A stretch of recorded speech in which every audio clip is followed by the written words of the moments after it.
Beckett, that's right. But he's pretty accurate normally, Dave. But the first word is possibly.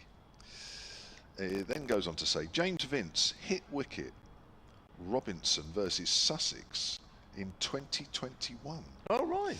So it wasn't that long ago, really.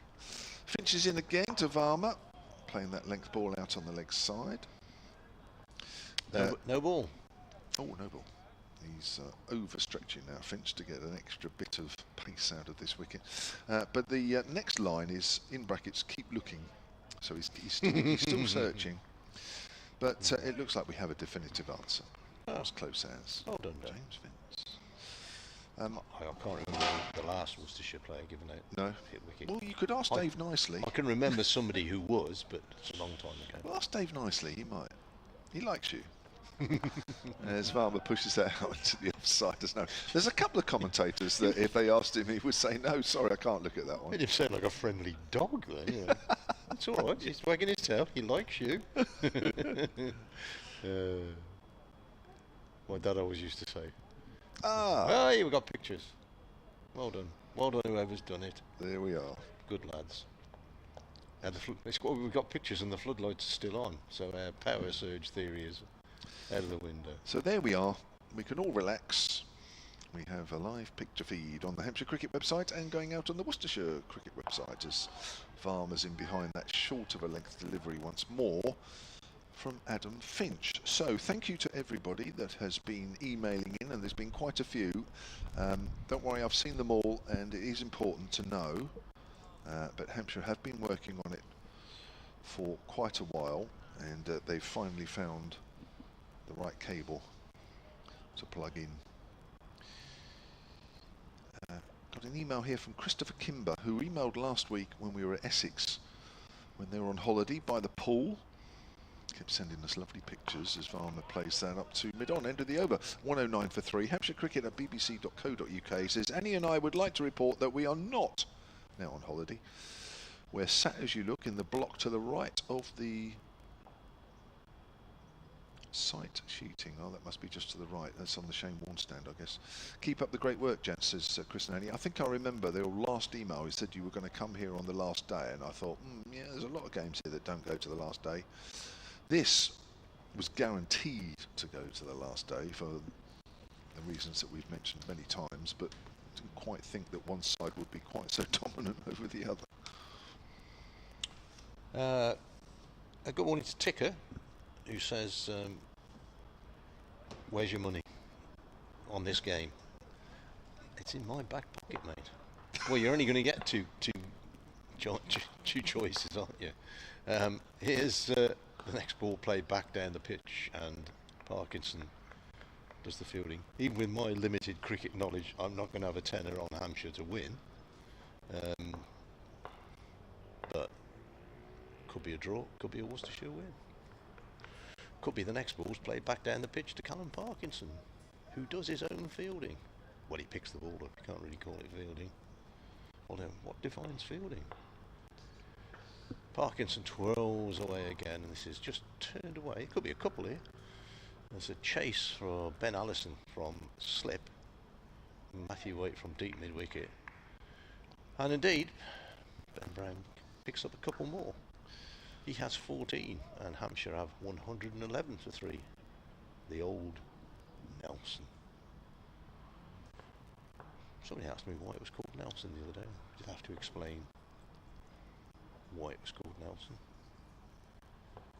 Was it the Australians? 87 the Australians believe is the score that most wickets fall on. So, you know, we have Nelson 111, I think they have 87.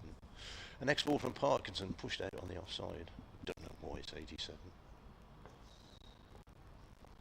Parkinson ready to go again, and gives this one plenty of air. Really throws it up there. Brown forward defensively. Pushes away. A bit confused as to why. There's Parkinson in his bowls. Props forward. One bounce into the hands of Ethan Brooks at sitting it off. Why Worcestershire got a deep cover fielder on the boundary? I know the theory was they were trying to give Brown a single to get Varner on strike, the left-hander, on strike to the left arm spinner, but not sure that little experiment has worked. I can see why they got a deep square leg, because top edge sweep. Anyway, after all my conjecture, it's 111 for 3. Blue skies are approaching from the west. Blue skies, all of them gone. Nothing but grey skies from now on. Is that the line from the sun? Blue skies, all of them gone. Oh, I don't know. Sorry. Just mumbling away to myself. It's just like being at home, isn't it? Oh yeah, at least somebody's listening now. I mean, I mumble away at home and nobody listens. Even the dog puts his paw over his ear at home. Right, Adam Finch is going to get ready to bowl his 11th over. He's going to slightly tinker with the field. Short legs going a little deeper and a little straighter. Looks like he's going to be joined by Adam Hose in a near vicinity. At probably short mid-wicket. No, he's moving again. He's being replaced. Jack Libby has decided he likes that position and he's going to get... No, he's not. No, the short leg is moving back into position. Blimey. Well, there you go. And Adam Hose looks like he's going back into his original position at leg slip, and now cover's been dispatched out deep. I think this might be where, excuse me, where they want to have a little go at Ben Brown. So they're going to, looks like they might try and give Varma a single. Varma's forward. Ball trickles up the pitch. So yes, we've got 2 scouts out for Varma here. We have 2 scouts out for Ben Brown facing the spinner, and we have 2 scouts out for Varma facing the pace bowler. So clearly Worcestershire want the 2 batters at different ends. Be interesting at this stage of the game, with batsmen 4 and 5 in, if they didn't take a single. It's number 11 in, yeah. It's down the leg side. Varma doesn't do anything there really. Good take by Roderick, moving smartly to his right. Stephen Clark, who did email earlier, and he wasn't actually the first emailer this morning, so apologies there, Stephen. Well, not apologies, but he likes being the first one, and he wasn't actually. But this one, Hampshire Cricket at bbc.co.uk. It says, sorry, bbc.co.uk. So far this morning is enthralling. Libby setting some very unusual fields and Tillich and Brown not falling into the traps. As Finch is in again around the wicket. Varma turns it away behind square on the leg side. He'll look for 2. And he will get 2. Total moves on to 113 for 3. However, my pre-match prediction of a Kookaburra draw is becoming a prayer for a Kookaburra draw. Not exciting, but certainly a very interesting day in prospect. Well, it is, actually. I mean, it is for the people that like proper cricket. It is all about Hampshire keeping 7 wickets intact and Worcestershire whittling them away and trying to get Hampshire all out before the close of play. It will not be easy. Shouldn't be easy. Getting on for an hour this morning. Again, that drop last night of Ben Brown is looking costly. As Varma pushes it up towards mid-on. He doesn't look in too much trouble out there, Varma. That might be the kiss of death, but he's got a tremendous record for Hampshire. 100 last week, 50 in the first innings here, and 34. He looks so solid. Yeah, he does, doesn't he? So solid. Nothing seems to bother him. Correct.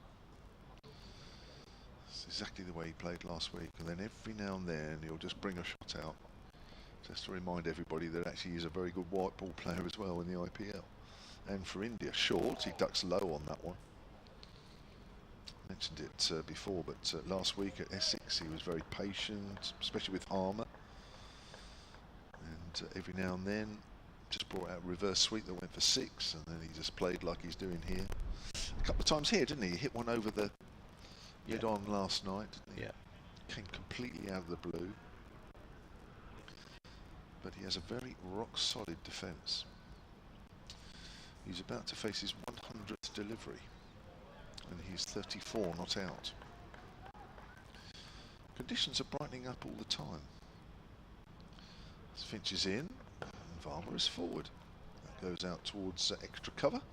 End of the over. Hampshire behind by 3:45 in the game. They're 130-13 for 3. Matthew Waite doing some warming up, so maybe he's on for Finch. He was bowled in short spells yesterday. He's bowled 3 or 4 this morning.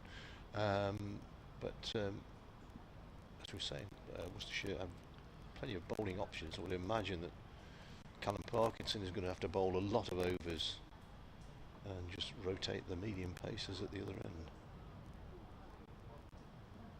More discussions. Wicketkeeper Roderick and skipper Libby mainly involved in those. We'll have a nip round the country for some scores. Maybe during this over or at the end of it, because you'll get through it fairly quickly. Parkinson bowls, back foot Brown pushes away on the offside. Essex have lost another wicket this morning. Worcestershire supporters will be keeping a close eye on that one. And on some other games, I think. As Parkinson is in bowls, this is short. It's whipped away through mid-wicket. It's going to race away for 4. Just dropped it too short there, Callum Parkinson, and Brown very quickly onto it. So Essex are 39 for 4. They still trail by 52 runs against Yorkshire at York. No play this morning at the Oval. Durham 343 for 9. In reply to Surrey's 820 for 9 declared. We have the ball back. Callum Parkinson is bowling with it, and Brown forward defensive. Somerset 54 for 3 in their second innings against Nottinghamshire. Could be interesting. They still trail by 76 there. Raining in Hove. Next ball from Parkinson, pushing forward away on the offside. Where Warwickshire 108 for 1. Still need 10 runs to make Sussex bat again. Here's the next ball from Parkinson, floated in over that one. A real flip. Reading at Canterbury, which was going to be a draw anyway, unless something very strange happened. Against Northamptonshire. Parkinson bowls, Brown forward, pushes out on the offside, no run. Lancashire playing Derbyshire at Chesterfield, where Derbyshire need another 323 to win. They're 194-3. Gloucestershire Glamorgan at the Gardens, where Gloucestershire are 56 for 2 in their second innings. They trail by 92. Could get something out of that. And Middlesex yesterday beat Leicestershire by an innings and 127 runs, which was a bit of a shocker because Leicestershire have been going really well. Yeah. I think they can afford to lose a few and still get promoted. Yeah. Played so well. We've got Matthew Waite taking over from Adam Finch at the pavilion end. Looks like that very much will be the case. Now Dave Allen's been working profusely in the background. Hasn't he? Yeah. Yeah, he has. I've missed his workings. You'll remember earlier we were talking about Adeor's dismissal last night of hit wicket. It's a very unusual dismissal. Don't see too many. And I did say at the time, I hope Dave Allen's listening or watching, and he can hopefully let us know the last Hampshire man that did so. And he came up with James Vince, as Waits in with his right arm medium pace, is turned away on the leg side by slight hesitation after hurry. Ben Brown went just behind square on the leg side. A little bit of confusion between the two batters there. Throw wasn't the best. Direct hit, he might have been in trouble. Yeah. Throw went to the keeper's end, and Brown really did have to motor through. Varma sort of went and stopped, and oh dear. Remember, Varma was run out in the first innings. Anyway, back to... So James Vince was hit wicket Robinson against Sussex in 2021. Dave has done further research. And in first-class cricket, of the current batch of players who are playing in this game, only Liam Dawson has been given out before hit wicket. This is very extensive research, Dave, as Waits over the wicket to Brown. Pushes Batters that out on the offside. And ironically, that was also against Sussex. So clearly when Hampshire go to Sussex in September, that could be a dismissal that's very much in play. Dawson was hit wicket against Sussex in 2013 when Michael Yardy was batting. So there we are. Fantastic, Dave. He looks a happier man already, having done all that. We made his day. Yes. Waite bowls, and Brown plays that late off the outside half of the bat. It's running down towards third man. It won't go all the way. And it will be picked up by Henry Nichols. Brown moves on to 119 for 3. Still behind by 339. I don't think we need to worry about that too much. It's all about the wickets.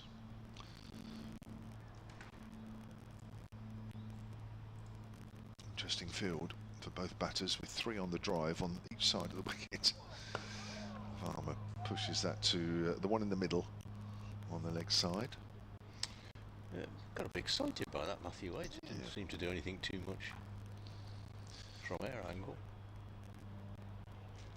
The ball's very soft now, and even if it does much now, the batters have got plenty of time to readjust and feel the ball really sort of losing its pace as it hits the wicket. Batters have so much time. Back to round the wicket. As he comes in again and bowls, and Farmer pushes forward. Well, it might have kept a fraction low, but that's about all. If you're playing with a straight bat, it won't be a problem, which Varma was. But I think Worcestershire are just a few ums and ahs. It's just to keep everybody interested, really, isn't it? It's you know, to try and sort of believe that you can take these 7 wickets, and you have to believe, and Worcestershire have been good at that here. So Varma is 35 not out, facing Waite once more. Last ball of his 7th over. And Varma is forward comfortably enough. 7 overs, none for 22 for Matthew Waite. 119 for 3, Hampshire following on. Live cricket coming to you from the Utilita Bowl here in Hampshire. Here in the south of England. Thanks for narrowing it down. Even the West End. Where myself and my very good friend Mr. Kevin James, myself being Dave Bradley, Mr. Kevin James, bring you commentary on this final day of the county championship match between Hampshire and Worcestershire. Overs total is ticking away. We've had 16 so far this morning, 80 remaining in the day. Callum Parkinson is going to bowl at least one more of those. Left arm round, floats it up and forward, pushing gently to mid-off. So gently that he's able to take a single, Ben Brown. That was all. Pushed out there on the offside. It was, everybody agreed there was a single there, so the batsman trotted the first half and then almost walked. Couldn't really call it a run. So they've taken a walk. 120 for 3. Parkinson going to bowl to the left-handed Tilak Varma, which we think he would prefer. Bowls Varna forward, pushes it down the pitch, and there is no run. Parkinson ready to go again. Gives this one a bit of a twirl. Turned away through mid-wicket. Once again some oohs and ahs. Again, pretty much solidly in the middle of the bat. Field changes for the right-handed Brown. There's a deep mid-wicket,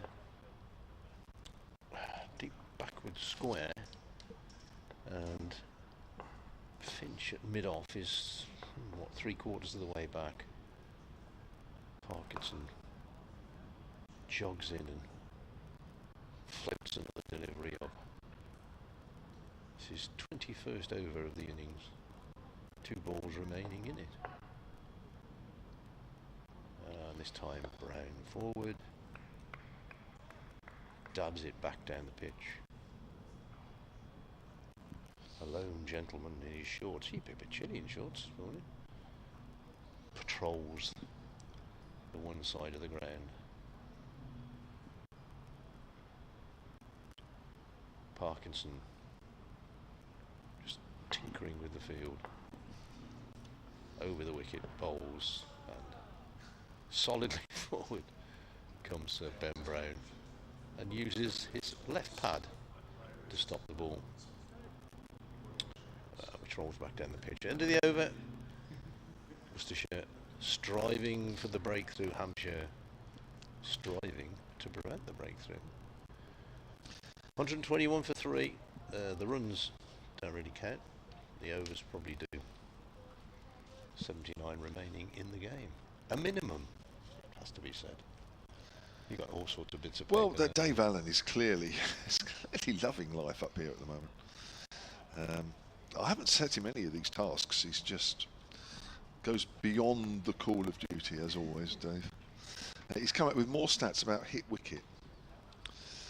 Of the Hampshire greats of the past. So we've widened the hit wicket search as that's pushed up towards mid-on. Start of a new over from Matthew Waite. It's Varner facing. So Phil Mead, the great Phil Mead, was out twice hit wicket in his career. All right. Barry Richards, never. Robin Smith, never. Gordon Greenwich, never. Roy Marshall, once. All right. He's tagged me on the end of that. Clearly in a different bracket. As that's pushed up to mid-on. Don't know your name in the same sentence as Hampshire greats too often. Well, I agree. Well, to be honest, look, he draws a line, and then there I am underneath. Yeah. Others who may have played. Yes. Selected others. Yeah. Also bold. Yeah. Katie James never. Never hit wicket. So that's been interesting, actually. It's as I say, it's a very rare dismissal. You do not see it very often.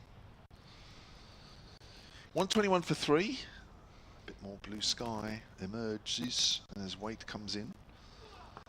Varner is on the back foot. Tight as always. Trickles out on the offside. It needs a forceful shot really to beat the field in front of square, where there are 3 men on the leg side and 3 men on the off. It's a bit off-putting, which I guess is why they're there. If Kashifali was to come a little bit closer, there would be almost a perfect circle, wouldn't it? It would. Be like the crescent at Bath. Those lovely buildings. Yes. A bit smaller on scale, but I know what you mean. Outside the off stump, left alone. Yeah. Tilak's 36 from 110 now. Not the same man walking around there. Grey top. No, is it, what, the one you described earlier? Yeah. Well, unless he's changed his top. Oh. Unless he's come with about 6 tops in his bag. I thought it was the same bloke.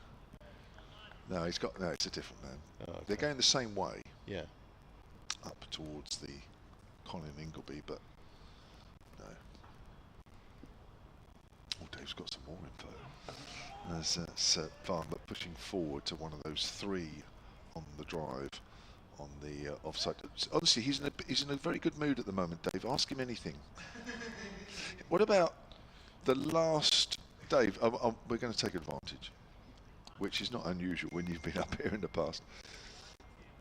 Last Worcestershire batsman to be out hit wicket. How's that? Is that too much? That's quite hard. Yeah, it is. Yeah. Oh, now all those 3 go rushing away on the offside, dispersed. That was like somebody said, shoo. It's like the river dance. Shoo. Suddenly. This is just a bit of psychology, I think, in it, really. Just to get the batsman thinking. Yeah, his weight. Farmer drives powerfully out to deep extra cover. It was probably just as well that one of those fielders was out there, because that would have beaten the inner ring and that would have been a boundary. Farmer will keep the strike, which I think won't disappoint Worcestershire, because it means that Parkinson will be able to bowl to the left-hander. Dave says, in all cricket, of the 590 wickets that I took, none of my wickets, this is bowling to somebody, were hit wicket. Do you know, I think there's an answer for that. It's because the batters were looking to get so far forward to me. There was never any danger that I pushed anybody back towards the stumps.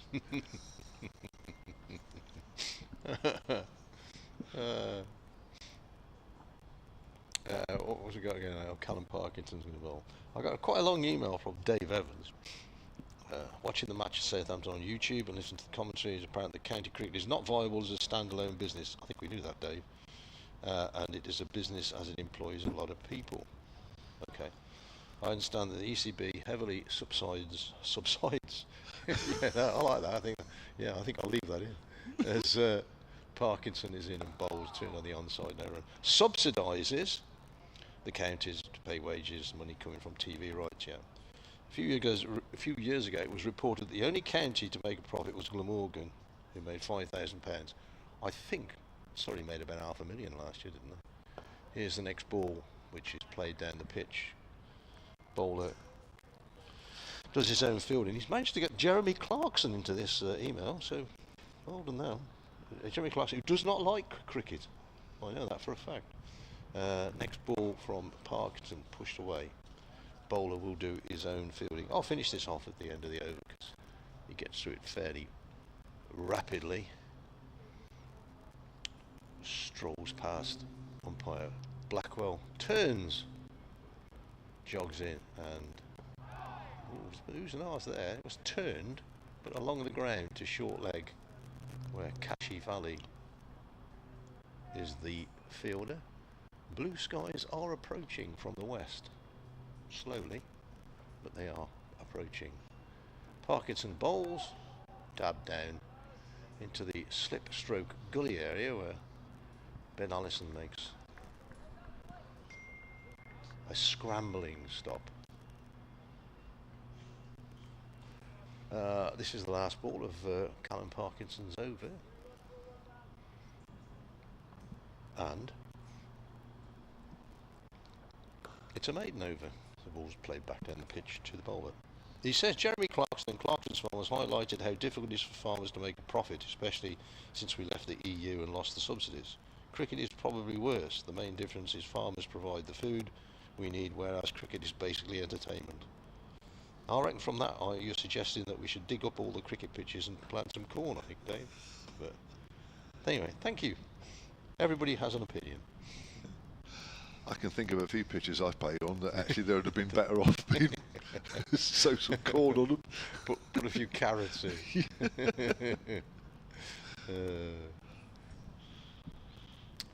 Now, Gareth Roderick is standing up to the stumps here. That's a good move. I think you've got to put pressure on the batters really if they're looking to get forward. Mind you, Ben Brown, sometimes he looks as though he's getting a long way forward, but he bats so far back in the crease that he's not quite as far forward as he looks. But here's Waite. Brown again pushes forward like he normally does, and it goes out towards silly or short mid-on. So we've had an hour and 15 minutes this morning, and so far Hampshire, who started the day trying to keep 7 wickets intact, have managed to get through the hour and a quarter with still 7 wickets intact. And there are a few alarms, I have to say that. I mean, there's very little life, if there ever has been, in this pitch, as that's pushed away on the offside. It's very dead now. It's a very soft ball. It's into its 57th over. And the ball really is just, all the life is being taken out of it when it's propelled. Once it pitches, it really is coming off at a fairly slow rate. It's making it easier for the batters. If batting hasn't always been easy on here anyway. Certainly easier for one side than the other. Brown is forward. It's very difficult with medium pace on this wicket. I mean, it really is. You just have to be so disciplined. So even though Waite He's just been joined by one of his teammates offering some sort of advice. Worcestershire have been very good in this game, they've been patient with the ball, and mistakes have been made by the Hampshire batters. You would think that as long as the Hampshire batters cut out those mistakes, then they should be all right, but still a long way to go today as Brown pushes forward. They've stuck out a deep square leg as if to say, Matthew Waite, just bowl a bouncer, just for the sake of it. It would probably take about 5 minutes to arrive, but it's worth it. It would bounce like a balloon. It would, wouldn't it? Sort of waiting in position to pull the shot. When's the ball arriving? It'll be here in a minute. Wait, comes in again and bowls. There it is. Yep. Actually, that's not a bad one. Actually, that's a good one. Brown, I think, was expecting it and didn't move a muscle as the ball was just outside of stump. But it was there. It was coming, and it is worth a try. He's come back in now, so Yeah. indicating that he's not going to bowl another one, but he might. Well, Yeah, trying different things this morning, Worcestershire. yeah, they are. Being inventive. Agreed. See, I'd stick one in now. Actually, with the fielder up, Brendan Brown's probably thinking, well, there's not one coming now. Yeah. Just stick one in. If he goes for 4, so what? Yeah. I'm sure I'm going to score 336 today, even to get in front. And even then, that won't make a difference. I think the ball to Brown, he's forward. End of the over. It was a maiden over. Wait, 9 overs, 2 maidens, none for 23, 122 for 3. Hampshire following on. In the Test match, India batting first. England chose to field. Only wicket for Chris Wokes, former Herefordshire all-rounder, as we know. India are 53 for 1, with Jaswal on 27 and Karanaya on 23. And here, Callum Parkinson continues from the hotel end. Ben Brown signalling to the pavilion for something.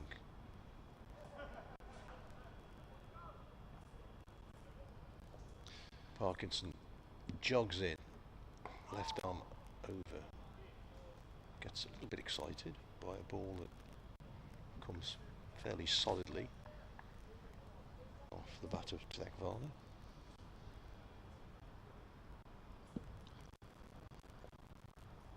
Parkinson again, back foot, pushes away on the offside. Matthew Waite, in his hurry to pick up and throw at the stumps, doesn't quite pick it up cleanly, but in the end it's a comfortable single. 50-run partnership between these two. Came together at 73 for 3 yesterday evening. 181 balls for that 50. Shouldn't have been a 50 partnership though. No. Going back to that drop catch last night. Yeah. It's cost, well, it's cost Durham an hour and 20 already this morning. Cost Worcestershire an hour and 20. Even. Yeah. As Parkinson is ready to go. 3 close fielders, short leg, silly mid-off, slip. Parkinson bowls full length forward, back down the pitch. Floodlights are still on, although it's a perfectly clear and bright July day. Forgot what month it was there. Parkinson in again and bowls, push down the pitch, and there is no run. Can put this on repeat, I think. Parkinson bowls, and it's padded away. Very different. It's gone off script there. Ball pitching well outside the leg stump, so Ben Brown has every right to just stick his left pad down and kick it away, basically. Parkinson in again, and once again the pad comes into play. Parkinson just stands, or doesn't stand, he leans over with his hands on his knees and wearily collects his cap from umpire Blackwell. End of the over, 123 for 3. Figure we're keeping an eye on. Minimum overs remaining 75. See, this is where I think, on days like today, we could actually have a bit of AI commentary. Oh, yeah. I don't suggest that. Well, somebody will take over doing it. Well, I mean, it may come. But I think you could almost get away with it, and we could sort of go off. Yeah. Have a cup of tea. Yeah. Yeah. But now here's the thing. Would your AI commentary be able to come up with facts from day one? That's the thing. Would it? You know, I can see you and I being replaced by a computer. I'm not sure about Dave. Wouldn't be an expensive computer either, would it? You know, a couple of elastic bands and an old candle. I think they get away with that. No, but it's where there's a lot of shots. There's a lot of defensive shots here. A lot of shots that are being repeated on a regular basis. Farmer's got a fly there somewhere. I think his weight was just running in. It's pulled away. I think there's a case. I really do. I'd love to come up with a program that could write a script as weight comes in and bowls. Farmer pushes that length ball out onto the offside. For a day 4 like this, where probably 60%, 70% of the deliveries are played in the same way, and have some sort of not interactive, but some sort of AI program that would allow us to.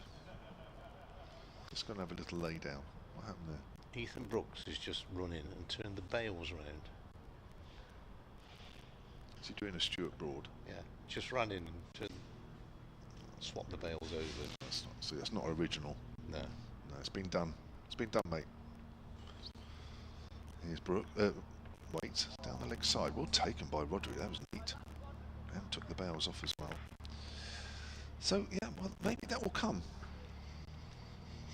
I'd love to listen to an AI commentary, wouldn't you? I'm not sure.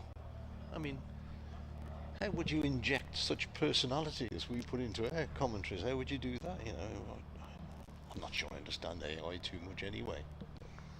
Have you not done the basic BBC course on AI? I've done 2 now. Really? Yeah. There's a very basic one, an introduction to AI. There's a shock. Right. Here's Matthew Waite, which basically doesn't tell you anything that even if you knew nothing, you wouldn't know. That's turned away down to fine leg. That might go all the way, and it does.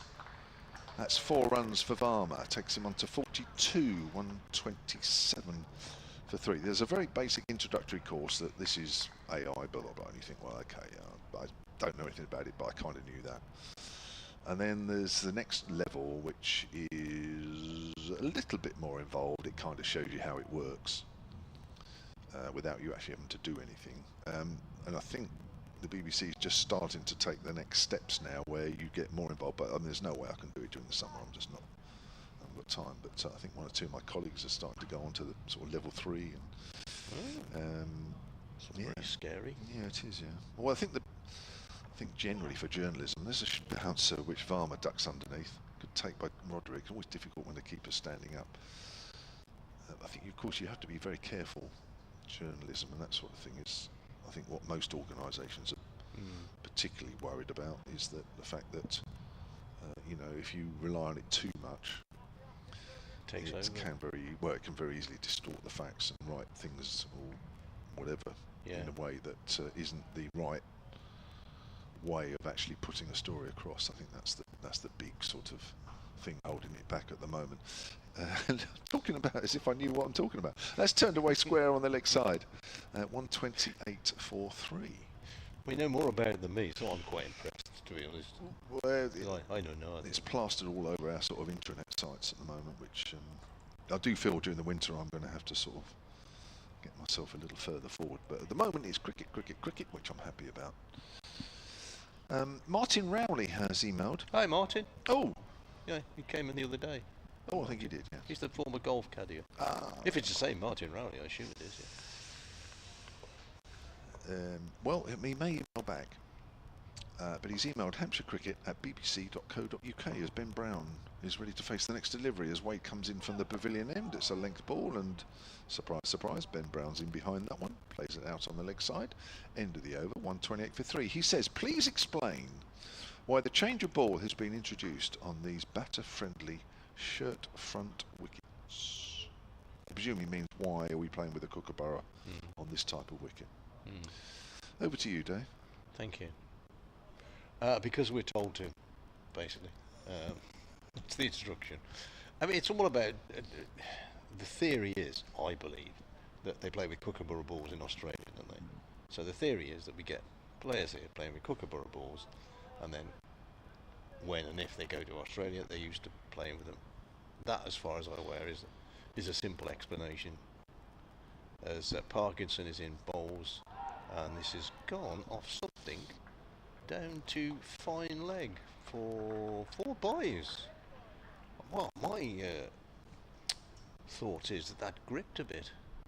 It did. It started middle and offish, and then went zooming past wicketkeeper Gareth Roderick's gloves.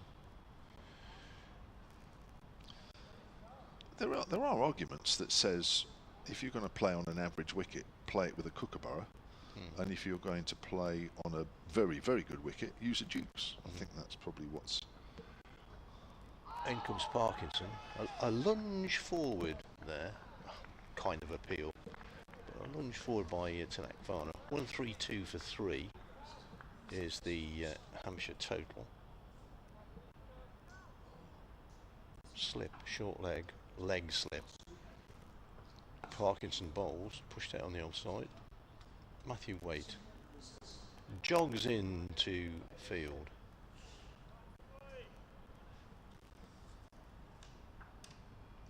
Parkinson's ready to go again. Bowls pushed out on the offside. In fact, they're going to get a single.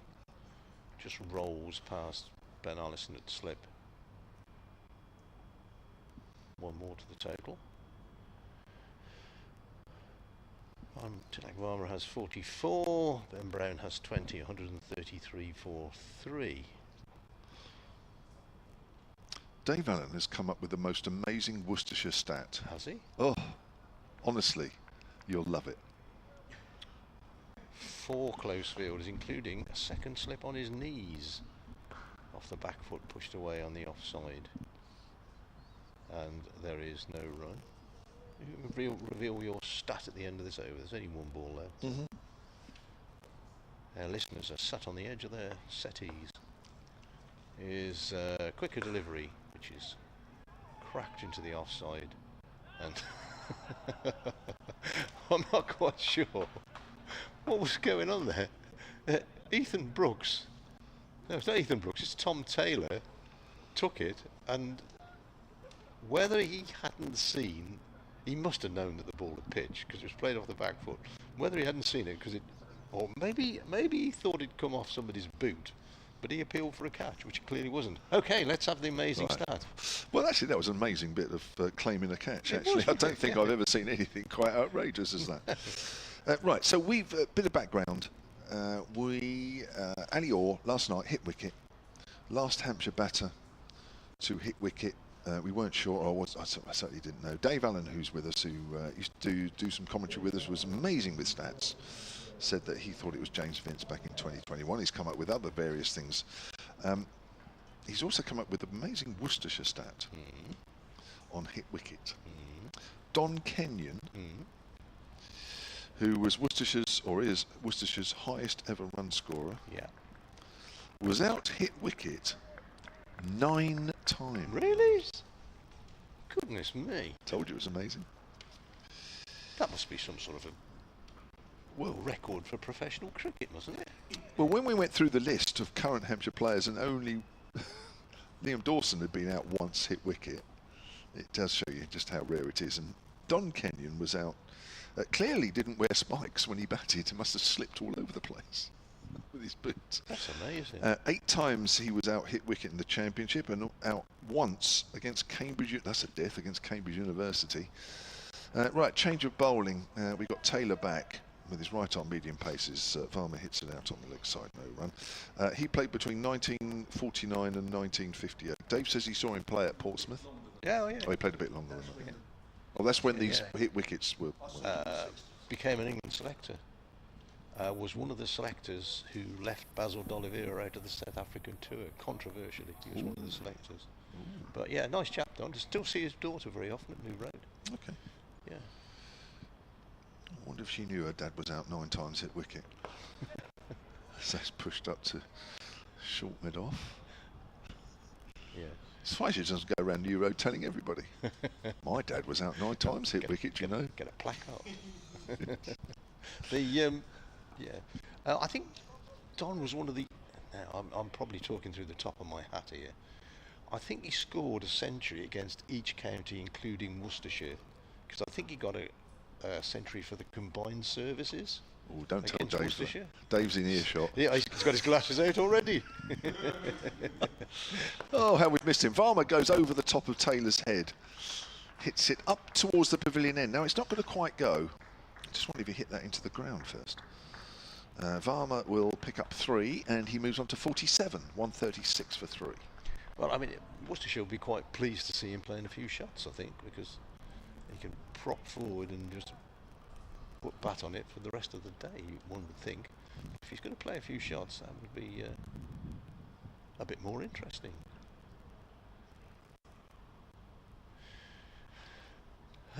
Yes, those overs are ticking away. 72 overs and 3 balls minimum remaining in the day. Now, I'm loving this because clearly AI is on one or two people's minds. Oh, right. After our brief chat. Because Stephen Clark has emailed sonatcricket@gmail.com. Well, no, that's the old one. Hampshire Cricket at bbc.co.uk. Got a short leg in, we've got a leg slip. And various other fields that's close in on the leg side for Taylor, who bowls to Brown. It's a length ball, and he's in behind that.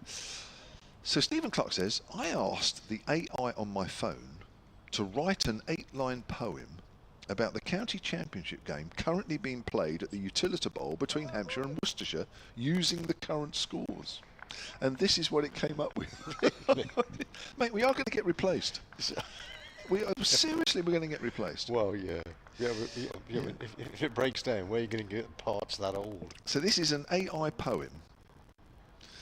I'm going to read it out shortly. Plays comfortably off into the crease there to the next ball. Right, this poem goes. At the Utilita Bowl, the contest unfolds. Worcestershire with 679 for 7 declared, stories untold. Hampshire, first innings mustered just 2-2-1, a tough plea.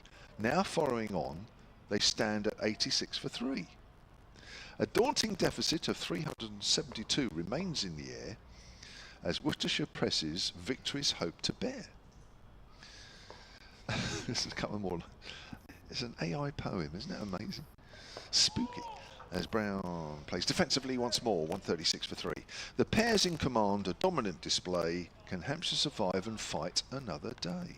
There's an AI poem. That's wonderful. On the play so far. That is a first. That's our first AI poem on cricket commentary on the BBC, do you reckon? Anybody that's got any other AI contributions, Hampshire Cricket at bbc.co.uk. We're quite happy to read them out today. Probably a day more than some days, but I think all it will do is, Dave, is confirm that one day, mate, we are going to get replaced. Because that's, to be honest, that's more entertaining than entertainment I've had with some commentators I've worked with. Yeah, I mean, I'm not sure it's going to affect my commentary career too much at my great age. Back to the cricket, and Callum Parkinson, get away, is going to bowl from the hotel end. Our right arm around the wicket to Tilak Varma, who's back and across. And comes forward, then goes back and just nudges the ball away on the leg side. Worcestershire's second 11 are playing Glamorgan in the T20 game at Ombersley. 1 o'clock start if you want to go along, if you're listening in the Shire. There's the next ball from Parkinson, pushed down on the offside. And the Worcestershire's team is quite a strong team. As Parkinson sets himself again and bowls, and well, that's come off something and gone down to the boundary. It's either leg buys or buys. It's buys. So once again, Parkinson getting it to go a little bit. And a ball racing down to the fence for 4. 136 for 3. Worcestershire team, Brett D'Oliveira is the skipper. Ed Pollock, Henry Cullen, Rob Jones, D.H. Latigan, who I'm afraid I don't know your first name, D.H., but welcome. I'll look him up in a minute. Must be a trialist, I guess, as the next ball is turned all along the ground. Fine leg. Seth Essenite, Tom Hinley, Fateh Singh, Ben Gibbon, Yadvinder Singh, and Henry Darley. So quite a line up there. Anybody of note for Glamorgan? Here's the next ball from Parkinson, pushed down the pitch. Billy Root is the captain. Okay. Eddie Byram. Yeah, so there's a few names in that. Free to get in, I'm sure. Here's Parkinson's next ball, and batsman forward defensively. End of the over. Parkinson has bowled 25 overs, 7 maidens, 1 for 45, and Worcestershire are struggling, I think, to make this breakthrough this morning. Not too much has happened. No, good news from a Hampshire point of view. I haven't been saying that too often during these 4 days. Nearly an hour and 40 minutes this morning, and they've kept their 7 wickets intact so far. I got a message actually earlier from Fiona, the Hampshire scorer, and I thought, okay, I just started looking at it, and it said, thanks for the excellent commentary that we're getting on the Croatian coast. As start of a new over from Taylor as that's pushed away, and I was thinking, how are you scoring on the Croatian coast? But she's clearly on holiday. That's AI. Yes, so she's on a boat trip or something, I was reliably informed. Oh, right, okay. So she's taking a bit of a break. Yeah. Yes. Sure, she's having a wonderful time.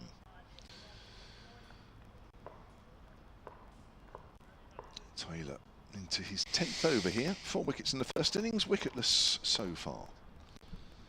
As he comes right arm over and bowls, and Brown gets a length ball again. Everybody is getting a little excited out there. I mean, as I said earlier, they need to really, because you need to keep the intensity up as much as you can, because there is literally nothing happening out there. Yes. Well done, Dave. Don Kenyon did score a century against every county, because he did score a century for the combined services at New Road. Thank you, Dave. But he hit wicket 9 times. It's amazing. It is, isn't it? Yes. Never wore spikes. Brown works it out to backward at point. Look at that, all his hundreds listed. Dave's great, isn't it? Yeah. Thank you very much. So this partnership has been together since 5:45 last night. I think we finished about 6:20. Somewhere around there. Yeah. Taking time out of the game, that's the most important thing from a Hampshire point of view. Use up time, doesn't matter about the runs. As Taylor's in, Fuller, Brown just pushes that up to short mid-on. Looks like Callum Parkinson there. It looks like he's going to get through quite a few overs again today. 50 overs for Durham here on a equally unresponsive pitch. Yeah, he's bowled 25 in this innings. Yeah. I think the next time he's asked to come on loan down here, he might think twice. Yeah, I'll come, but can we play somewhere else? Or we might ask for a bigger fee as he gets through a few overs. 50 overs he bowled in that game against Durham, and Hampshire only batted once. Length ball. Brown plays it out on the offside, just for something a little different. We're into the 63rd over, which means the second new ball is not far away. We might get the ball ready over lunch. A very quick calculation, could be close either way. 19 overs, 19 minutes rather till lunch. Probably after lunch, wouldn't it? The 5 overs. Yeah, it'll be just after lunch, won't it? We can expect an all-out assault from Worcestershire. And Taylor comes again, and Brown just nudges that, thinks about a single as it goes into the gap and the offside, but there's no point in taking any sort of risks whatsoever. Maiden over from Tom Taylor. 4 overs of those 10 that he's bowled have been maidens. None for 30.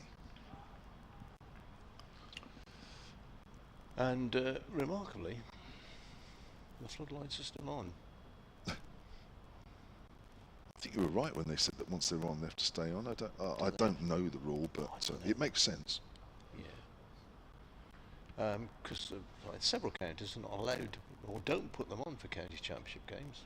Lords don't put on for county championship games. I think somebody else, somewhere earlier this season. Not sure that Leicestershire put them on for county championship games anymore. Kent? Well, I don't know, they're Division 2, so I wouldn't know. Said with some derision. Callum Parkinson's going to carry on. Hey, the lights are gone out. Oh, there you go. thank you. The lights are going out, as Winston Churchill said. Lights are going out all over Europe. An iron curtain.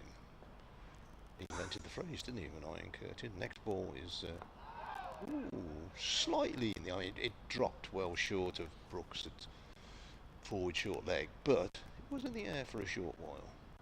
Now, Kashi Valley is doing some arm swinging. He's been known to twirl a few down in the past. Not sure if he's bowled this season. Have a look on my little book. Next ball is turned away on the onside, and there is no run. Worcestershire bowling. Kashi Valley has bowled 3 overs this season. Next ball pushed away on the offside. There is no run. He's bowled 3 overs for 27 runs. Not been very frugal there.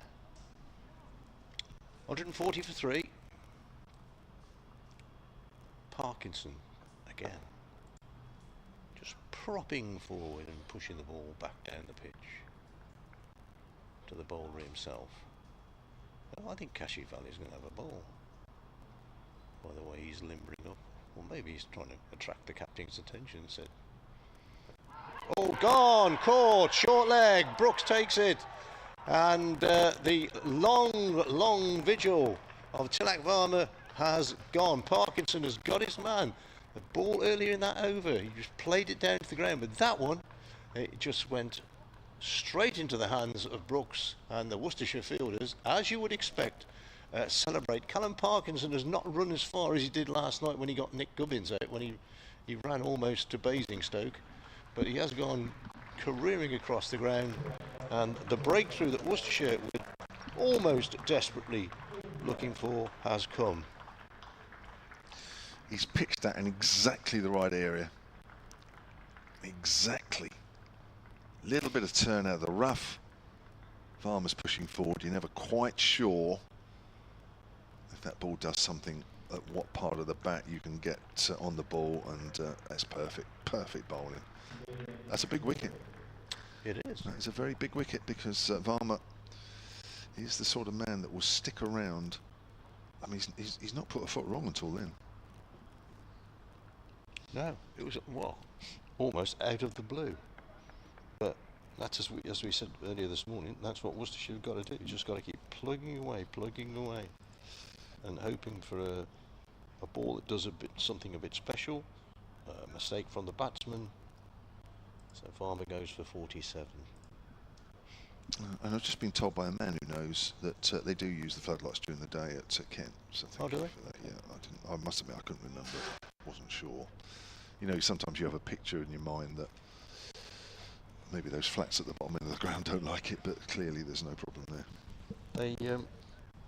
They've had trouble with the floodlights there in the past, because a couple of them are retractables, am I right? Yeah. High wind, they've had to take them down. So, a wicket that looked unlikely. Now, if Kashi Valley was going to bowl, and Worcester should have just taken that wicket, I suspect that there might be a change of plan. Parkinson in to Dawson, the new man, pushed down the pitch. Parkinson does his own fielding. Round of applause, a ripple round the ground. Cashifal is still doing some bowling, but he's not. Is he bowling? No, he's not. Tom Taylor's going to carry on bowling. So perhaps I'm reading too much into it. Perhaps he's just trying not to get too stiff. 140 for 4. There are 69 overs remaining. A minimum remaining of 69. In theory, I suppose in practice as well, Hampshire need another 318 to avoid the innings defeat. 67-run partnership broken there, which lasted, well, we reckon there was about another 40 minutes of play last night, plus the 1 hour and 40 this morning, so 2 hours and 20 that partnership together for 67 runs. Oh, that's Boyd, the fielders up, you can hear them geeing each other up as Taylor comes in for another over and bowls, and it's down the leg side. It's clipped away by Brown. It'll go for 4. Nice looking shot. And Brown, who moves on to 24, I think that is. Yes, it is 24. He moves on to, and 144 for 4. A genuine leg glance. With the minimum of fuss. Ben Brown's batting this morning has been unfussy, as the situation dictates. So we are 12 minutes till lunch, and I think Worcestershire would have been very frustrated had they not taken 1. They may have to settle for the 1, but it's 1 nevertheless. 1 ticked off out of the 7 they need. Taylor's running in again and bowls. Brown is forward again. But of course, in the back of their minds is that second new ball, which is due in less than 6 overs time. That will be a testing time again. Isn't it 16? Oh, is it? Yeah, 64. Oh, of course it is 16. What am I saying? 64 on the board. Yes, thank you. Thank you. See, that's where you need AI. That's where AI wouldn't have got that wrong. I think that's where you need an abacus, man. It is, man. Never mind AI. AB, abacus. There you go. There we go. I'm sure the BBC bosses are already saying that, James. He could be used as an experiment. Oh, it was an edge. Always an edge through first slip, but it wouldn't have carried. But Brown was playing from the crease there, kept a little low. It was a very thin edge. Just watching this again, and he's just playing slightly across that one. But the first slip, it wouldn't have made a difference. It might have stopped 4, but that's about all. Brown moves on to 28 with 2 boundaries in this over. I think I might be used as an example, actually, of. Let's try AI out on Mr. James, and see actually how much better we can make cricket commentary with him being removed. Here comes Taylor again, length ball. This time Brown gets most of the middle of the bat on that one. Just should point out to our listeners, it's not going to be a great chunk of your licence fee to find a computer program to replace us to visit, let's be honest. About £4.50, I think. Won't be using a lot of energy. Because I think that's the worry as well, isn't it? That if they sort of take over a bit, then the energy that they use is ridiculous or something. Oh, is it? Well, I think that's. I mean, I probably won't go down there too much because I'm not sure I really know. But Brown plays that back to the bowler. But I think in terms of the environment, right, that powerful, this powerful, that is not good. Oh, right. Yeah, but of course in our case, there it wouldn't be too powerful. I'm pleased to know that at my age I'm environmentally friendly. It's oh, great, isn't it? It's your middle name.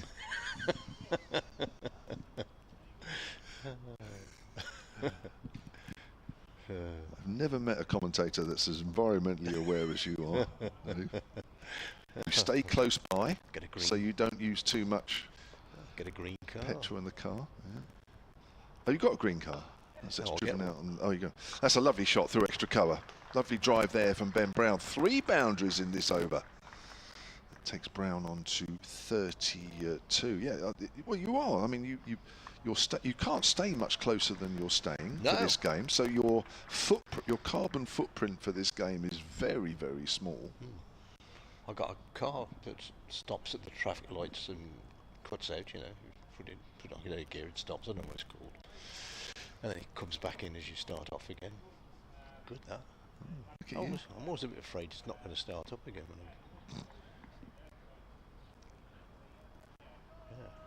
Yeah. Well, where are we? We are 8 minutes till lunch. We are 152 for 4. Well, Hampshire are 152 for 4. And Callum Parkinson is bowling, and this time just forward defensively comes Dawson, yet to get off the mark.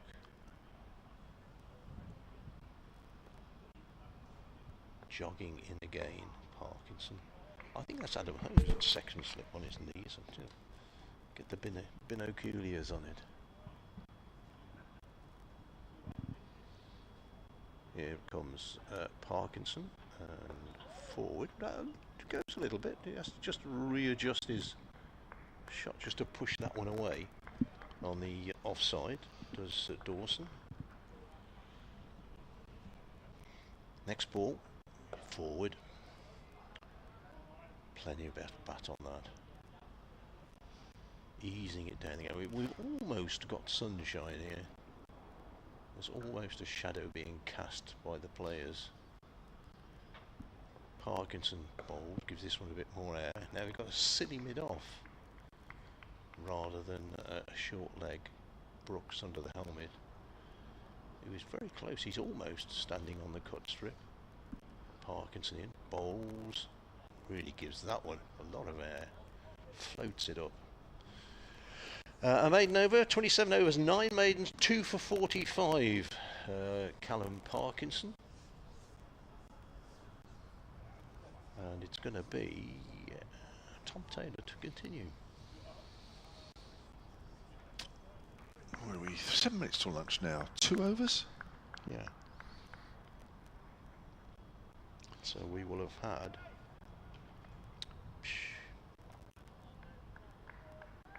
31 this morning. Yeah. Not bad, is it? No. Here's Taylor then, from the pavilion end once more. Comes in and bowls. Brown drives out to one of those short fielders at short extra cover. And there is no run. That's Cashy Valley there. So there are 2 leg slips for Ben Brown here. We've had some interesting fields over the 4 days. I think that's one thing you can say about the Kookaburra. Yeah. We had a 9-0 field, didn't we, at one stage? On the leg side. Don't think I've ever seen that before, even with the boundary and the right-arm bowler coming round the wicket, so not even he was on the offside. As Taylor bowls, Brown's off the back foot, steers that into the gap in the covers. There'll be more runs. It's the short boundary side. It doesn't quite reach. Brown will pick up 2 and moves on to 34. His last last over and a bit from Tom Taylor has boosted Brown's scoring rate. But the fields are very attacking. So it wouldn't take much of a shot to find a gap and get past the fielders. There is nobody. Well, there's a point, and he's about as far away from the bat as anybody is. Everybody is inside of that line. Taylor's in again and bowls. Slightly slower ball, and Brown's in behind it. We have seen Taylor get a little bit of movement from the ball and out of this pitch, but I'm afraid at the moment there is absolutely zilch for him here at the moment. Got a couple just straight, didn't he? Ben Brown's got a couple through slips. Well, yeah. All along the ground. Yeah, probably you're right. But we're talking. Apart from that. Yeah. Yeah. It's millimetres. It is. Taylor again. Brown works that on the onside. There's 2 balls left of this over. I think it's, well, unless Parkinson wants to rush through his over, I think it's safe to say the next over will be the last one before the break. Oh, Fiona sent me a nice picture of her and some friends on a boat. Well, very nice. Oh, that's nice. Hampshire scorer Hampshire's normal scorer. Taylor in again. See Brown. Oh, that did keep low. But Brown's playing forward, able to stab down on that one. Wickedly low, that one. Both batters are going down to have a look. Oh, with Dawson just going down to give some encouragement to his skipper. Looks like it's more that. Well, they are patting the pitch down as well. Yeah, but they're patting the pitch about 3 foot apart. Yes. Different ideas as to where the ball pitched. Yeah. Probably with half an eye on the time as well. Yeah. Yeah. But you're right, yes, there was a big disparity. There's Taylor. And Brown's forward to a good length ball. End of the over. 2 runs off that one. Taylor's completed 12 overs, none for 44. Hampshire on 154 for 4. 304 runs behind making Worcestershire bat again. I think it's fairly safe to say, and we've been saying it for quite a while, Worcestershire won't be batting again. And we have 2 minutes until lunch, so this will be the last over. I might have to leave you shortly to update listeners to another radio station. Do a couple of this over and then I'll scoot off to my day job. Callum Parkinson is going to bowl. He's going to bowl left arm round, forward defensively is Liam Dawson, who was yet to get off the mark.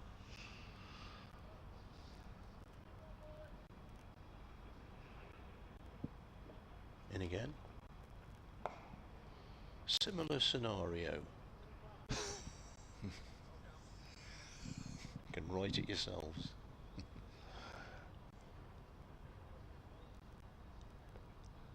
Parkinson jogs in again, as he has throughout most of this morning. Ben Allison started off at this end, but Parkinson's been on since then. Turned away off the hip, down towards fine leg. The aforementioned Ben Allison goes to get the ball back and jogs back with it. 156 for 4. Dawson off the mark with those 2 runs. Parkinson bowls. Dawson to Brooks, who immediately twirls round and throws the ball back to the bowler. We'll get another over in before lunch. It might do. 2 balls left in this one.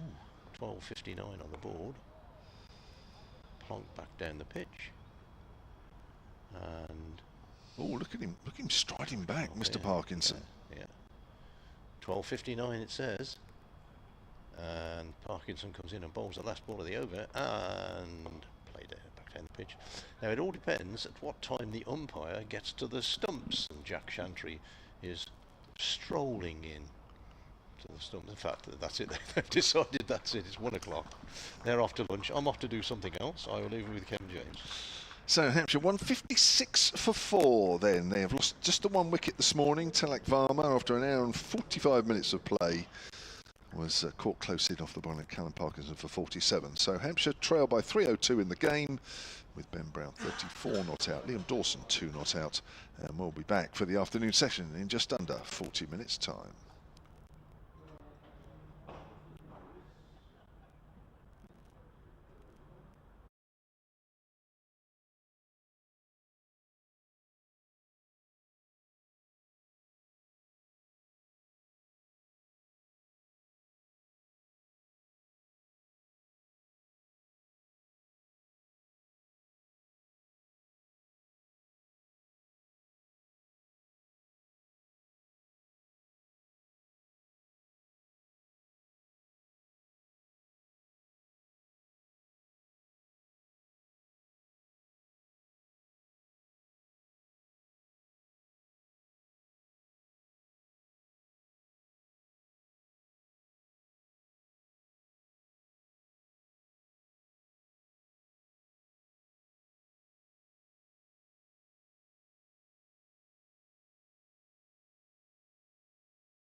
to the Utilita Bowl, where we are coming towards the end of the lunch break on day 4 of this County Championship Division 1 match between Hampshire and Worcestershire. Simple equation at the start of the day, with Hampshire following on 86 for 372 runs behind. Hampshire need to keep as many of those 7 wickets intact as possible before the end of the day and come out with a draw. Worcestershire need all 7 to claim a victory. Well, in that 2 hours we've had in the morning session, Hampshire lost just the 1 wicket, and that was Tilak Varma after an hour and 45, where he was caught close in on the leg side off the bowling of Callum Parkinson, the left arm spinner, who's on loan from Durham. Varma went for 47, adding 27 to his overnight total this morning. That was 140 for 4, 67 run partnership for the 4th wicket there between Ben Brown and himself. Ben Brown is still there on 34 not out. He's added 34 to his overnight total. Liam Dawson is on 2, which means over the next 2 sessions Worcestershire need a further 6 wickets to win this game, because Hampshire won't score 302 in that time, that's for sure. I'm Kevin James, and next to me the ever-persevering Dave Bradley. The ever-persevering Worcestershire attack, I think. Yeah, it's still hard work. Where are we? 15 overs away from a new ball, and it's going to be Adam Finch bowling from the pavilion end to Ben Brown. It's short and goes past Brown's nose, only because he ducks out of the way, or limbos out of the way. Is that the right word? Yeah, it gets out of the way of it anyway, and goes through to the wicketkeeper. The field, well, we had some funky fields in this game. It's not quite as funky. There is a short leg, short mid wicket, a short mid on, a backward or a leg slip, a leg gully, as Finch is in and bowls very short, a gully, a backward point, and a straightish, well, there's an extra cover and a straightish mid on. And all those, apart from Kashif Ali, who is at point, are within a circle. In fact, there's a change now with Adam Hose has gone to leg slip. Finch into Brown, who's on 34 and will remain there as he plays defensively back up the pitch. And there is no run. Second team game that Worcestershire seconds are playing at Ombersley. Score from there, Worcestershire are 86 for 3 in the 10th over. D.H. Lattigan, who's a South African trialist, I believe. Well, he's South African anyway. He's on 42 not out. Henry Cullen has 31 not out for Worcestershire. Back here, Finch in, bowls, Brown forward, pushes, onside. No run. In fact, if my eyes are not deceiving me, I think that's the Worcestershire 12th man on there, in that mid-wicket area. It is indeed. Rehan Idavalath in there. Finch marches his way back towards the pavilion, and then turns and races away from it. And this time Brown is on the back foot, pushing out on the offside to Jake Libby. The sun is now officially with us, although it's still, I'm just walking back around there, still a little chill in the air, which I'm not complaining about by any means, because it's been very sticky the last few days, as we may have mentioned in our commentaries, just briefly as an aside. Finch to Brown, gets a short ball which he allows to go by into the wicketkeeper's gloves. Adam Finch, 12 overs, 6 maidens, 2 for 9. I think Dave Allen, who's still with us, Hampshire's former honorary archivist, said that I think the government has officially declared the heat wave over. Oh, okay. I think he spotted something somewhere. This is the government has done that. The government. Well, it'll be a U-turn tomorrow. It'll be a. Boom, boom. It'll be blistering again by Saturday. Now, we got an email literally on the stroke of lunch, which didn't really give us any time to read out, but I'll do it now, and hopefully that Richard in Shrewsbury is still listening and watching. Hopefully you are. Yes, we're on the BBC Sport website and app, and we're also on the live picture feed, which is going out on the Hampshire Cricket website as well as the Worcestershire Cricket website. We're also around the ground on the in-ground commentary. As Parkinson comes in, and forward is Dawson. We will say that quite a bit, I think. Certainly, whether it's Dawson or somebody else, they will prod forward, as they have done this morning, yesterday, late day 2. Dawson's on the back foot this time, and he finds the gap and moves on to 3, 157 for 4. Now, Richard, who emailed hampshirecricket@bbc.co.uk, said, I have recently been reading a 1965 Wisden Almanac, and I remember reading that in their championship winning year, 3 Worcestershire bowlers, that was Norman Gifford, I'll come back to the other 2, as on the back foot again is Ben Brown, and he's found the same gap, moves on to 35, 158 for 4. Norman Gifford, Len Caldwell and Bob Carter each took a hat-trick.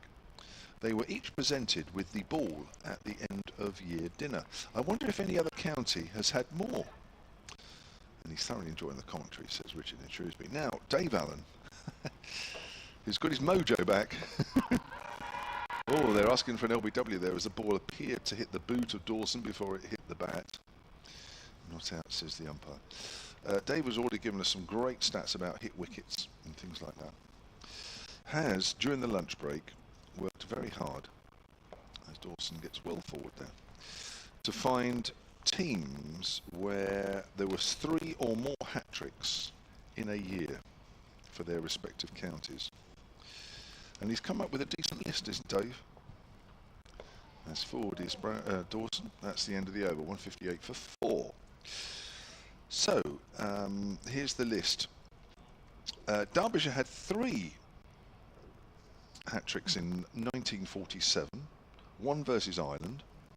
Gloucestershire had 4 in 1924, and that's the most. That's the most in 1 year for one county. 4 hat-tricks, 3 by a C.W. Parker.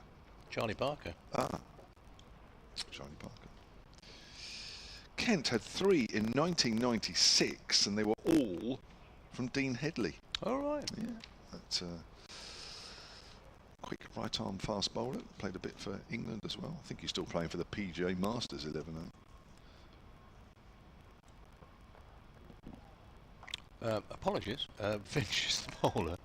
Comes in and bowls just through to the wicket-keeper. That's all you need to know, really.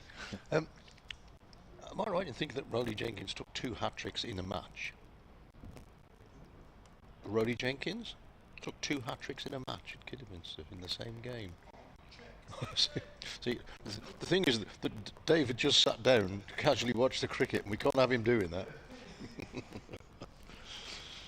Oh, he's not going to want to work with you again. That's true. Here's Adam Finch in bowls and short, and well, Gareth Roderick can't hang on to that one, and it bobbles away for a bye.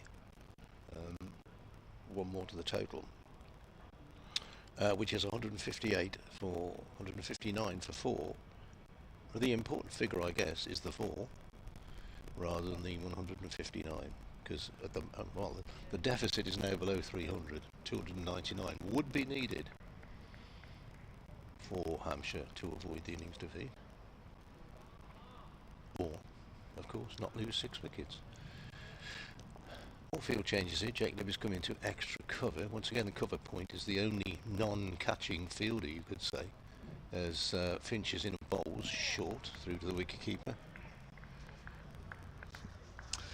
I'll quickly go through the list then. So we got to Kent, 3 in 1916, Headley. Middlesex, 3 in 1907, no names. Surrey, 3 in 1953, 2 by Jim Laker, won by Alex Badser. Worcestershire 3 in 1965, as per Richard's email from Shrewsbury. Yorkshire 3 in 1907. Hampshire had 2 in 1920, Alec Kennedy, both those. So Gloucestershire, with 4 in one season in 1924, is the most hat-tricks in the season. Great stuff, Dave. Well done. Finch in, bowls, short, through to the wicket-keeper. And Davis confirmed that Ronnie Jenkins did take 2 hat-tricks in the same game against Surrey in 1949. And I wasn't there, before you ask. That could have been interesting for him. I don't remember it, obviously, but I remember reading it or being told about it. Quite a character, Ronnie Jenkins. Always bowled with his cap on. He actually wrote a book. This is a story that was passed on to me as Finch comes in and bowls, and this is turned on the leg side. No run. He wrote a book about leg spin bowling. Worcestershire were playing Middlesex at Lord's, and the amateur captain of Middlesex, whose name totally escapes me, came up to Ronnie Jenkins and he said, "Ah, Jenkins, your book about leg spin bowling." "Yes, sir," he said. He said, "I've read it. It was quite interesting. Who wrote it?" And Ronnie Jenkins said, "Well, I wrote it, sir, but I'm just wondering who read it to you." Oh, I love it. As in comes Finch, turned off the hip, really. No run. End of the over, and it's 159 for 4. A maiden over from Adam Finch. 13 overs, 7 maidens, 2 wickets for 9 runs. And he's carried on this short-pitched attack, which one assumes that his captain and his coaching team wish him to do. Parkinson to continue. I briefly saw Stephen Clark, who was a regular emailer during the lunch break, and he said he was going to send some more AI stuff, because I think he likes the idea of us being replaced. Yeah, okay. I'm not entirely against it as long as it comes through. Yeah, as long as I get a good payoff, I'll be more than happy. I wonder if AI can work out my redundancy pay. Does it do figures that small? Yes, that's right. I can almost feel Stephen Clark's thumb reaching for his phone to say, "Calculate Kevin James's redundancy pay." I'm quite happy, Steve, for you to do that. As his forward is Ben Brown's the start of a new over from Callum Parkinson, but he has done this time, and to be honest, I quite like the poems. I think we like that. If anybody wants to send in an AI poem on matches, that's pulled away. That's a lovely shot there from Ben Brown through mid-wicket. 39 he moves on to 163 for 4. Maybe some poems. We had one from Stephen, an AI themed poem on this game. If you can think of anything that's relevant to Hampshire or Worcestershire, and you want to put and you know how to use AI and want to stick it into a program, and then do send us, because I think we had quite fun with that other one. There's a forward prod there by Brown. This one's a sort of a match report, which I guess Stephen's testing out the powers of the written press here. It's a little bit long. I won't necessarily go through it, but he has sent me one, which is basically a match report. Oh, has it quite reached gully? I don't think it did. He's low down. Is that Ethan Brooks there? I think it's Adam Hose. Oh, is it Adam Hose? He's in there now. He's on his knees. So, I was watching this again on the live picture feed. Or was it a half volley? Close. It was close.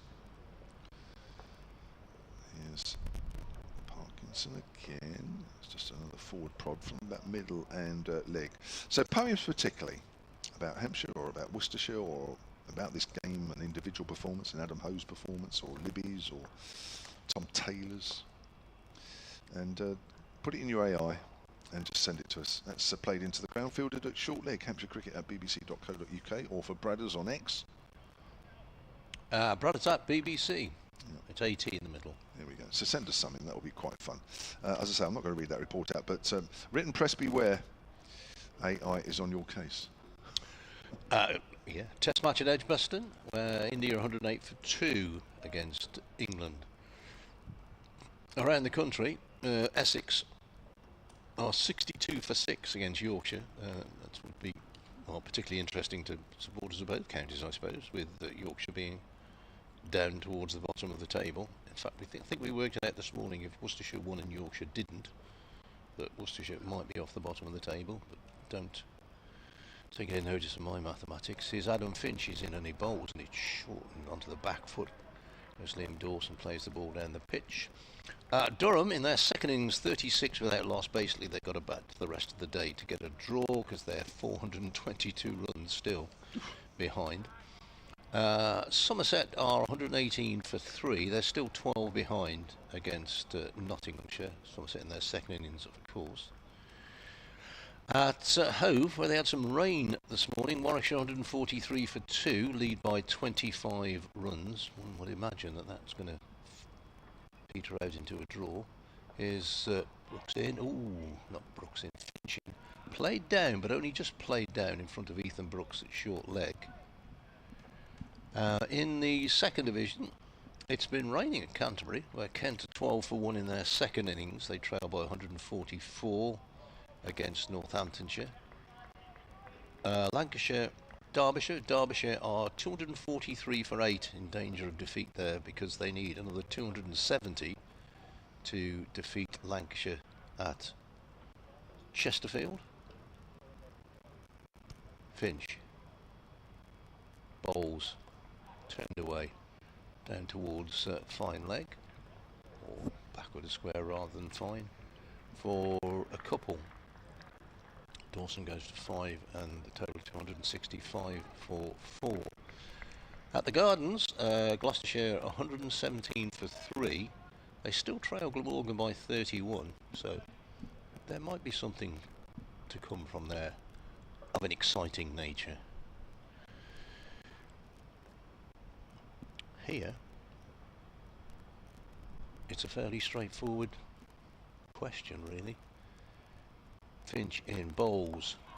Once again, very well played there by Dawson. Plays it down into the ground before it bounces up to Ethan Brooks at short leg. Whoever was down at fine leg, who was Tom Taylor, is called up into the circle. Not such a funky field on this occasion. Short leg. There's two relatively close in on the drive on either side. As Finch turns. And to this delivery, it's short, pulled away, 4 runs. Short enough to be hooked and not short enough to go over the batsman's head. It was sat up nicely, that one. And very quickly into his work, Liam Dawson cracks it away through square leg. And the total goes to 169 for 4. Liam Dawson's personal contribution is 9. Couldn't have played that any better. It's a perfect shot, that one. Ping. It pinged off the bat. So the usually frugal Finch has conceded 6 runs in this over so far, and just sends the batsman back into his crease there. Dawson pushes the ball away on the onside, fielded by Ben Allison, who gets to his feet somewhat gingerly. End of the over, 169 for 4, and there are, figure that we keep looking at, 60 overs remaining in a minimum of 60 overs. Yeah, and 7 overs to the second new ball. Email here from Stephen May, Hampshire Cricket at bbc.co.uk. Now, earlier in the morning session, Bradders, you mentioned a quote attributed to Winston Churchill. Did I? Oh, the Iron Curtain.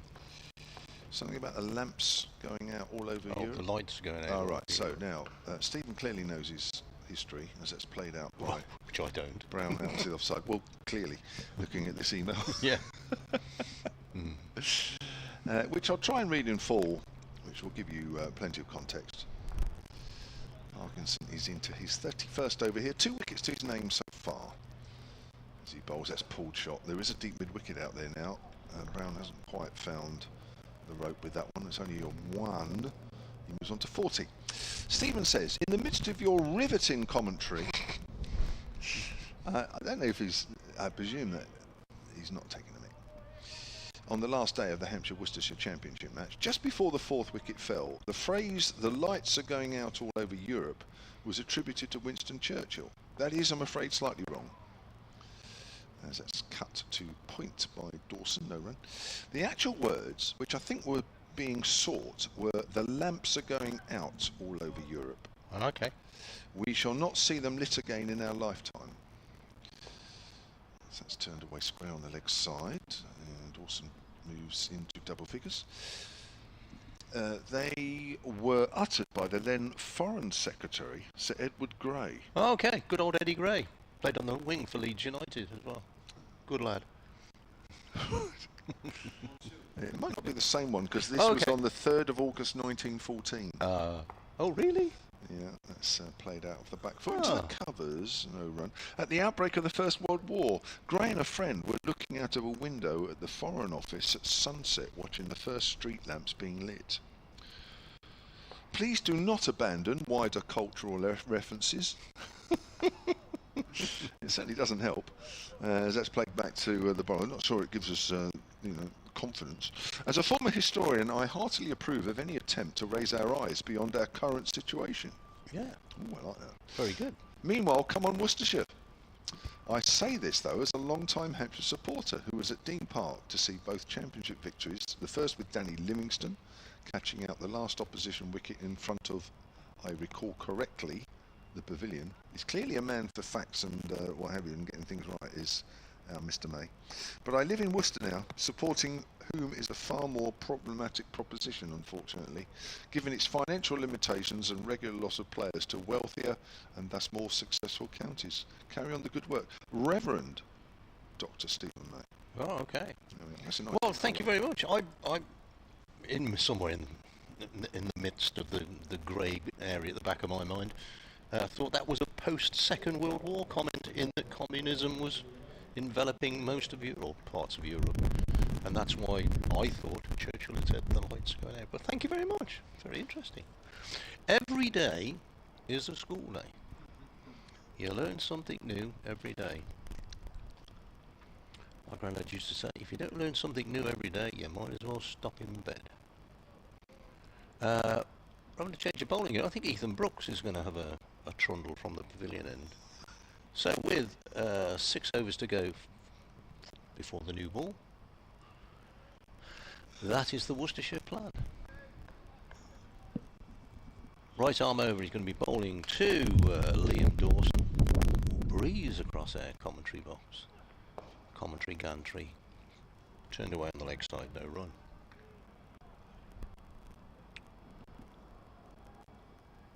The wind just rippling the side screen at the far end, which we have not seen much of in the last 3.5 days. Brooks in again and bowls, and this is flicked away off leg stump down to Callum Parkinson, who is backward square leg out on the boundary. The young ladies who were practicing out on the nursery have stopped practicing by the looks of it. The crowd has not swelled since lunchtime, I can tell you. Well, unless they had a really good lunch, and then they probably have swelled since lunchtime. But no more persons have entered the ground. Brooks in bowls. That's a nice good Yorker there, just dug out by Ben Brown, who has faced 134 balls for his 40 runs. A very staunch effort by the Hampshire skipper, who got a life last night just before the end. Brooks in bowls, forward pushing away on the offside. Skipper Libby does the fielding. Picks the ball up, you can't really call it fielding. A lone steward patrols away to our left, looking for somebody to say, "Go on, sit there, mate. Go on, sit there, you've got a ticket for that." He's not doing that, but you know. in my imagination he might be. Here's Brooks in, turned away once again. Parkinson in the action, coming in from deep backward square leg. And the total clicks over to 173 for 4. The sun glinting off the car windscreens over in the car park. They were there this morning, 7 o'clock, the car park attendants. Dead keen. There were no cars, but I think it was just their own. Here's Brooks in again, and that's short, and it's a loopy bouncer. It dips into the gloves of Gareth Roderick, and the total moves on to stays at 173 for 4. Worcestershire's 12th man, Riani de Villath, is in constant use today. He's just picking up helmets and running down the other end to try and work out who's off. Probably Adam Finch, who normally comes off when he's finished bowling. Do they change boots these days? Do they have bowling boots these days? Or did you have bowling boots? Yeah. Bowling boots and batting boots. To be honest, I did, and then the bowling boots got a bit heavy, so I sort of started to sort of, like most boots, especially when you're in all-rounders, you kind of wore the same ones really, a bit lighter. Parkinson starts a new over and Dawson is forward. Now Stephen Clark has clearly got far too much time on his hands. And he's emailed again, Hampshire Cricket at bbc.co.uk, as once again Brown plots forward. And I said about, we're talking about AI, aren't we? He sent in a very good poem before lunch, and then we jokingly said about AI and making us redundant, and I said, make up something about AI redundancy pay. But he sent this email, and you'll know what I mean in a minute. Let's play it out on the offside. I cannot calculate Kevin James's redundancy pay, as I do not have the necessary personal information. Forward again, which is sensitive and private, correct. To calculate statutory redundancy pay in the UK, the following details are required. I cannot believe I'm reading this out. I need Kevin James's age at the time of redundancy. No. That's right. He's calculated that I'm 64 years of age, which is right. Again, that's just a forward defensive. Length of continuous service, I need to know. The number of full years he's worked for his employer. Weekly pay, his average weekly earnings over the 12 weeks before the redundancy notice. I'm actually learning something here. Capped at a statutory maximum, which is £719 a week. The cricket is almost incidental here. It's a single to Dawson out on the offside. He moves on to 11. The calculation is based on 0.5 weeks pay for each full year of service when under 22, 1 week's pay for each 4 years of service when 22 or over. Good God. It's almost as interesting as the cricket. 1.5 weeks pay for each full year of service when aged 41 or over. The length of service is capped at 20 years and the maximum statutory redundancy pay is 21,570. I feel like I'm reading out those terms and conditions where you speed up the voice. Without his specific employment details, length of service and weekly pay, a precise calculation cannot be made. Thank you, Steve. Interesting. Well, I worked it out. £48.50. I'll take it. Here's Brooks in bowl short, hooked. Well, more pull, I suppose, and down towards fine leg, where Callum Parkinson enthusiastically races round and hurls the ball back in. The roar of a car going down the road, burning up fuel for no necessary reason. Total goes to 175 for 4, of which Ben Brown now has 43. Brooks to Dawson forward, pushing Ida Valath at cover point is the 12th man. If he's a cover point, I guess he might be on for Kashi Valley, who was fielding there earlier. Brooks off about, what's he coming in off? 15 paces. Not particularly fast, but generally fairly accurate, and he is on this occasion. Ball honing in on leg stump. In fact, Kashi Valley is on the field because he's just fielded the ball. So I think I was right in that Finch is the player that's not with us at the moment.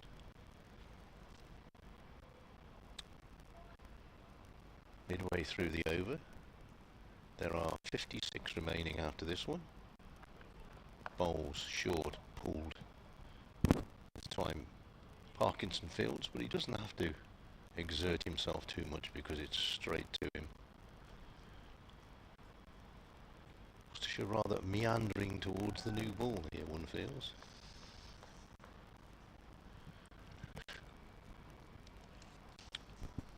Brooks with, oh, there's a, well, more of gully than a slip. Close catching, another short delivery which goes over Brown's shoulder through to Roderick.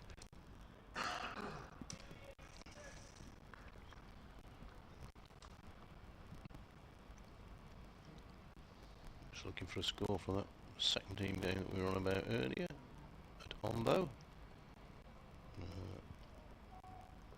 I'll find it in a minute. Brooks in bowls, dabbed away.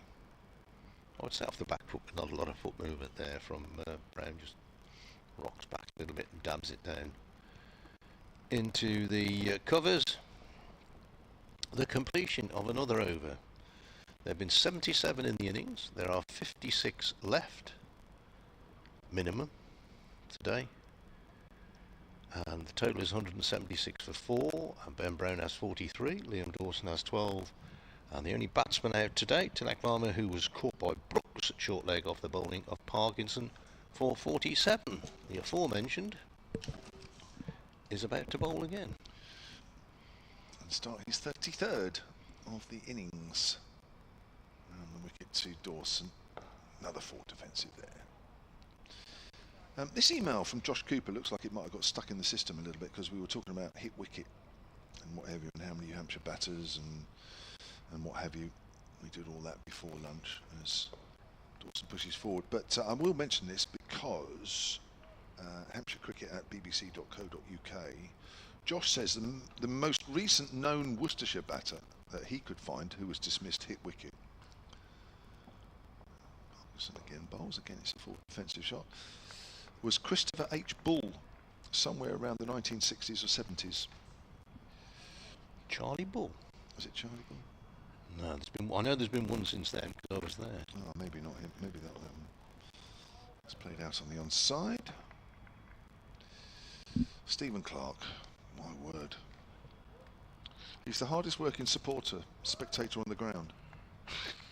Because he's come up with another AI poem. Does he watch the cricket at all? Clearly not. It's played into the ground. There is a silly mid off there. Hampshire Cricket at bbc.co.uk. We were, well, I did. I sort of asked, if you want to send in any more AI poems, has to be through AI. Oh, that's turns, gone past the outside edge. And anything about the game or anything relevant? He's right. He's come up with his second one. On pitches green, where red ball once held sway, a kookaburra gleams bright on a summer's day. It hardly swings nor seems with fiery pace. A batter's friend, it leaves few troubling trace. The bowlers sigh, their art it seems ignored. Flat wickets groan where runs are freely scored.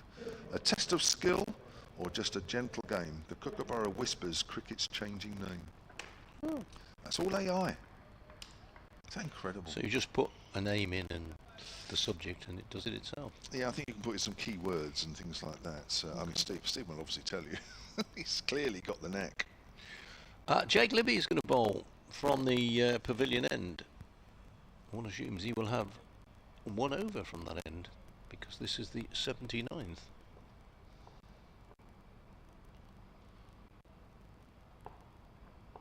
Bowling right arm over, 3 close catches, back onto his stumps goes Ben Brown, pushes the ball up the wicket. Yeah, I know Martin Weston was out hit wicket once at New Road, which would have been since then. Here's the next ball from Libby, short again, Brown back again. Oh, a Mayflower blue bus goes down the road. As Libby is ready to go again, this time drawing the batsman forward, plays the ball back down the wicket. Bowler himself does the fielding. Libby again, really gave that one some air, floated it up, pushed out on the onside. guess what? No run. Libby bowls again. And just drops a dead bat on it. Ben Brown. It's almost as if to say, you're not going to tempt me. And Libby's last ball is played defensively out on the onside. That is the completion of the over. 12th man's going off. Adam Finch is coming on. There's going to be, I suspect, one over from Callum Parkinson, and then the medium pacers will be back in the action. Clearly, Bradders, there are quite a few people out there that are very AI wise. Ooh. Yeah, and it's coming. Worrying, mate. Yeah. Di Davis has emailed hampshirecricket@bbc.co.uk. We've asked for any AI generated poems about anything relevant to this game and these two teams, as Dawson puts forward and it hits Ali on the boot. That's silly mid-off. So this AI generated poem is to Kyle Abbott. Oh, okay, so he'll be pleased with that. Here we go. Dawson's forward again. Big Kyle, with the ball in his hand, sends shockwaves through batters so grand. With a Yorker or nip, he makes stumps do a flip, then strolls back as if it was planned. Well, there you go. This is all AI. Fascinating. Dawson's off the back foot, cuts that through backward point. There is a fielder out in the deep, running around from cover. Picks it up just in front of the rope, just pushes it back. And Dawson will pick up 2, which means he goes on to 14. 178 for 4. Hampshire trail by 280. Have they gone up on the board? 178 for 4, yeah. 280 Hampshire trail. Dawson's 14. So keep those coming in. This is, I'm loving AI. Dawson just pushes forward. So could AI replace the great writers of the past, the Shakespeares of this world? Well, wasn't there a big Hollywood writers' row recently? Wasn't there? They were on a strike. Oh yes, that's right, because AI was writing the scripts. Yeah. It's pushed into the ground, fielded at silly mid-off. Oh yeah. Yeah, that's the problem, isn't it? I was reading last week that historians in Stratford-on-Avon, Parkinson bowls and Dawson again. Prods forward now. That's 80 overs completed. 178 for 4. had discovered what they thought was Shakespeare's pencil with which he wrote most of his plays. But they're not sure if the pencil is to be or not to be. Is that a true story?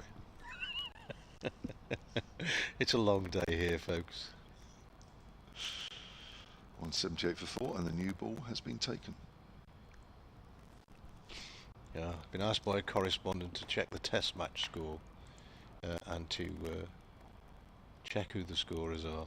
I think I know the answer to this anyway. I don't know whether they put the scorers up on here.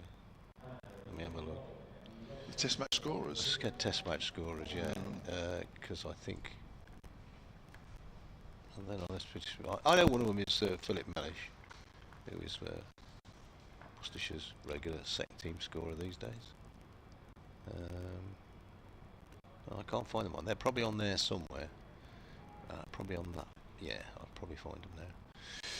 As you would expect, the new ball has been taken. And actually, the scorers are not on that one either. So anyway, feel like you're having a good day or a good match. 178 for 4 is the total. Tom Taylor is the bowler, and Ben Brown is the batsman, as he has been for the last 151 deliveries he's faced. Taylor races in and bowls, a couple of slips there. Some shout of catch, but didn't really land anywhere near anyone who was likely to catch it. Well, they have been having fielders behind square, whether we're quite in that position I don't know, but quite regularly. And here we are with the new ball, there's nobody behind square catching. Might have a leg slip or a leg gully in there.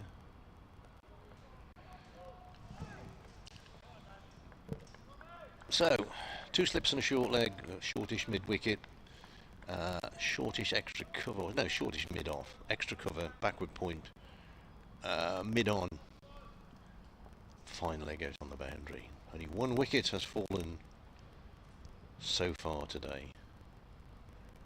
Taylor to Dawson, forward, pushing up the pitch. And Allison bends his tall frame to pick the ball up. There's very little movement around the ground today. There aren't many people here. I suspect that, well, there's quite a lot of Worcestershire people who came down for this game who would obviously have turned up for the last day in the hope that they might see their team win. They still might. Taylor in, bowls, flicked away, half stopped by Kashi Valley at short leg. Stop. Flicks it up in the air and then grabs the ball before it can race away from him. Sky is away to the west, from whence the weather normally comes here, doesn't it? When it comes along that way, yeah. Over top of the trees. Over the Shamewall stand generally, yeah. Yeah, they are clear. Almost a cloudless sky. Just a few wispy ones. Here's Taylor. And this ball, full length, driven away on the onside. Once again, the fielders get a little bit excited, but it looked to me as if that was all along the ground. Ethan Brooks at mid-wicket. The fielders. That's the grounds we were trying to water parts of the outfield last night, just before we left. There's some green patches and some quite brown patches. You see the lines of the drains, where the drains have been put in underneath, quite bright brown against the light green. Next ball down the leg side, Roderick goes across and takes. 1 ball left in Tom Taylor's first over with the new ball. Tea today will be at 3:40, whatever happens. Or, I could correct myself there. If there were to be 9 wickets down, I think the umpires could say, well, delay it for half an hour. But with my usual knowledge of the laws and the rules of cricket, I wouldn't guarantee that. 2 short mid-wicket wickets in. Next ball is turned to the wider of those 2, and there is no run to be had. Test match, India are 127 for 2 in the test against England, which is taking place at Edgbaston, Birmingham. Your favourite ground? Wouldn't miss it for the world. Now, we've clearly found a subject that Stephen Clark is knowledgeable about and loves. Because I think he's having a field day here. Yeah. I mean, let's be honest, unless you're a Worcestershire fan, I wouldn't say you're totally enjoying today. No. And probably haven't enjoyed the previous 3 days. But Stephen Clark, I'm sure, is having the time of his life up there in the Shamewall stand and probably enjoying his best day, because he has come back with another 8-line AI poem, and he asked it. So who we got here? We got Ben Allison. Of course, we've got Ben Allison, who's only bowled 6 overs in this innings, none for 13. Fairly fresh, you would think. Yeah. Also, when he's bowled this first ball, I'll come to the poem. He's got 2 men on the drive on the offside, 2 men on the drive on the leg side as he's in, and Brown plays that one late, just in front of square on the offside. So he said he asked it, write an 8-line poem describing to and using the names of Dave Bradley, Kevin James, and how to write a poem with AI. The result, he says, here it is. All right, Dave, Kevin, and lend an ear and learn. No quill or parchment, now the circuits burn. You feed the topic, give the AI a theme. It sifts through data like a waking dream. That's half of it. clever, this AI stuff, isn't it? Alison runs away from us and bowls, and that's left alone outside the stump. Rhyme, metre, rhythm, all it will recall from countless poems, sounding proud and tall. Then words emerge, a verse both neat and new, so type your prompts and let the bot see through. Oh. So there it is, he's telling us what to do. He's telling us, be bold and have a go. Well, I'm willing to take on a bit of AI. As long as it can mow my lawn, I'll be happy with it. I'm loving this one. Now, obviously, Di Davis loves AI as well, because he's back on the emails. Oh, that's nipped back. That's a good delivery. That's what the new ball can do, even if it's a kookaburra. That's a wicked nip backer there to Ben Brown. I think has probably hit him around the thigh pad. Just made him bend over for a bit. Hampshire Cricket at bbc.co.uk. If you know how to use AI, which clearly one or two of our listeners and watchers do, and then join in. Yes. Because I'm loving it. So, Di says, another AI-generated poem. Here it goes. Steve Clark sat in the back row, so grand, of the shame-worn stand, phone in hand. While watching the game, he'd craft verse with no shame, AI poems inspired by the game. Oh. Love it. Do you know Longfellow and Keats and all those must be turning in their graves? All that effort they put in. Yeah. Alison bowls. Oh, it's off the pad. Caught it short leg. But off the pad. Well, he's got a couple to do a bit in this over. It's a bit of nip, isn't there? Yeah. Yeah, new ball, eh? Make the most of it. Because as we know, the kookaburra does not last long. But yes, this is going to be a little period of anxiety for Hampshire supporters. One that the Hampshire batters will got one or two new challenges here with the ball just doing a little bit more as Alison bowls outside the off stumps. Nice carry, good leave. The score remains on 179 for 4. Just over 51 overs left in the day. Not sure we're going to get any more than that in, so that really will be the figure to go by. And unless Hampshire lose a couple more wickets in the next couple of hours, we might not see all those bowled. I can't see if we get 5 down by 10 to 5. Worcestershire really will think they're going to take 5 more, but you never know. We'll wait and see. Short, pulled away by Brown. That's going for 4. Moves on to 48. Nice shot. Kept that down. Was in total control of that one. Short ball just outside off stump. Yeah, nicely played. 183 for 4 at the end of that over. And that total deficit comes down to 275. But as we have said innumerable times, if I could say innumerable, I would use that word. I clearly can't. I can. Lots of times. Lots of times.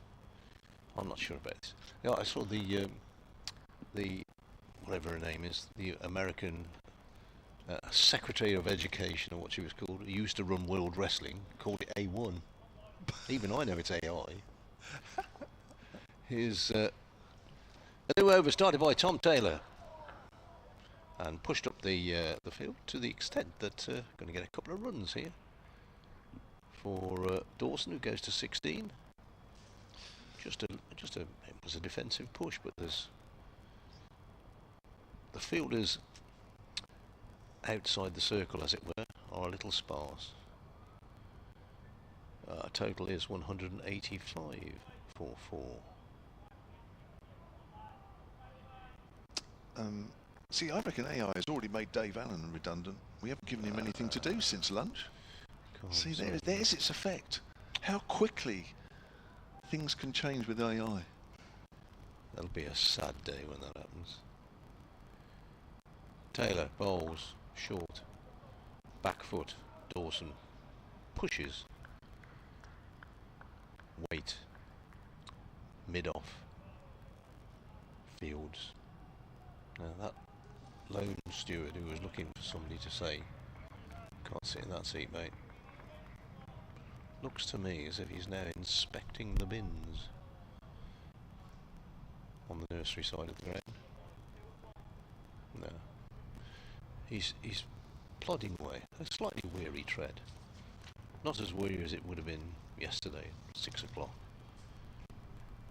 Next ball is played out on the onside, where it is fielded, and there is no run. Let's see if Essex putting up any resistance against Yorkshire in that game there. Well, they're 102 for 6, so they actually lead by 11 runs now. Michael Pepper's got 26, and Jordan Cox has got 51 of those. Well batted, lad. From the point of view of Worcestershire, they would be quite happy if that turned out to be a drawn game. Apparently the scorers are listed on as Taylor is in, bowls tucked away through mid-wicket. At least 2 Ethan Brooks chases energetically. 2 it is. 187 for 4. Now they are listed on another website, so my error, if you want to call it that. You can. So a couple of slips and a short leg. Shortish mid-off, mid-wicket. Taylor, right arm over, in bowls down the leg side. Good take there by Gareth Roderick. Tumbling across to the leg side. He would have been disappointed if he didn't stop it, but he did.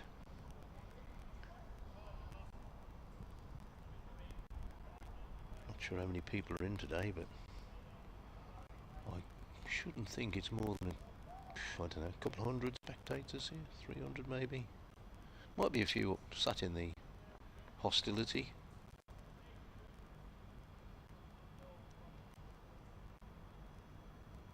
Tom Taylor's the bowler, and coming forward defensively, Liam Dawson is the batsman. End of the over, 187 for 4. Can't really read that figure on there. 50 overs left. A minimum of 50 overs left in the day. That's if it does go till. Yeah, well, I'll be honest with you, in a way, I'm surprised there's only been 1 wicket so far when you think the way Hampshire have batted so far, but then in true professional style, really, you try not to bat as badly a second time around. And you wouldn't expect these two to give it away, would you? No, these two are, you know, Varma. These two are, these are the batters you need to get past. We've got past Varma, but it took an hour and 45 this morning. Here's Allison. Bowls and forward is Brown.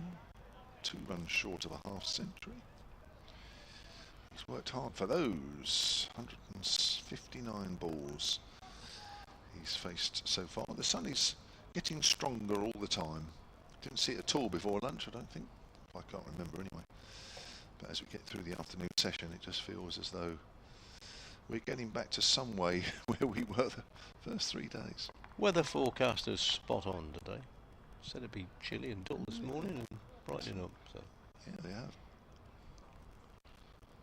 2 slips and a short leg for Allison, who's into Brown once more, and Brown leaves that away. It's a nice little shape on that, actually. He's got 1 or 2 balls to nip back, but he's also got the ball nicely to straighten a fraction on the right-hander. Nice shape on that. 187 for 4. I know you've been giving some scores out. I can't remember if you mentioned the test match recently, but not of late. Always interested to know what goes on with the tests. You never know with England. Take your eye off it for half an hour, and they like putting them in, don't they? They put them in again, have they? Yeah. That's another good ball outside the off stump, which has nice shape on it. Brown lets that one go by. Obviously worked at Headingley. The stats at Headingley, though, there was a case for that, wasn't there? Where I know everybody on the first day said, "What is he doing? You cannot do that."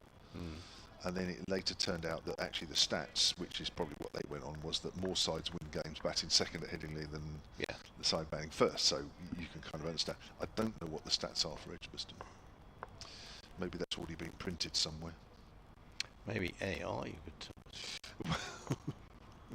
See, like it's pulled away by Brown, out to square leg. It's going for 4, and that's Brown's half century.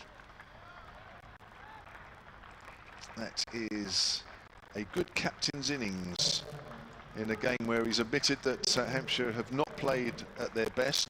162 balls with 8 fours, and that is an expensive drop last night at backward of point, which wasn't difficult. And he's gone on to bat all day so far today. A very muted celebration from Ben Brown, just raised his bat halfway up. He knows there's still a lot to do. Oh gosh, yeah. Oh dear. He's not even done half the job, I don't think, yet. Short ball. Brown doesn't have to duck under it too far. So Ben Brown, this season, that's his second half century. He's got 100 as well. He's been averaging just over 45 this season, which is just a little bit more than his career average of 39. In a team that hasn't always batted well in this season's campaign. Allison's in. And Brown, look at how watchful he is there. My word. Right in behind that. 191 for 4. I think the least celebratory century I've ever seen was Jake Libby at Headingley, when basically Yorkshire were tossing up to get a declaration, and he went to 100. I don't think he acknowledged it at all, if my memory serves me correctly. He just went on with it, and yeah. But they all count in the record books, that's the thing. We could have a change here, or what are we doing? Oh no. Just some rehydration coming out for the batsman. Still going to be Tom Taylor. From the pavilion end, the wall of an aircraft, which is obviously leaving Southampton now. Airfield Airport, I still call it airfields. Airports. I still remember as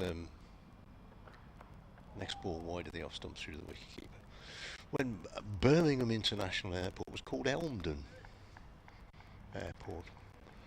And there's a few, isn't there? Cardiff Airport was called Roos, I think. Roos Airport. Right. Yeah. Prestwick was Edinburgh, Glasgow. It's one of the Scottish airports. It was called Prestwick. I think it used to be a race course as well. There's a few. I don't know whether Southampton Airport was ever called something else other than Southampton. Eastleigh. Eastleigh? Yeah, Southampton, Eastleigh. Yeah. Here's the next one, which is... It's not a bad ball from Tom Taylor. It's well left in the end by Liam Dawson. What was Leeds? Bradford. Leeds Bradford. Leeds Bradford. It used to be called something else. Did it? Yeah.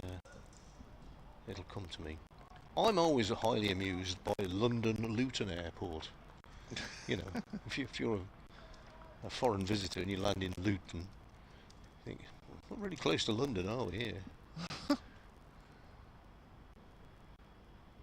Oh, here, I've got an answer for you. AI. Taylor in. Pushes out on the offside. You mean it's not really there at all, it's just been invented by a computer. Well, Leeds Bradford Airport was initially known as Yeadon Airdrome. That's it, Yeadon. Yeadon. Yeah, Y-E-A-D-O-N, Yeadon. That's the one. Yeah, just go to AI, mate, it's easy. Yeah. Well, what was Heathrow was actually London Airport, wasn't it, originally? No, I thought London Airport was Croydon. Oh, right. Wasn't, I think that, I'm sure I've been through Croydon, and I'm sure... Oh, that's right, there is. Yeah, there's an old, used to be an old aeroplane there. Here's Taylor back at cricket. That does come back a long way, because Gareth Roderick takes that plunging down the leg side. And Tom Taylor walks away in great disappointment. He produced a beauty yesterday evening to get... who did he get in it last night? No, in the first innings. Who's that? Tom Taylor. Sorry, I'm just looking at AI. When they came back, it got. Abbott. Yeah, Kyle Abbott. You got him out for the beauty that came back. Yes. Croydon was indeed the location of London's first major international airport, which played a significant role in the development of global air traffic or travel after World War I. Right. Taylor in bowls. This one is again wide of the off stump, but goes straight into the gloves of Gareth Roderick. Yeah. So was Heathrow? Was that? Well, I think it was called something else, but just to finish off, it was known as London Croydon Airport and was the UK's busiest airport during the interwar period. Croydon Airport closed in 1959 as larger aircraft and the need for longer runways led to the rise of Heathrow. Yeah, I'll type that in. AI will tell me. You're on Google, we all know that.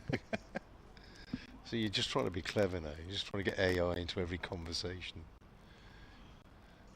On the field, Tom Taylor is bowling and pushed away on the offside by Liam Dawson, who ends the over on 18. And Tom Taylor ends the over 15 overs, 5 maidens, and no wicket for 49 runs. And the total is 191 for 4. And the overs left in the day are 48. Sorry, mate. So I'm getting so excited now. Heathrow Airport was originally called Great West Aerodrome. Oh, right. It was later known as Heathrow Aerodrome before becoming London Airport and finally being renamed Heathrow Airport in 1966. Well, there you go. God, this is fascinating. Every day is a school day. And I've got another AI poem. Oh, not another. Yes, but I'm loving it. Here's the Allison in, and that's just turned away to back with a square leg by Brown, and there's no run. This one's from Adam Grapes. Okay. Hampshire Cricket at bbc.co.uk.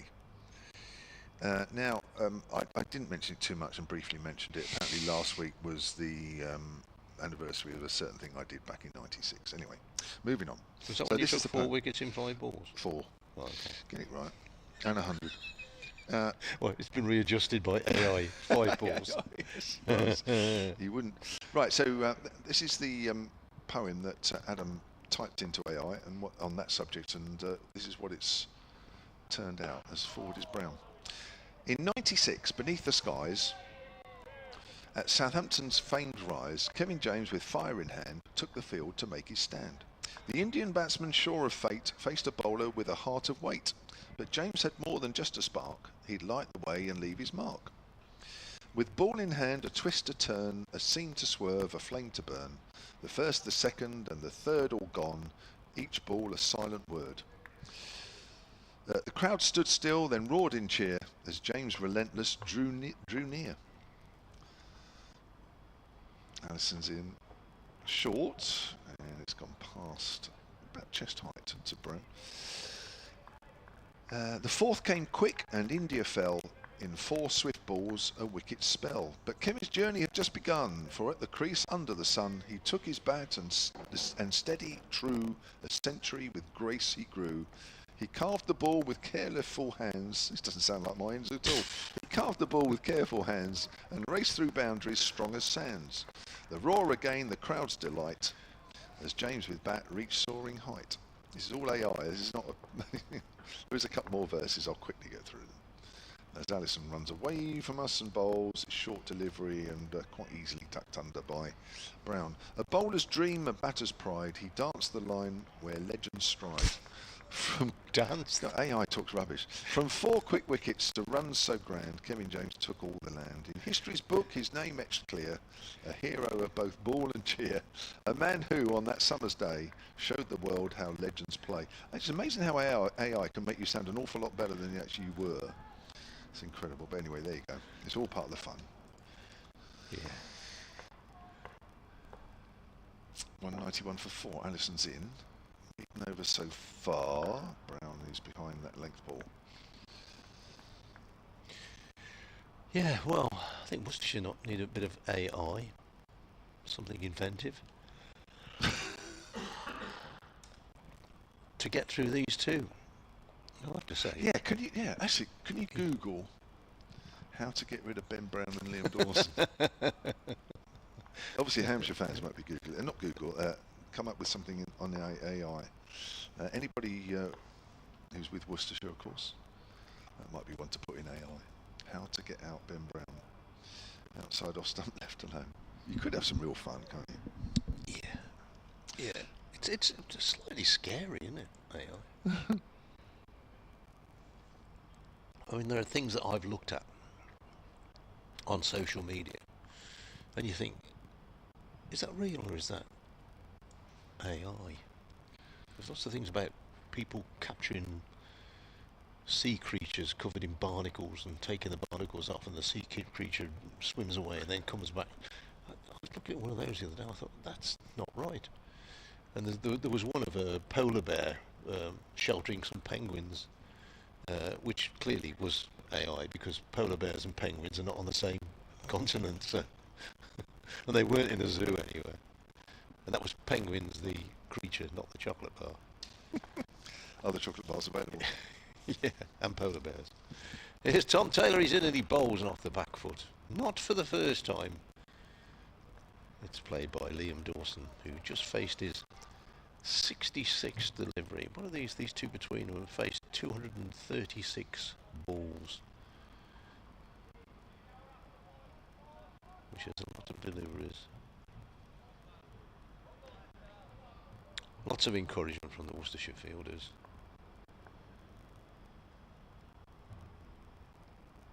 Taylor turns, arms pumping in, bowls wide of the stumps, wide of the batsman, but not wide of the wicketkeeper.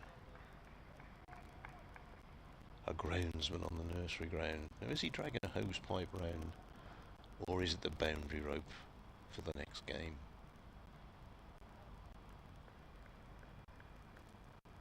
Very flat, isn't it? You know, and I'm not talking about the wicket here, but, you know, I mean, most grounds there's a little bit of undulation, there's a little slope, but that's as flat as a pancake. Here's the next ball from Taylor, pushed away on the offside, and there is no run. Well, the new ball has not worked so far, it has to be said, for Worcestershire. What's this, the 7th over with it? And there's been no great deviation.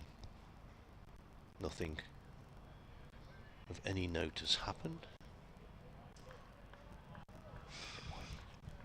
Yeah, 6.5 overs. My binoculars, there's a chap I think I recognise walking around there, and it's not the same bloke.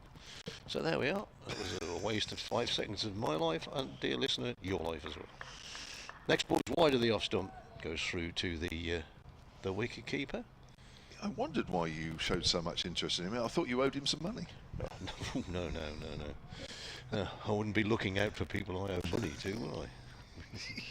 I'd be hiding from those sorts of people. I don't think I owe any money to anybody at the moment. Well, it wasn't. Yeah, I mean, I wasn't asking to sort of delve deeply into your financial situation. No. Apart from a certain building society who I'll be paying until I'm 98, I think, if I last that long.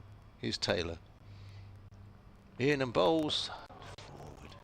Concentration of these batsmen is tremendous, isn't it? Okay, you could say, you know, it's a Kookaburra ball and it's a flat pitch, but it's still, you know, Worcestershire have bowled well. They've bowled tight. They've not given runs away. They've not bowled rubbish. You know, they bowled properly. And the concentration of these two in particular has been remarkable. Yeah, and I do. And I'm sure most Hampshire fans, either watching, listening, or at the ground, would feel reasonably confident at the moment with these two out there. You know they're going to fight hard. I'm not saying the others won't, but these guys have got the technique as well to do it. Yeah. Taylor bowls, forward pushing. No run. End of the over. Tom Taylor's bowled a maiden over. He's bowled 16 overs, 6 maidens, no wicket for 49. Another email here. Not AI poem. Well, I was just going to say that actually it's nothing to do with AI, which, to be honest, is come out of the blue. It's been an AI afternoon, this. Alan Groves, Hampshire Cricket at bbc.co.uk. Greetings from an overcast central London. It's been a lot of rain around us. Not necessarily close by, but rain. Was it, you said earlier, Canterbury rain? Canterbury, Hove rain? That's at Northampton as well, I think, today. Yeah, London, obviously, maybe overcast, but certainly maybe closer to rain than certainly here. Alan writes, greetings from an overcast central London. Many instances this season of the middle order bailing out the top order. Especially worrying is the form of Nick Gubbins. Yes, he currently averages 28 this season, which is way below his career, which is 36, and he averages a bit more than that for Hampshire since his move from Middlesex. So yes, he's a bit down. Now we got some spin with the second new ball, and that's flicked away by Brown out towards deep mid wicket. Callum Parkinson is back on, 192 for 4. Anyway, onwards and upwards, says Alan. Thanks guys for your excellent commentary. It's very nice. Clearly likes AI as well. I've got it on the brain now. We want some more AI content, please, people. You want some more AI content. I want some more AI. Don't include me in all this. Forward is Dawson. Same from a Worcestershire point of view. Anything type, I don't know, get Liam Dawson out. Yeah. Poem. Yeah. Dawson trudges back disconsolately. Forward prod. Lovely and bright out there again today, just like the first 3 days, back to normal. Nice hot though. It was a suffocatingly hot, wasn't it? Yeah, it was actually. Yeah, no, this is nice actually. This is pleasantly up here in the gantry. You could quite happy spend days here without worrying. It's pushed out square on the offside. I think we have. Well, it feels like it. Food's been good. Yeah, Thanks for excellent. the 4 days. Really enjoyed that. Very good. As always. Not any more junk food like I've been having recently. That's played out towards deep extra cover, and they're not bothering to try for 2. It's just all about occupation of the crease. Yes, keep the scoreboard ticking along, but it doesn't need to do any more than tick along. They're not gonna get in front in this game. It's about killing time. 193 for 4, and just keep yourself loose with the odd single, and trying to put away the odd bad ball. Bounce on the back foot. It's there, and that's played out on the offside, and Callum Parkinson has completed 35 overs, 2 for 60. And we have 45 overs left in the day's play. Essex have lost a wicket in that match against York. They're 117 for 7, so they only lead by, 110 for 7, so they only lead by 19 there. Keeping an eye on that one because it will affect the bottom of the table, which, well, Worcestershire were the bottom team before this round of games, and if Yorkshire win, my calculations say that they would still be bottom, but I'm not sure that my calculations are necessarily correct. Come on, Tommy boy, is the shout from a Worcestershire fielder, and Tommy it is. There's a bit of a hold-up because there's a member of the Hampshire staff walking down the steps, which are just above the side screen at the far end, but now we're ready to go. Taylor in bowls, and forward defensively, not for the first time, and he will hope not for the last time, goes Liam Dawson. Wind just picking up trees around the ground, of which there are many. Very, very green scene from where we sit. Looking to the nursery on the left, and then the woods in the distance over Handbrake Hill. See, I know it's called Handbrake Hill over there. For obvious reasons, I would think. There's Taylor is in and bowls. Oh, that's a nice shot. That's just leaning into it. It was over-pitched by Tom Taylor, but there's no great backlift, no great swipe of the ball, if you want to call it that. Just leant into it and timed it perfectly off the sweet spot. Scooted over the outfield for 4, 197 for 4. I shouldn't have called Handbrake Hill, because if you don't put your handbrake on, your car's going to disappear. Although... No, you're right, and the reason it's called Handbrake Hill is because it happened to somebody. Oh, really? They didn't put their handbrake on and... Correct. And their car bashed into, I think, the back of the pavilion. Oh, right. The indoor school wall. Here is the next ball pushed out by Dawson. Something just went flying down in front of us. Right above us. Not quite sure what that was. Ah, yes. It didn't happen that long ago, and it happened to the head groundsman at the time, Nigel Gray. Oh dear. That was Shouldn't joke. a year's supply of banter in that, I would have thought. Yes, that's why it got its name. 197 for 4. Taylor to Dawson. And Dawson gets a little bit tucked up, comes forward, so he plays the shot, plays it out on the onside. And there is no run. I'm driving one of these modern cars with no I quite like a handbrake. I like, it's a bit of a reassurance in a handbrake, but there's a lot of modern cars don't have handbrakes. You just put it into park, and I was a little bit suspect of that. That's probably my old age, really. Quite like pull the ratchet on a handbrake, just Hear it click. hear it click, yeah. Yeah. Are you one of those that leaves it clicking all the way out? Because that's so annoying. Yeah. Here's Taylor in bowls, turned away. There's a shout of catch, but it would have been the catch of the century if short leg Kashi Valley had caught that. 1 run. The first time I ever got a penalty or a fine or anything was because my handbrake on my Ford Anglia didn't work at the time. I was coming out of Birmingham fairly late-ish in the day and got pulled over, and the gentleman said, "Oh, your tail light is out." So I said, "Oh, yeah, never mind. It's to the back. I don't need to see that, do I?" or something. And he said, "Can you put your handbrake on, please, sir?" I said, "Oh, yeah, okay, officer." So I put the handbrake on, and as Taylor comes in and bowls, that's another nice drive through the offside.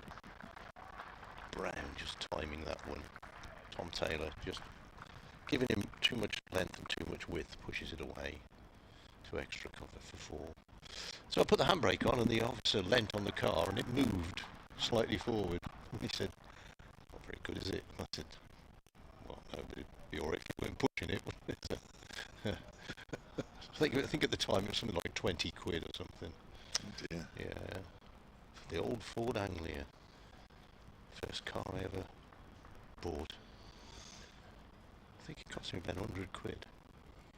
Which is probably as much as I've paid for a car since then, to be honest. That's the end of the over, and it's 202 for 4, and Brown has 57, Dawson has 26, and there are 44 overs, a minimum of 44 overs remaining in the game. And what we're doing the stats, 256 needed by Hampshire to make Worcestershire bat again. Here's Parkinson. Another prod on the front foot from Dawson.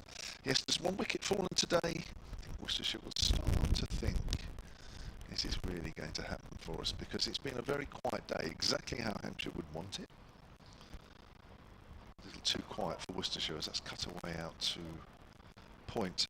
Stephen Clark is back on the emails here, and he's got a question for Dave Allen, but it's such a long one that even on a day where it's quiet,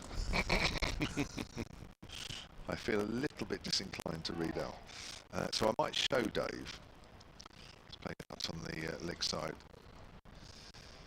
I'll let him read it, actually, and then I'll try and paraphrase it, but I feel like I need till tea to paraphrase it. Dave's just got up, he's going to read it. Right, Parkinson bowls and Dawson. He's pushing that out on the offside. So what have we got? We've got a slip, we've got a gully, and we've got to slim it off. Minimum, really, 3, isn't it, in this situation? Really, you've got to be taking wickets now. Yeah, it's not quite desperate for Worcestershire, but you've got to take every chance going now. Assuming there is another chance, and assuming that the next one won't be for quite a while. Another prod by Dawson. 24 from 85, Dawson. 57 from 173, Brown. Parkinson bowls. May just have straightened a bit, but it's outside off stump. Dawson's not playing. Just get excited a little bit when the ball moves off the straight. As Dawson made no inclination towards playing a shot at that one. End of the over. And we've had 90 overs of this first innings. Second innings? Second innings following on. Second innings, yeah. We're still playing, Steve. I don't. This is a catering man. Steve has just joined us. He's bringing us fresh supplies, as if we need them. It's going to be, looks to me as if like Ben Allison is going to bowl from the pavilion end. And he is going to be bowling to Ben Brown. And his field will be 2 slips, short leg, deep flying leg, 2 mid wickets, no, a regulation square leg, a mid wicket, mid on, mid off, and a backward point. Allison bowls turned away by Brown. And Worcestershire trying many different things. Field changes, bowling changes, trying all sorts to try and winkle out a wicket. We knew it was going to be a tough long old day, and we've not been disappointed. I do have to say, your correspondent Stephen Clark. Yes. I've never met him. I don't know him. Right. But tomorrow, when we don't get a message from him, when I'm sat in my garden drinking my decaffeinated tea, I might think that he might send me an email. Here's Allison in, turned away through the leg side. In the end, it's Adam Finch who moves across to his left to do the fielding. On another day, the batsman might have thought of taking a single there, but the runs aren't what matter here, and a calamitous run out is not what the Hampshire batsmen need. Well, he's got your X feed, because you've given your address out a few times. He might just slip you an X. Okay. Don't normally look at that on days off, just to quantify that. Next ball, short, very short. Over the batsman's head, through to the wicket keeper.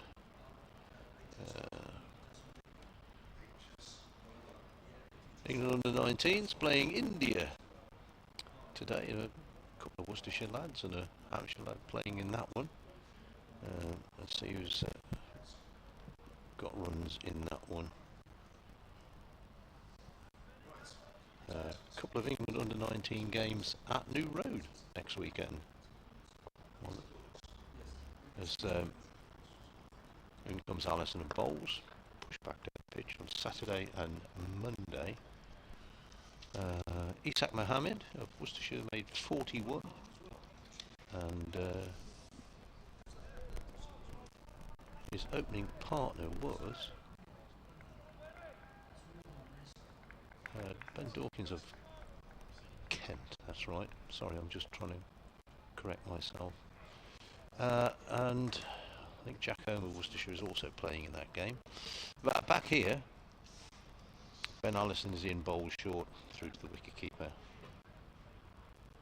No run. England 184 for 5 in the 32nd over. Rocky Flintoff, a lad who will have to work hard to eclipse his father, of course. Ben Mays of Hampshire in that game got, excuse my hesitation, the old thing's moving a bit slow.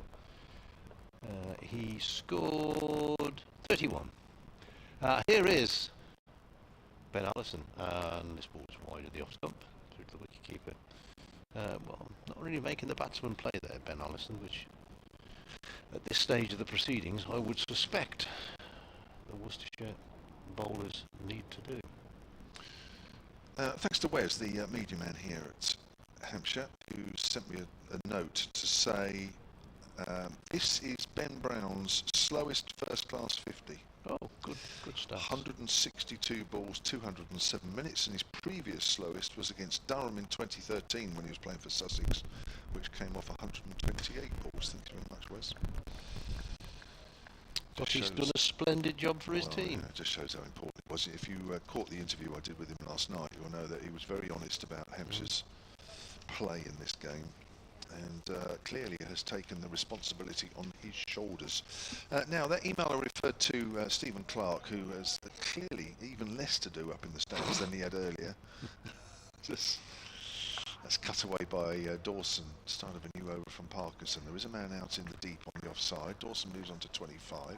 203 for 4. Basically, the crux of Stephen's email was about the role of Hambledon Club in the early cricket laws and its eventual transition to the power at Lords, and how Hampshire County Cricket Club was formed in 1860s and lost their first class status, and blah blah blah. And it goes on like that, really. And he was asking a couple of questions to Dave, but that email's a lot longer than I've just mentioned. That's cut out in the offside no run. Dave has suggested, Steve, if you go to 2 histories of Hampshire County Cricket Club, one of them, Arlott, Altham and Egar, a history of Hampshire in 1957. That book was published. That's played out wide of mid-on by Liam Dawson, and the ball is running away, but not quite. Oh, it has. It's gone over the rope. Helped over in some part. Dawson moves on to 29, 208. Peter Wynne Thomas, he wrote a book about the Hampshire history in 1988. They both go to it in some detail, but the best book that's not Dave saying that, that's me. Is 150 Not Out, written by a certain Dave Allen, which probably tells you everything you need to know. And it's available at all good bookshops, and probably some that aren't so good either. Probably in the club shop as well, Dave? No, it's not in there. No. Oh, it's some in the archive apparently, outside the Ostamper and left alone. Where's the archive these days? The Shane Warne stand. So apparently there's a copies in there for a small donation to Dave's pension fund. There's Dawson on the back foot. Oh, it's gone out to backward a point. They'll take some runs. I thought initially that wasn't going to sneak through, but it did. And 2 more to Dawson, takes him on to 31, 210 for 4. You mentioned the great Arlott in that title there.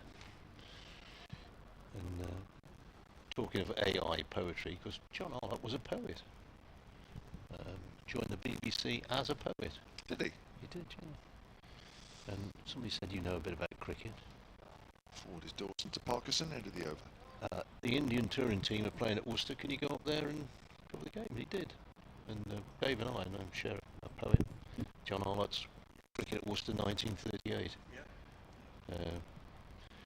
Dozing in deck chairs, gentle curve through half-closed eyes, I watched the cricket, knowing the sporting press would say, Turks bowled well on a perfect wicket. That's the first verse. And there's a copy of it on the wall of my office at home. Well, I call it an office. It's basically a junk room with a computer in it. Great man. John Arlott. A Basingstoke, in fact his autobiography was called Basingstoke Boy. 210 for 4. We've got about 33 minutes before tea. Worcestershire would dearly love at least one of these 2 out, but they're certainly not going to get in with that delivery. Although they did appear to keep a little bit low, but it's been tucked away down towards fine leg. 4-4, says Jack Chantry. Just gone out of my view, but I'm willing to believe Jack. So the total goes to 214 for 4. Yeah, John Arlott, who had a lot to do with, well, we talked about Brett D'Oliveira being here yesterday, but Basil D'Oliveira coming to England. In that Basil D'Oliveira wrote to John Arlott, and he in turn got hold of a bloke called John Kay in Manchester and got Basil a job in Lancashire League cricket. Next ball pushed back down the pitch. Ben Allison on his follow through does the fielding, and there is non wrong, as the French would say. Non wrong. They probably wouldn't, but the French, I've watched some of this European Cricket League, you watch on one of the channels. It's quite fun. I think they're mostly 10 over games, but all sorts of teams are in it. There's Allison round the wicket in bowls. Oh, that's a good one. Short, but then rather hurried. Ben Brown played it out fairly safely on the offside. which I thought might prompt Worcestershire to put a shortish extra cover, silly mid-off in there. But we'll see. Sweden played Bulgaria and all this, and well, I don't know if France have got a team in it, in the European Cricket League. But all the games are played in Spain on, what do you want to call them, synthetic wickets, plastic pitches, whatever you want to call them. I know a good friend of mine who spent some time out there umpiring the games, which I believe are quite lucrative. Here's Allison round the wicket, bowls, and again, he just took his bottom hand away there, Ben Brown. He's kind of shaken up a little bit like that. He's having a conversation now with the umpire in Blackwell, I think. Well, I think he thinks it might have been close to being a no ball. It was a full toss. Oh, was it? Yeah. Oh, sorry, I thought it was just a short ball.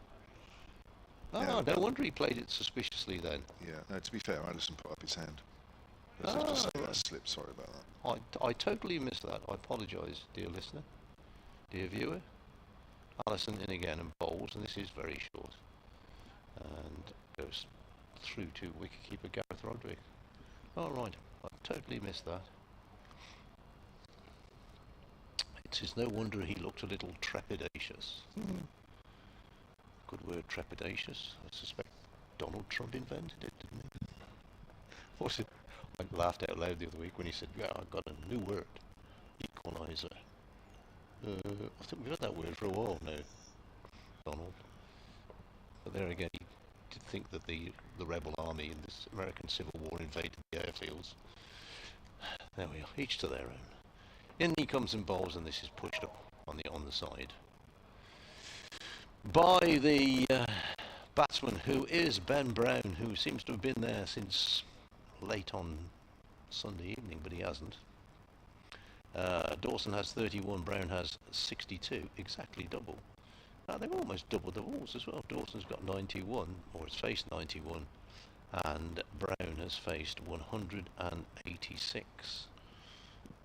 And we have 20 minutes till tea, with 40 overs minimum remaining in the game. So you like your European cricket then? It's just, funny. Just the scores are ridiculous. There's some score 200 off 10 overs or something. But it's there are days when there's very little else to amuse people like me late at night. Parkinson to start his 38th over here, round the wicket, and off the back foot is Dawson, stealing out to extra cover, and it's not quite cut off, so they'll jog through for a single. Dawson moves on to 32. How did he bowl in the first innings? Scotland Parkinson. He bowled in the first innings 23.3, got away with it. That's played out to deep point. 63 now to Brown. 216 for 4. He's bowled 37 in this one, so that's 60. And he bowled 50 for Durham here, is that right? So he's bowled 110 overs. He's bowled an innings on this ground this season. For a return of about 5 wickets. It's played out on the leg side. You get 2 bonus points. Yeah. Dave Allen's handed me a book here actually. Stephen Chalk's email again asking about the history of Hampshire and Hambledon and all that sort of stuff around that era.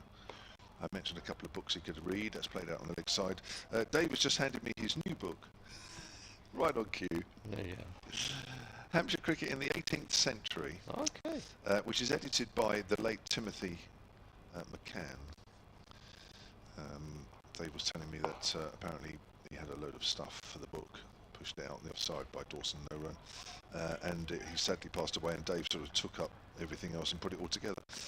Yes, it's a very shiny book with lots of scorecards and things in it. Any colouring in? Well, not yet. No. Nothing about AI. And it's played out on the offside. Clearly that's Dave's next project. But anyway, that's there, and it's very glossy, and that's another one apparently that Dave said would be useful. So that's 2 out of the 4 books he's recommended are both by him. There you go. The other two were War and Peace and the Bible, which Dave didn't actually write.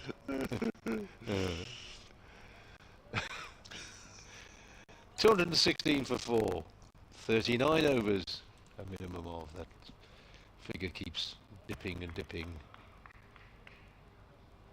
And Worcestershire, probably by now, desperate for another wicket. It's going to be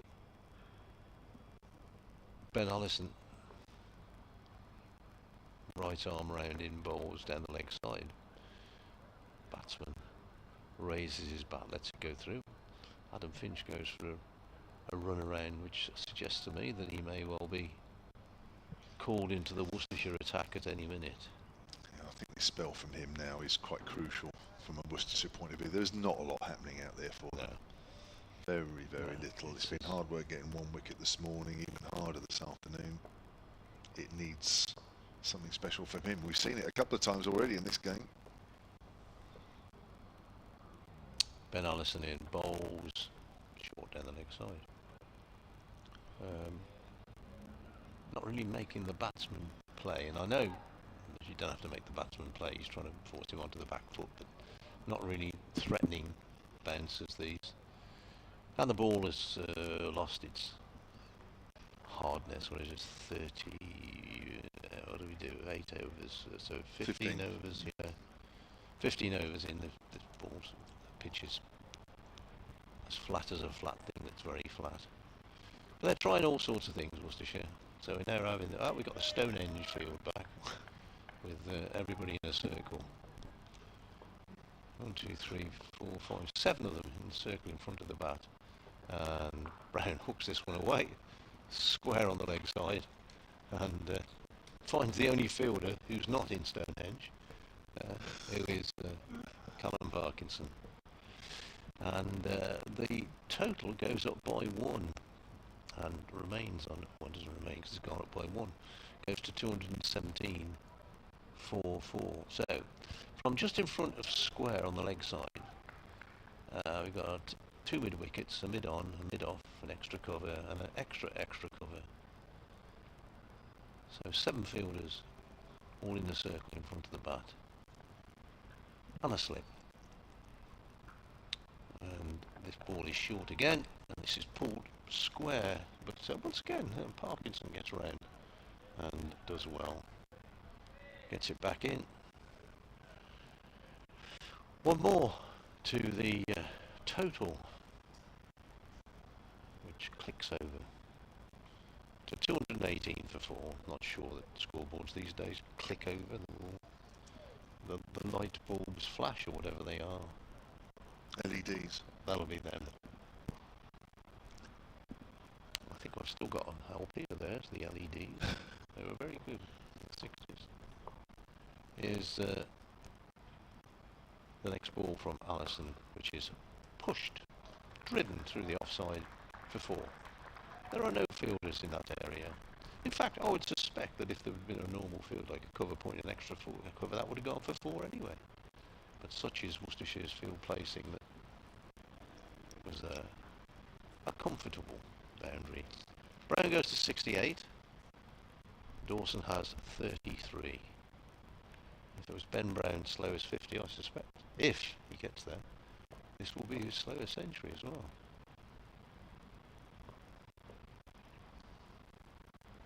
Allison in bowls again. This is way short. It's called a wide by Jack Chantry. I think he's spot on there.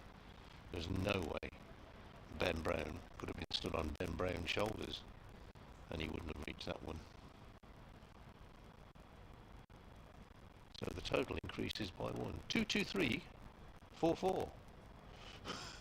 That used to be my old phone number, 22344. I remember, you know, at rugby they have line-out calls, and I said a Ulster Warriors game some years ago, as Allison is in and bowls, and has to play this one, pushes it through to the offside. They'll pick up a comfortable single. One more to the total. End of the over. Hampshire are 224 for 4. There are 38 overs, a minimum remaining in the game. And they have line-out calls, you know, different calls. So this line-out call was, call this number 426-234. And somebody in the crowd next to me said, "That's my PIN number."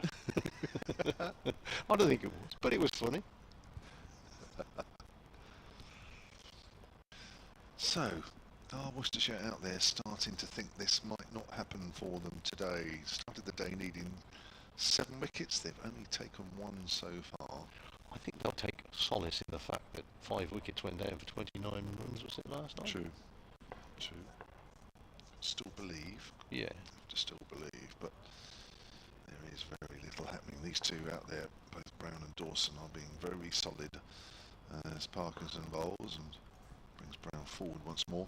Email here from Chris Tregoning, Hampshire Cricket at bbc.co.uk. Good afternoon from a very hot Benidorm. Lovely. It's cut away or hit away off the back foot by Brown. Moves on to 70, 225 for 4. Great to see Hampshire digging in. And as you said, Kev, a captain's innings from Ben Brown so far. A very honest assessment last night of our performance. That's right, Ben Brown's interview on the Hampshire Cricket website. Part of that on the @Solent Sport X feed. But it's great to see us using our academy on the bowling front. Batting wise, we do look a number 3 short. Dawson's on the back foot, flicks that away down to the fielder in the deep mid wicket. Dawson moves on to 34. Nick Gubbins, I'm sure, though, will get back in the runs. Well, he will, and he's too good a player not to. Fletcher Middleton was unlucky in the first innings as he got an inside edge on the ball. Well, that's what it, oh, right. Apparently he wasn't happy, I'd heard. He was giving out LBW. That so flicked away in the air, couple of bounces up to mid-on, just got a little too early into the shot there, Ben Brown. Things aren't going our way at times at the moment, says Chris. I'm pretty sure I saw Hilton Cartwright on Monday with Jimmy Adams coming back from the nets. That is a great signing for the Blast alongside Chris Lynn. That's right, if you missed it this morning, the Australian all-rounder Hilton Cartwright has been confirmed as the second overseas player for the remainder, that's outside the off-stump left alone, for the remainder of the group stages of the T20 Blast, replacing the 2 South Africans that Hampshire had, who, good for them, but unfortunately for us, were just called up for the 2 Test match series against Zimbabwe, because I think there was more to come from those 2, and quite looking forward to that, but never mind. That's played into the ground by Brown to end that over. So 37 overs left in the day. We've got just under 20 minutes until tea. And Hampshire on 226 for 4, with just Tilak Varma out this morning after an hour and 45, caught at short leg off Parkinson for 47. The only blemish on Hampshire's day so far. Got an update from the second 11 game taking place at Ombersley between Worcestershire and Glamorgan. Worcestershire made 200 off their 20 overs. Daniel Latigan made 95 with 11 fours and 4 sixes. Henry Cullen made 49, and nobody else got into double figures. In reply, Glamorgan are 69 for 5. Here, Ben Allison is bowling from the pavilion end. Bowling to Liam Dawson. Dawson gets a short ball which he pulls away to backward square leg for a single. Worcestershire 12th man Rehan Idavalla is on deep square leg. Sorry, my apologies. Adam Finch is the bowler at the pavilion end.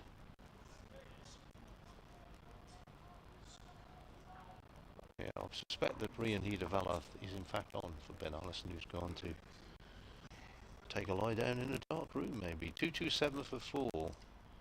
Finch in, bowls short through to the wicketkeeper.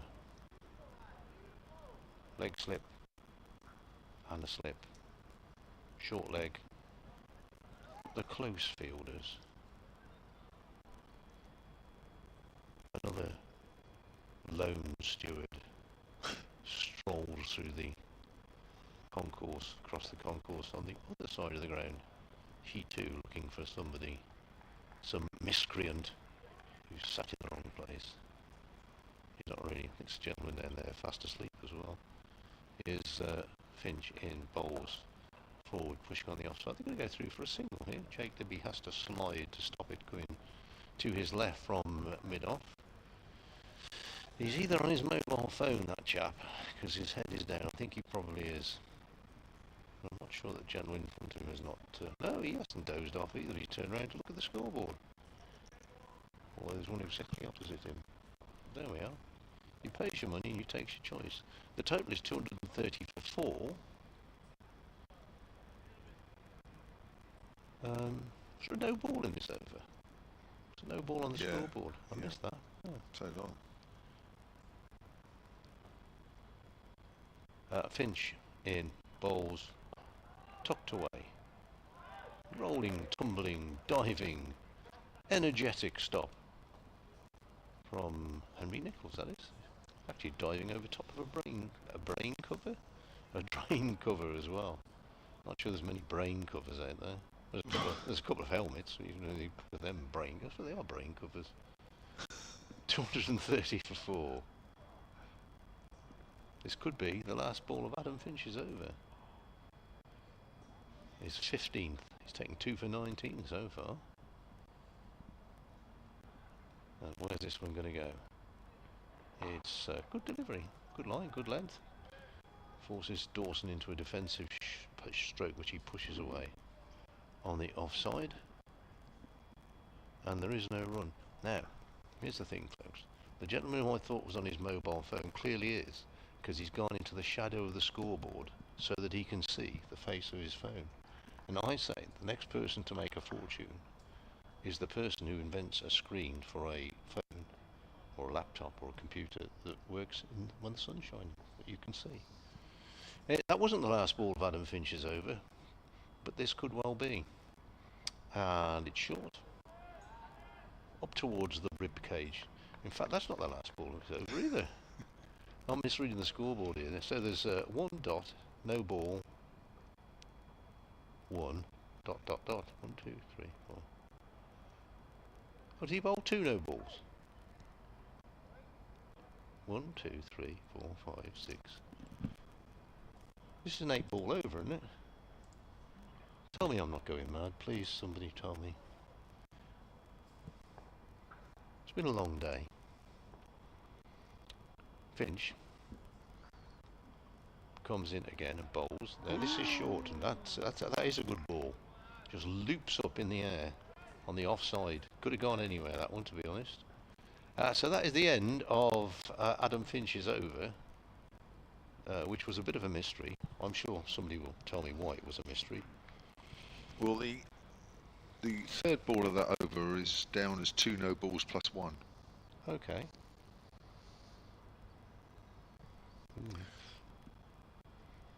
Don't know. Somebody can explain it to me. Well, I'll tell you how many balls were in the over in a minute. Looks like it was at least 7. That's great. I mean, that's a great effort to get Dawson to fend one off like that. I mean, that could have gone anywhere again.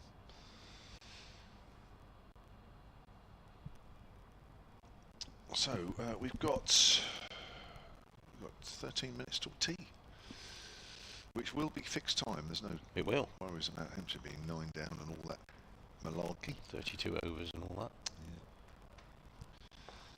Parkinson getting ready to bowl his 40th over. He certainly gets through his work when he plays at the Utilita. He might ask for a bigger fee next time he's on loan here. You'll have nightmares about this place. 230 for 4 then. Yeah, 7 ball over that one was. The previous one. Brown's off the back foot. Wants a single. No, it was the call. After, I think Dawson might have said no. Wasn't quite sure about that one. Libby quickly onto that. Still really not enough for Parkinson to work with here, really. It's not really enough turn, not really anything. He's played quietly out on the offside. There has been a little bit. He has got it past the outside edge. You can count them on less than one hand. Yeah. Troubled the left-hander, didn't he? Yeah, the left-hand. He must be preferred by the left-handers. He's played back down the pitch for the right-handers. Really, it shouldn't be too much of a problem. And really, for the amount of overs he has, hasn't caused too many problems. But he's bowled accurately. Going for less than 2 and over. That's left alone outside the off stump. And you do start to believe, from a Hampshire point of view, that Hampshire might just save this game now. Well, something dramatic is going to have to happen for them not to. Agreed. Parkinson bowls. Oh, that has beaten the outside edge. Just every now and then there is something there, although it has to be said that Brown is playing with the bat almost inside the pad there. But nevertheless, it went past. Maiden over. Stephen Clark does say, by the way, Dave, he has the history of Hampshire book that Dave mentioned, so he has got one of yours, I think. There you are. He's got it. He's got it. He's got the copy. John Blackburn, Hampshire Cricket at bbc.co.uk, says, further to your mention of old scorecards, I recall reading of a very old one which showed a batter, or batsman, which showed as being absent dead. Yes. Ooh. I can tell you a little bit about this. Ooh. This was Essex against Worcestershire. As Adam Finch comes in and bowls, pushed away on the offside, a very straightforward single here for Ben Brown, goes to 71. This was the Worcestershire wicketkeeper. Oh, my memory fades. Charlie Bull, who actually died during the game at Essex. And they came out the next day, and the start was delayed by an hour, but they carried on. And on the scorecard, he says absent dead. Oh, wow. I'm pretty certain Dave will find it anyway. I'm pretty sure it was Charlie Bull, but I might have got that wrong. Well, that's got Dave up from his seat. It has, isn't it? It's afternoon slumber. Here's the next ball from Finch. Short and through to the wicketkeeper.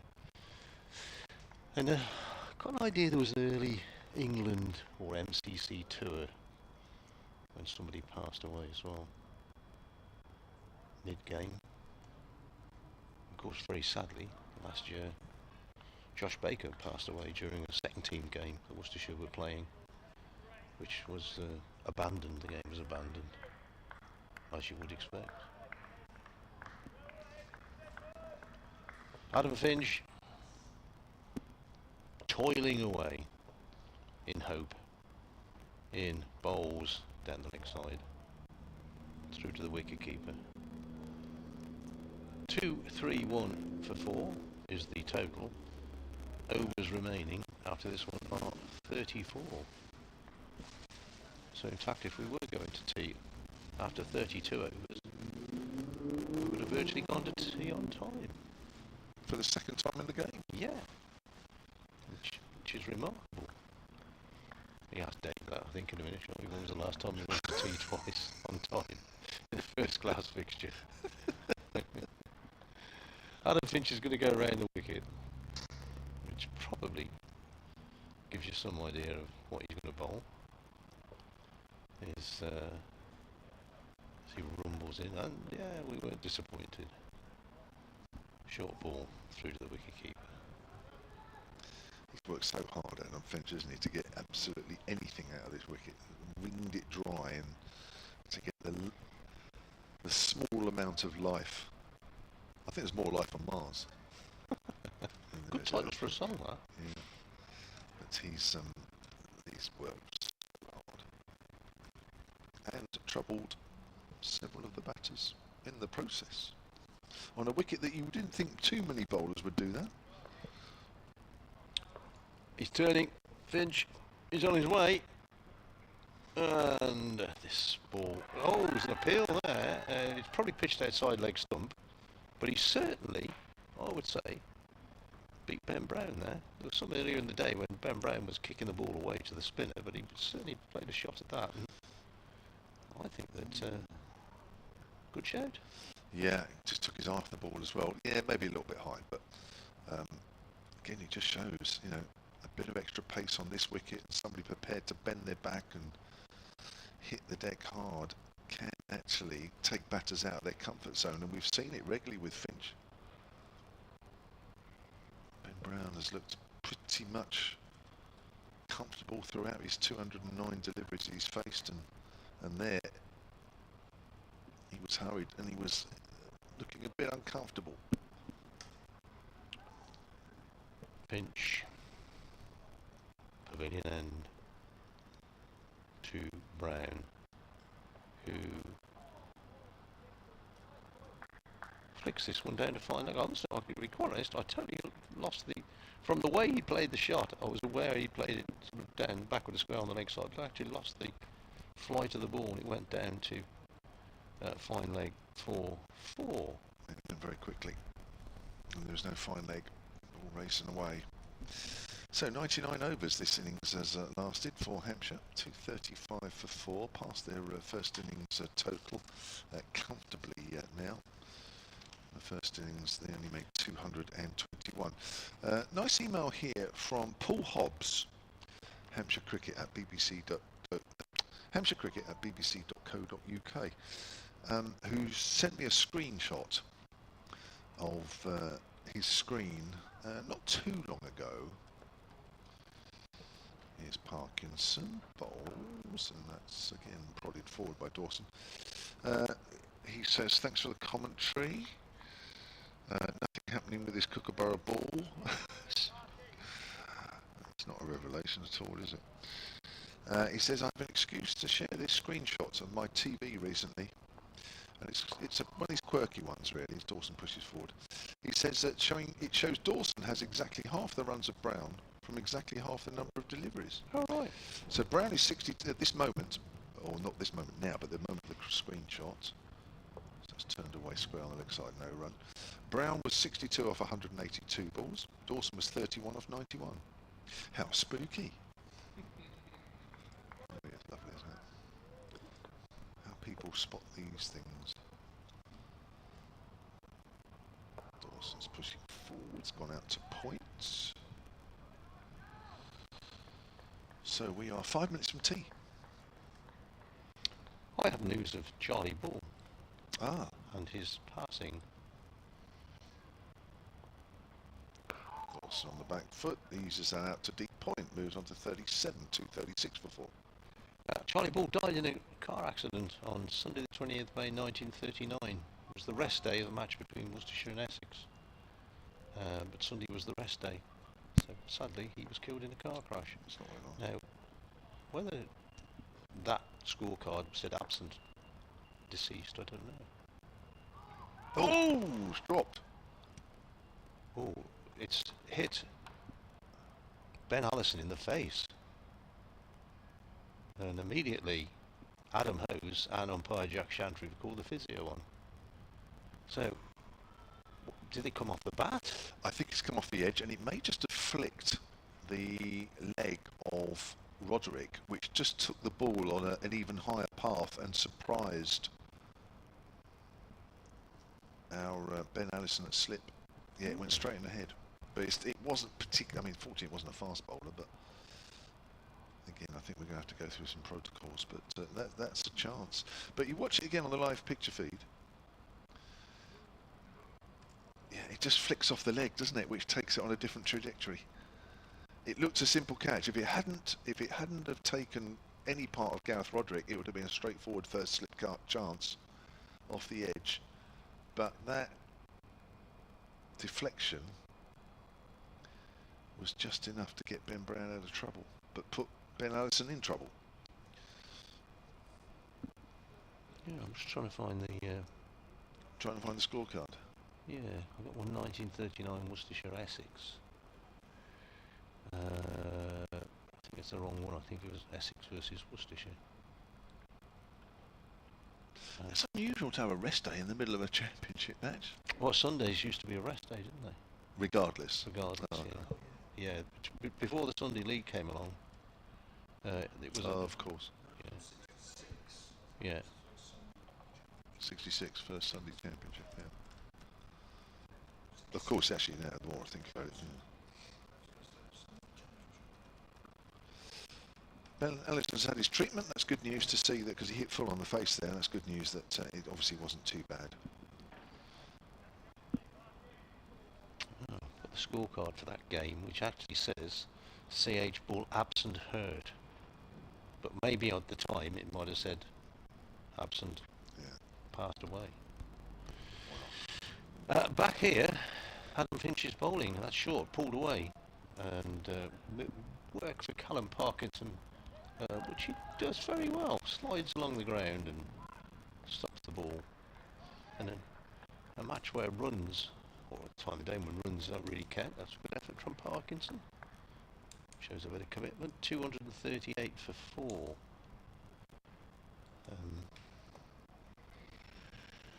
This will be the last over before tea. After it, there will be 32 overs officially remaining in the game. Adam Finch is in and bowls, pushed out on the onside, no run. It has been known in games that are drifting towards a draw that the captains shake hands at 10 to 5. I'm going to quote rules that I know nothing about really. But they can't shake hands at 10 to 5 today, because if Hampshire declare, they will lose the game. So they can't declare. But the captains could agree at 5 o'clock, I think. But Last week at Essex, we Finch. went off at 10 to 5. Finch in and bowls. This is on the leg stump, turn away to square leg, no run. But did they declare? No, Essex were in front, you're right. Yes, so they could declare in Sorry. front. They couldn't declare behind, because they would lose the game. That'd be good, wouldn't it? Be different. I have seen two teams come out to field when the one team said that they hadn't been asked to follow on. Worcestershire against Northamptonshire at New Road. Northants were way behind as Adam Finch comes in and bowls. Phil Neal was the Worcestershire captain, pushed out on the onside, who recalled this at a recent event, and he insisted that he enforced the follow-on as he came off, and Northamptonshire said he didn't. So there's about 3 or 4 overs left in the day's play, and both teams came out to field. 2 wicket keepers there came down the steps. They had to ring Lords. I think the overs were added on the next day. And there was one famous occasion when a Worcestershire skipper declared and they had to follow on. Because the ruling, the first day's play was rained off. Finch comes in again and bowls short, tucked down on the leg side. No run, 238 for 4. Last ball before tea coming up. But that made it a 2-day game. So the declaration, the follow-on was 100 and not 150. So Worcestershire thought, 120 behind, we can declare now, make a game. So they declared and had to go out and bat again. They got a draw out of it in the end. Norman Gifford was the Worcestershire skipper at the time. I saw him last week. Did you? Good old Norman. Is he still going? He's still going strong. Giff, oh Giff. Yeah. Love to moan. Out on the pitch. Yeah, Ooh, yeah. Finch in, bowls, turned away through square leg. That'll race away down to the ever alert Parkinson. They'll come back for 2. And the players will go off for a refreshing cup of tea or maybe an energy drink. And that's a 100-run partnership between these two coming up on the last ball before tea. And as we say, the runs don't really matter, but they have batted throughout the afternoon to take Hampshire ever nearer a draw. Good effort from Ben Brown on 75 and Liam Dawson on 41. 32 overs left.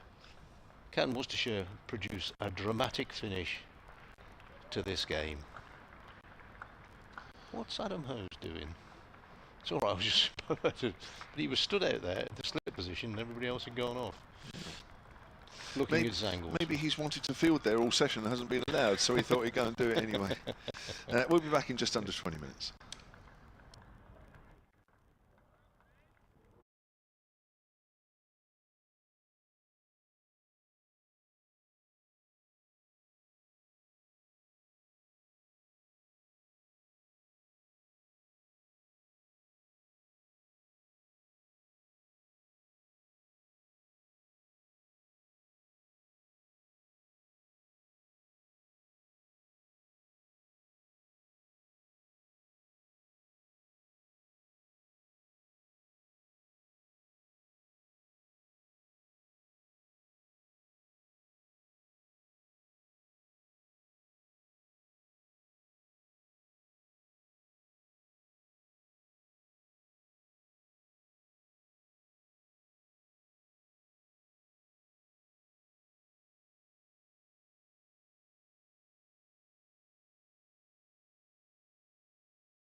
session on the fourth and last day.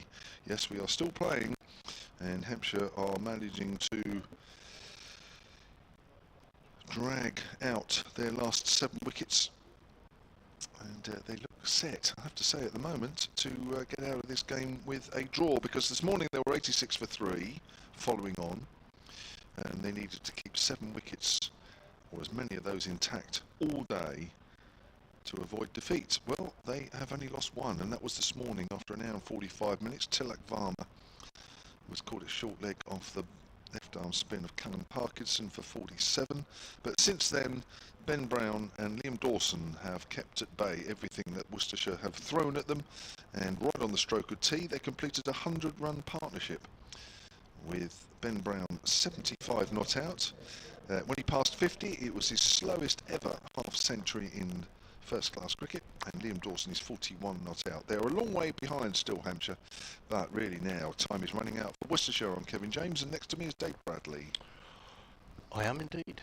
And Callum Parkinson is bowling from the hotel end and gives that plenty of air. Parkinson thinks that brushed the pad before it hit the bat, because it definitely hit the bat. So he enthusiastically appeals. None of his teammates share his enthusiasm. The ball trickles out on the offside. Parkinson trundles in again and pushed away on the onside this time. Kashi Valley at short leg almost collapses onto the ball. Parkinson bowling left arm round to the right hander, wide of the off stump through to the wicket keeper. Did have an incident before tea when the ball came off the wicket keeper's leg and hit Ben Allison at slip on the head, but Allison is back out there. It was only going gently, it has to be said. Parkinson bowls again, pushed back down the pitch. 240 for 4.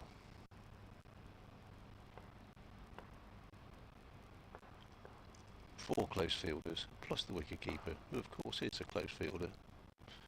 This is dabbed off the back foot, down to backward point, where there is no run. I think that's Henry Nichols fielding down there, it is indeed, playing his last session for Worcestershire. Certainly in this time that he's with the club, because he leaves after this game today. Parkinson bowls, pushed away on the offside. No run. End of the over. There are 31 officially left in the game. The total is 241 for 4, of which Ben Brown has 76 and Liam Dawson has 41. I'm not sure I remember his last game with fondness. No, he didn't score any runs. He took a catch, but he dropped one. Yeah. He's watched, what, 700, about 1,100, 1,200 runs scored in the game. He hasn't contributed any. Looks as if Worcestershire's seconds are going to overcome Glamorgan, who need 12 runs off the last 2 balls to win the T20 game at Ombersley. Why does Ombersley ring a bell? I'm not sure I ever played there, but why am I thinking I sort of know the ground? I'd have to look that up. Who have we got? We got Adam Finch with the last burst of quick bowling, and that's a bouncer.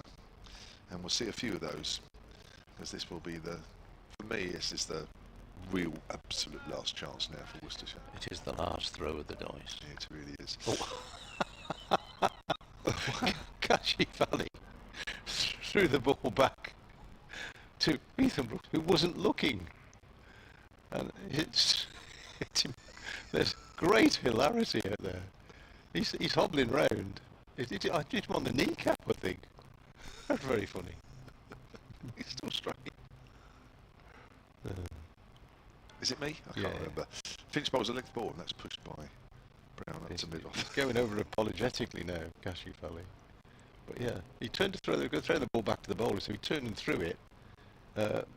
Brooks wasn't looking, and wrapped him on the kneecap painfully. You go through a whole season and get an injury, and then your teammate injures you. It's clearly hit him on the bit of the kneecap that's actually it's causing him to limp around badly, and Yeah, he's struggling there, isn't he? Finch from the pavilion end again. Bowls to Brown, gets a length ball. Brown is once more defending that one. Got an email here literally just before tea from Ian East, Hampshire Cricket at bbc.co.uk. He says, from a Hampshire perspective, this has been watching through the fingers since Worcestershire started batting and has got worse from then.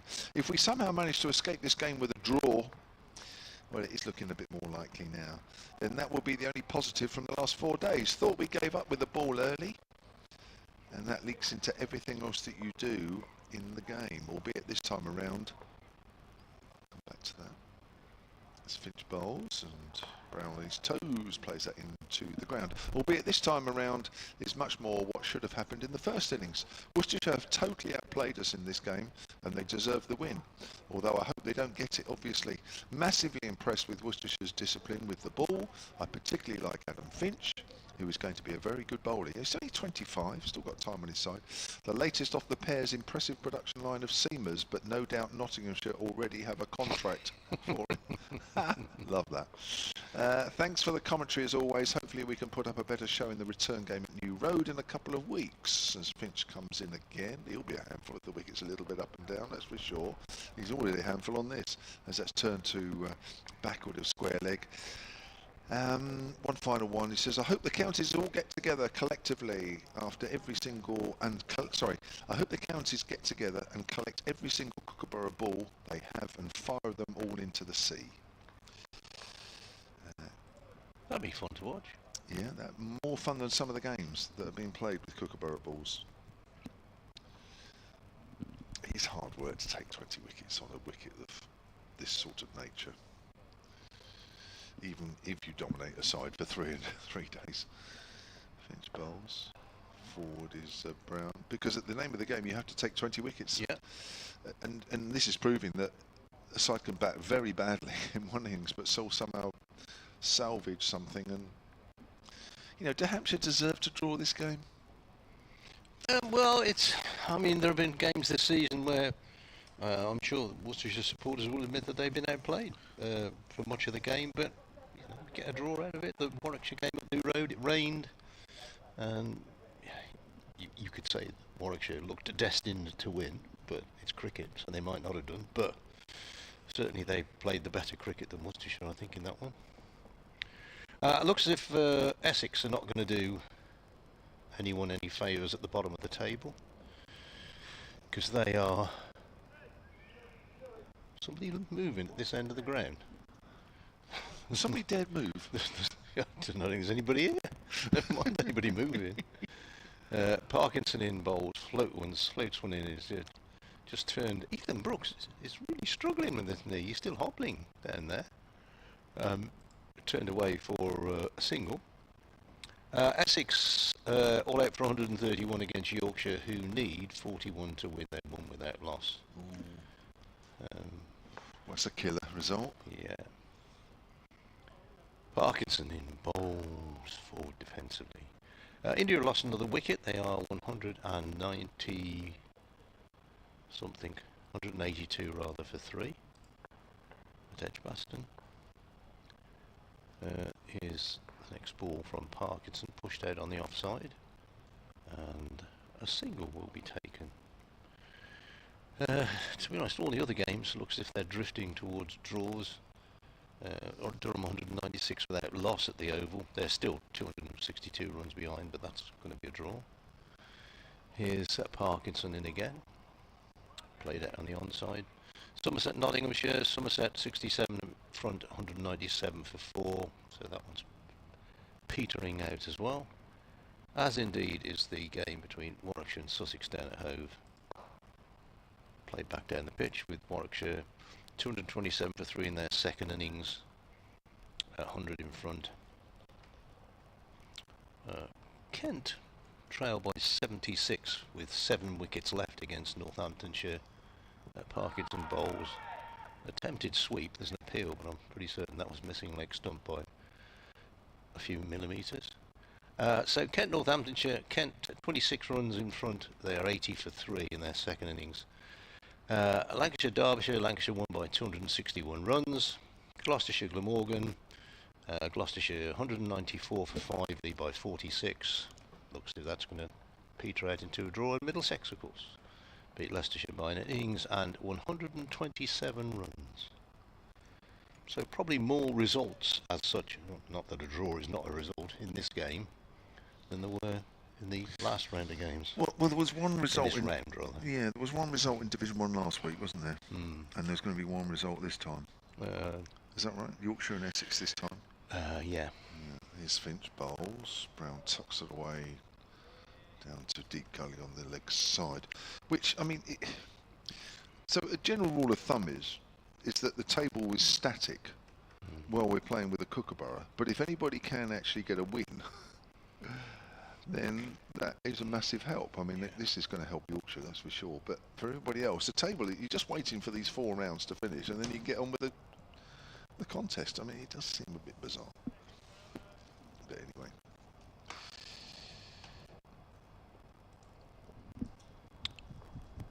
Yes, Finch. I suppose you can look at it either way. That's pulled away by Brown into the ground. Another short delivery. I think Worcestershire still be bottom of the table after this one. They take 16 points, takes them to 81. Yorkshire are going to win, so they'll go to whatever they go to. Essex are going to lose, but they were on 88 before this game anyway. So those extra points for Worcestershire would have been very helpful. Yeah, I think they're going to be careful, Essex, here. Yeah, the rest of the campaign, they're getting dragged into it, aren't they? Around Hampshire, certainly not safe.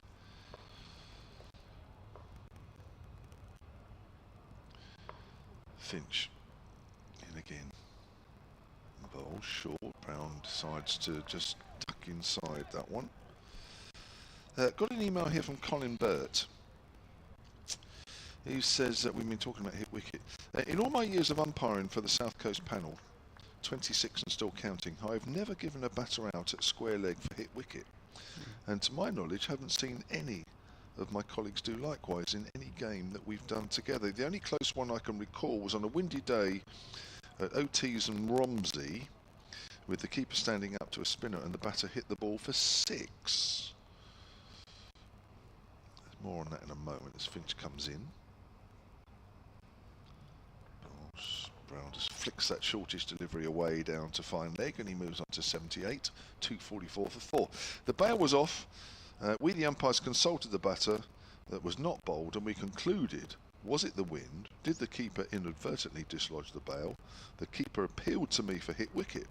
I didn't see any contact by the batter on the stumps. The benefit of the doubt was given to the batter, not out, and the 6 was awarded. The keeper was unhappy, but there we go. I'll probably get a hit wicket at Andover this coming Saturday now, says Colin. Great commentary. Thank you very much. Yes, we established earlier that it is a fairly unusual dismissal. And, got a few examples to prove it from Mr. Allen. So it's turned away to back with a square leg by Dawson this time. Seen a cap fall off onto the wicket. Have you? In a club game, and the batsman was recalled by the fielding team. Yeah, he got a short ball, went back, and his cap just slipped off and knocked the bail off. But the fielding team, very sportingly, this was before league cricket, so called him back. That's nice of them. Well, Sunday afternoon, village cricket. Yes, Finch again. He's gone for the Yorker there, driven hard to short mid on, where it stopped. Not cleanly, but took the sting out of the shot. End of the over. Minimum of 28 overs left in the day. We probably, for those who are being very optimistic, have probably got 45 minutes left in the play. Hampshire still 214 behind. Yeah, it's difficult to believe that anything dramatic is going to happen, and the captains could decide. As far as we know, I mean, it all gets a bit complex, and as far as we know, could shake hands at 5 o'clock. Can't shake hands at 10 to 5, as we said earlier, because Hampshire can't declare. Parkinson is going to continue with 4 close fielders plus the wicketkeeper. leaps in and bowls. Forward defensively comes Ben Brown. Not for the first time today.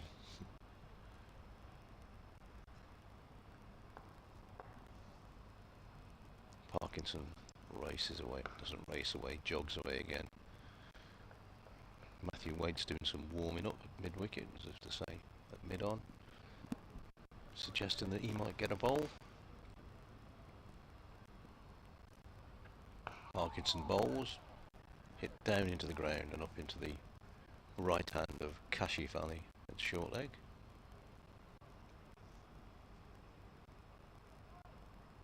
Ready to go again. Pretty much repeated there. I don't know if we're playing one hand, one bounce, I think, at the moment. Everybody's getting a little bit excited. Well, all the Worcestershire fielders are getting a bit excited. There's an appeal there, and not out is the call from umpire Ian Blackwell. Callum Parkinson's arms stay in the air for some considerable time, and don't look a bad shout, really. We actually lose the ball a little bit as it goes beyond the umpire. He's in again on the back foot this time, played down the pitch. Parkinson himself brings ribald laughter from the rest of his fielders as he dives across to stop the ball immediately in front of Matthew Wade, who was going to pick it up for him. And Parkinson is still on the field as Ian Blackwell hands it, still laid down as Ian Blackwell hands him his cap. 44 overs, 13 maidens, 2 for 76. Callum Parkinson on his Worcestershire debut, and possibly his only game for Worcestershire. Now, Stephen Clark can't resist an AI poem. Oh my God.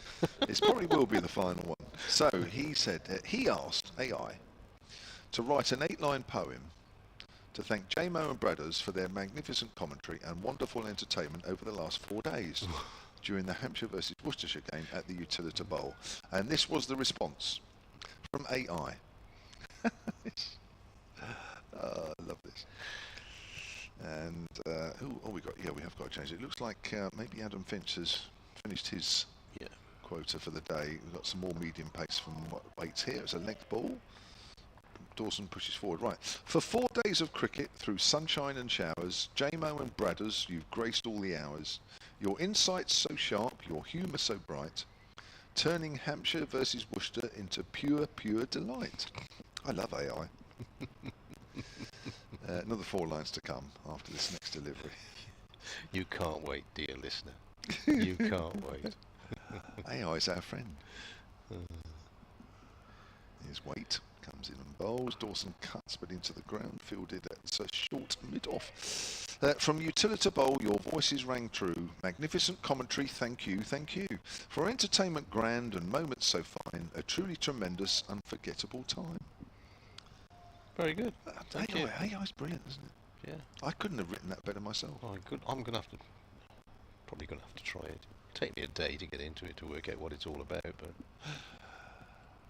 maybe Stephen might give you a quick lesson before you go. I'm all right. I think I might spend some more time with Steve, as played out to point, and he can give me some pointers.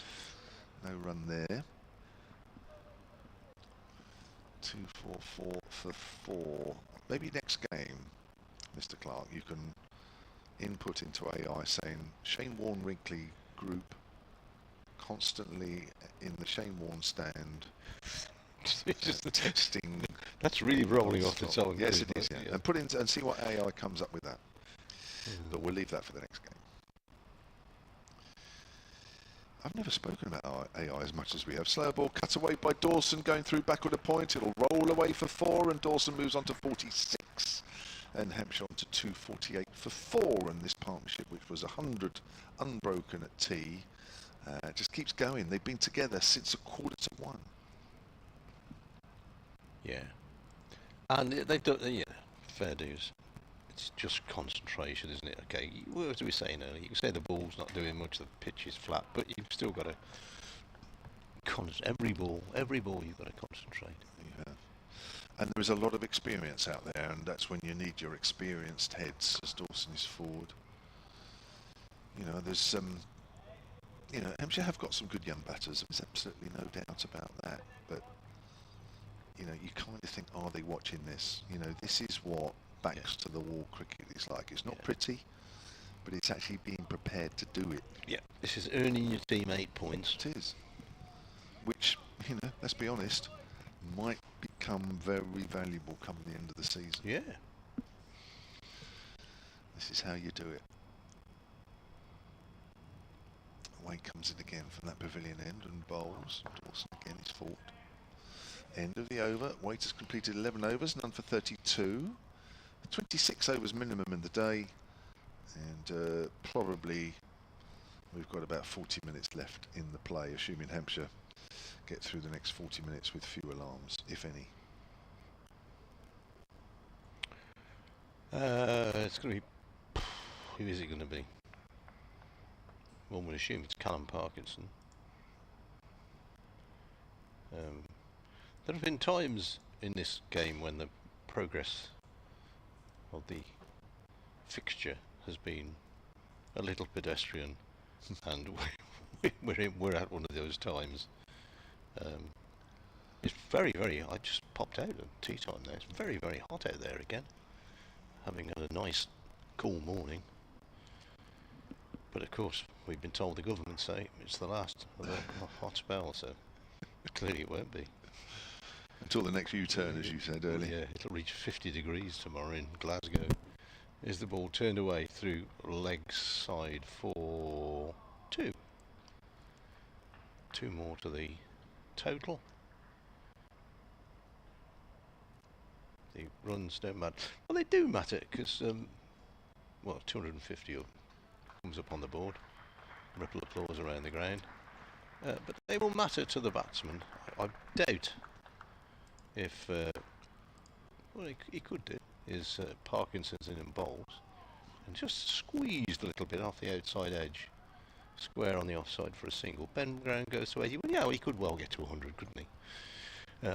Talking a bit of gibberish there. You know, Liam Dawson, you never turned down a half century, so there are some highlights still to play for, and runs are still of some importance. Not of this ball now. Propping forward Dawson, and there is no run.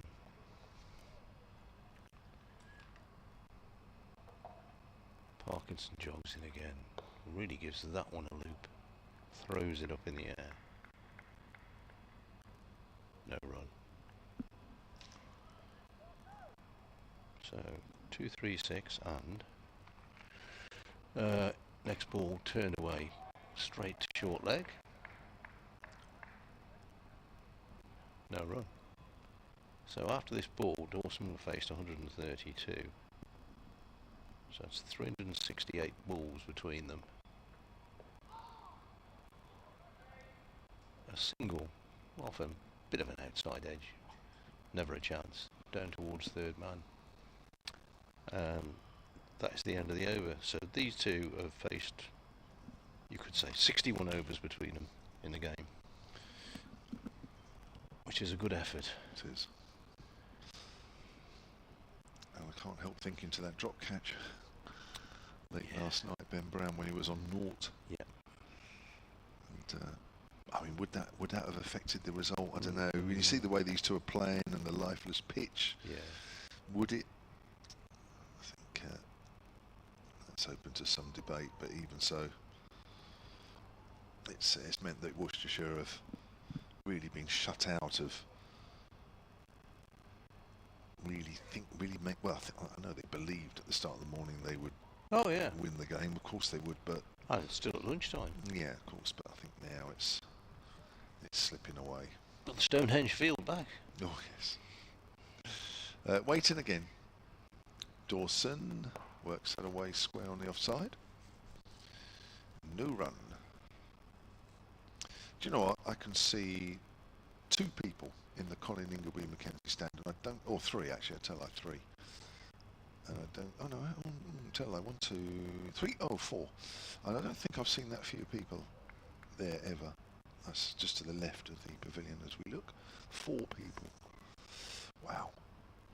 In the shaded bit as well. Yeah.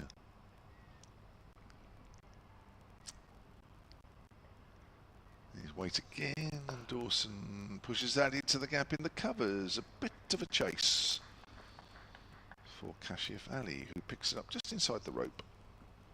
And that will be 2 more to Liam Dawson, and he moves on to 49.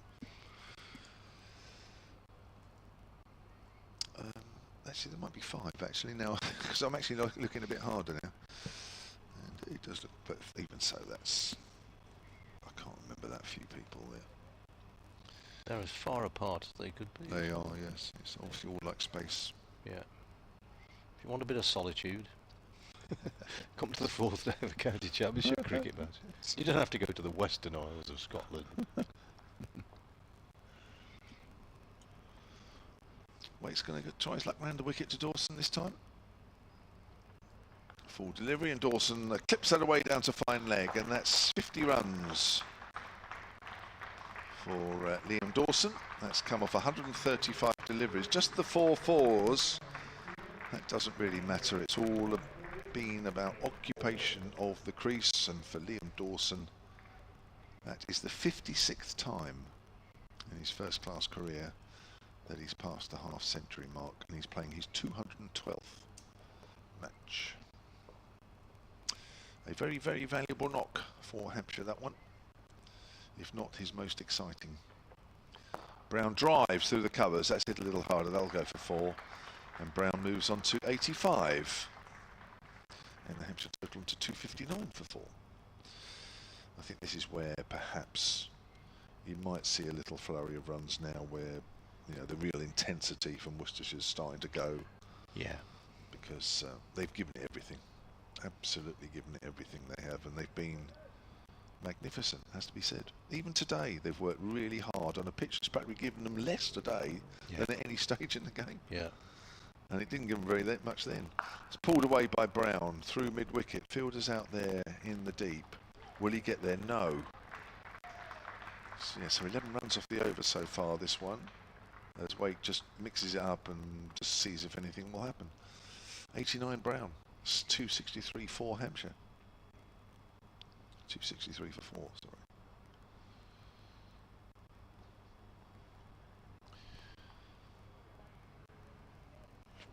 Very still around at the moment. It's nice, isn't it? Nothing moving, nobody moving.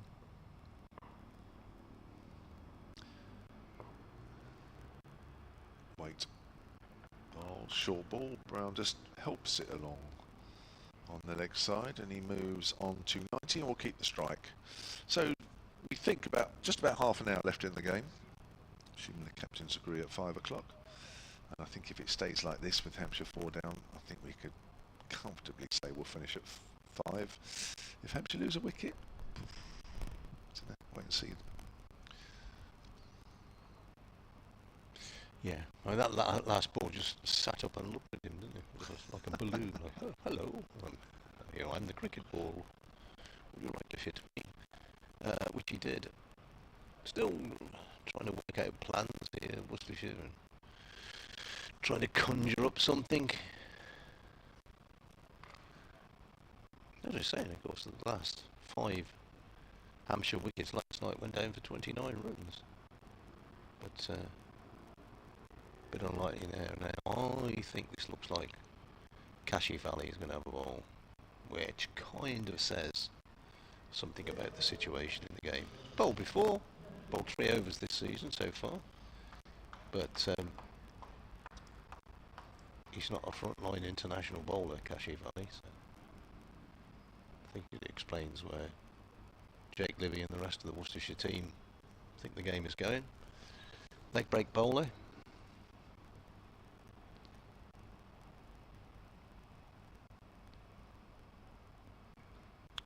On the other hand, he might just buy a wicket.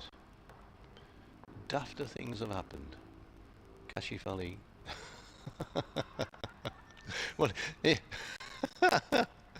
Ben Brown thought he was coming into bowl, and Kashif Ali was just sort of having a little practice run up. So, right, now he's ready to go.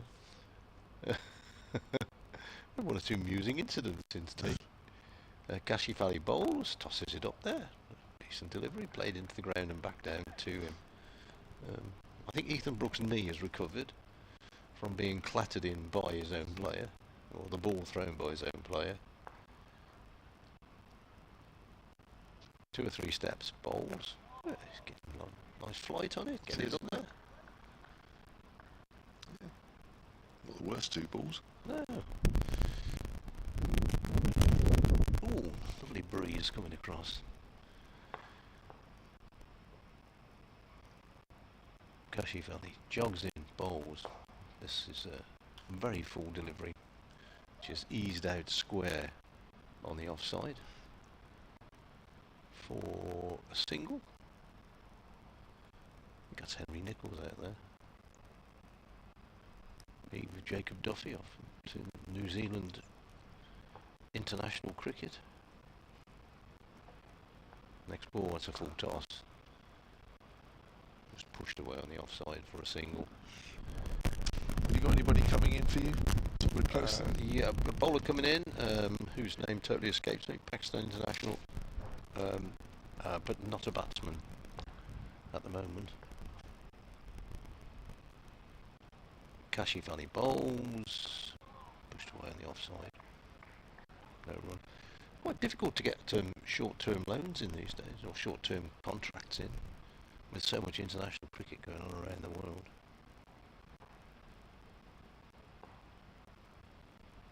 Here's Kashif again, that's short, quicker delivery. Although it is appear to me to be a short of a length. Batsman Dawson comes forward and plays it back down the pitch. Kashif Ali's over has cost him 2 runs. Now, Di Davis and Stephen Clark have been having a tussle on AI poems all day today. They both sent in several, all of which have been good. This is the latest AI poem from Di Davis, Hampshire Cricket at bbc.co.uk. The sun beats down, the clock ticks on, has the pair's moment nearly gone? But cricket's a tease with no guarantees, so the crowd watch Brown and Dawson bow on. There you go. My apologies to Kurum Shahzad, who is the Pakistan international pace bowler who's coming into the Worcestershire team. Okay. How long's he around? Because he'll be at New Road for the return fixture, won't he? Brown's off the back foot, steers it between the 2 men, or 2 men on the drive on the offside. And Dawson will get 4 just. Just makes it over to the rope, and Dawson moves on to 55. I'm just finding out, I believe it's for the rest of the season. Played in 6 test matches for Pakistan, claiming 20 wickets. Just trying to get to the end to see how far. Waiting again. Full delivery, Dawson drives. Only as far as short mid-off. Yeah, so he'll be at New Road for the return fixture, definitely, won't he? Yes, I believe he's in the country maybe tomorrow. Is he playing T20s as well? That's a very good question.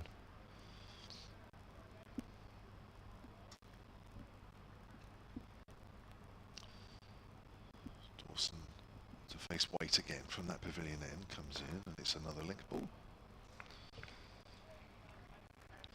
Which again is defended stoically, as these 2 have done for many a delivery today, and slowly but surely has eased Hampshire's fears of defeat and frustrated Worcestershire more and more. I believe he is going to play Yeah. T20. They have Perdus is in hot out there this afternoon. Concentration's brilliant. Yeah, they've been in the field for ages as well. Gives a little low on Dawson, but he's playing straight. It's quite incredible to think what we've seen here. And very shortly we'll be going to T20. Yeah. Friday. Chalk and cheese. Yeah. Yeah. I'm going to have to leave you for a couple of minutes. All right, mate. I'll be all right, I think. Matthew Waite is bowling. He is performing that art from the pavilion end. And this ball is not for the first time today played forward defensively by Liam Dawson. I actually commentated on a day's cricket when not one wicket fell. So far today, only one has gone down. Although I'd have to say this is marginally more interesting than that game, which was during COVID, when there was no crowd, no atmosphere. I mean, don't get me wrong, it's not been a buzzing atmosphere here today, but at least been a few folks in. Here's Waite in bowls. A forward defensive shot pushed out on the offside. Umpire Jack Chantry walks down the pitch to give Matthew Waite his olive green Worcestershire cap. Dark green Worcestershire cap, that'll do. Somebody will tell me it's not olive green, but I'm sure there's an official colour for a Worcestershire cap. The total is 270 for 4. The remaining overs are 22. The deficit, as if that makes any difference at all, is 188. And Kashif Ali is going to bowl his 5th over in first class cricket this season. When everybody's ready. What's he off? 4 paces here, Kashif Ali. 1, 2, 3, 4, 5 bowls. Nice flight again. Played down the pitch. No run. Some exchange between the umpires there. Don't know what that was all about. Oh, that's short. That's got to go somewhere.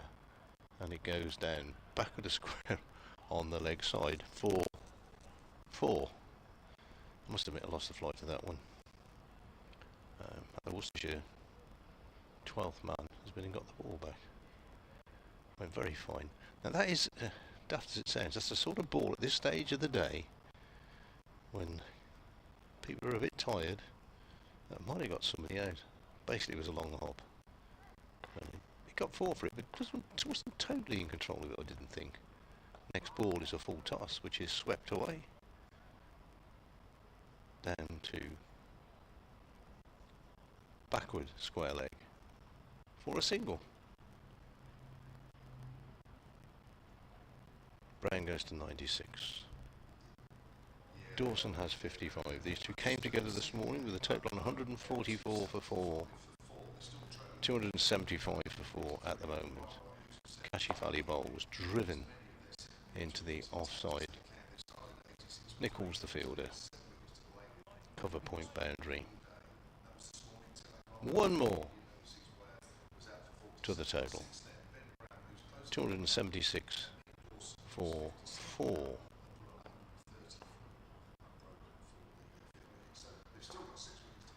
Of which Ben Brown has 96. He's facing and digs that one out and remains on 96 as the ball goes out to Jake Libby, who's fielding in the covers. Last ball of Kashif Ali's over. And it's short and it's pulled away for a single. Down to deep square leg where Callum Parkinson is the fielder. That completes Kashif Ali's 2nd over. And Hampshire at 227 for 4. Brown has 97, Dawson has 56. We think about 20 minutes probably left of the game, although it says 21 overs on the board.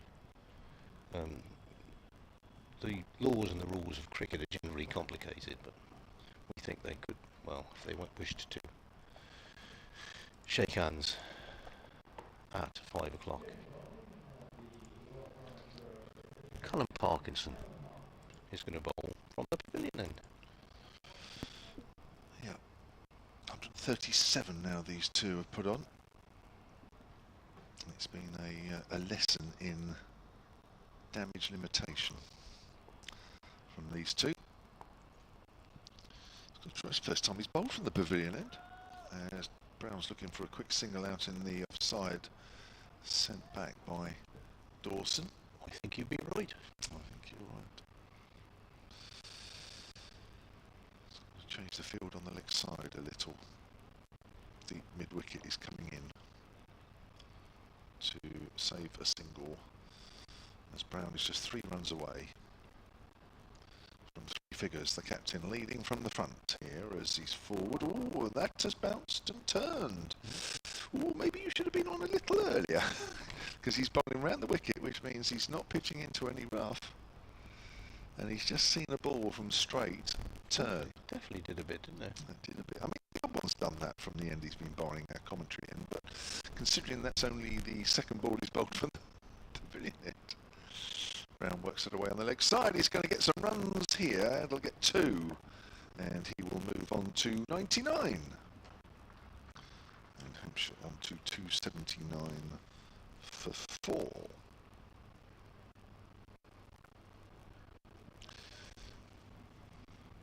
Say they'll bring everybody up now. Yes, they are. They're bringing the deep cover up, and they are bringing a deep backward square leg up as well. So here's Parkinson. Brown's quietly playing that on the onside. He has time on his side. He doesn't need to rush into picking up another run. They've got a minimum of 19 minutes left in the game. There's plenty of time, even though Hampshire aren't batting particularly quickly. He's well forward there.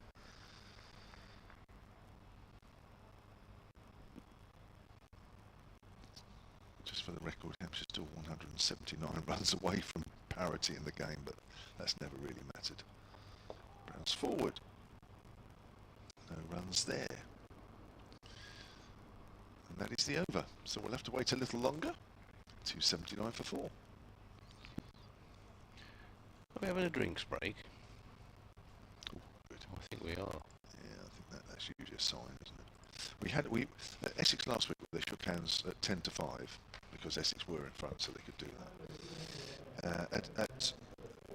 Well, it was 20 to 5. The drinks came on, and we never bowled another ball. Oh.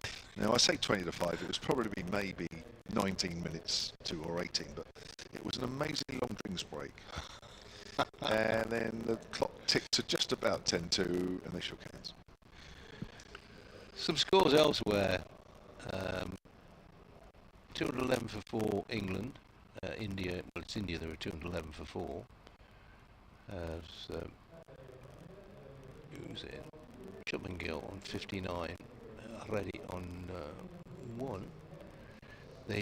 By the way, the Worcestershire seconds beat Glamorgan by 10 runs at Ombersley in that T20 second 11 game. In the match, Yorkshire need 1 run to beat Essex by 10 wickets at York.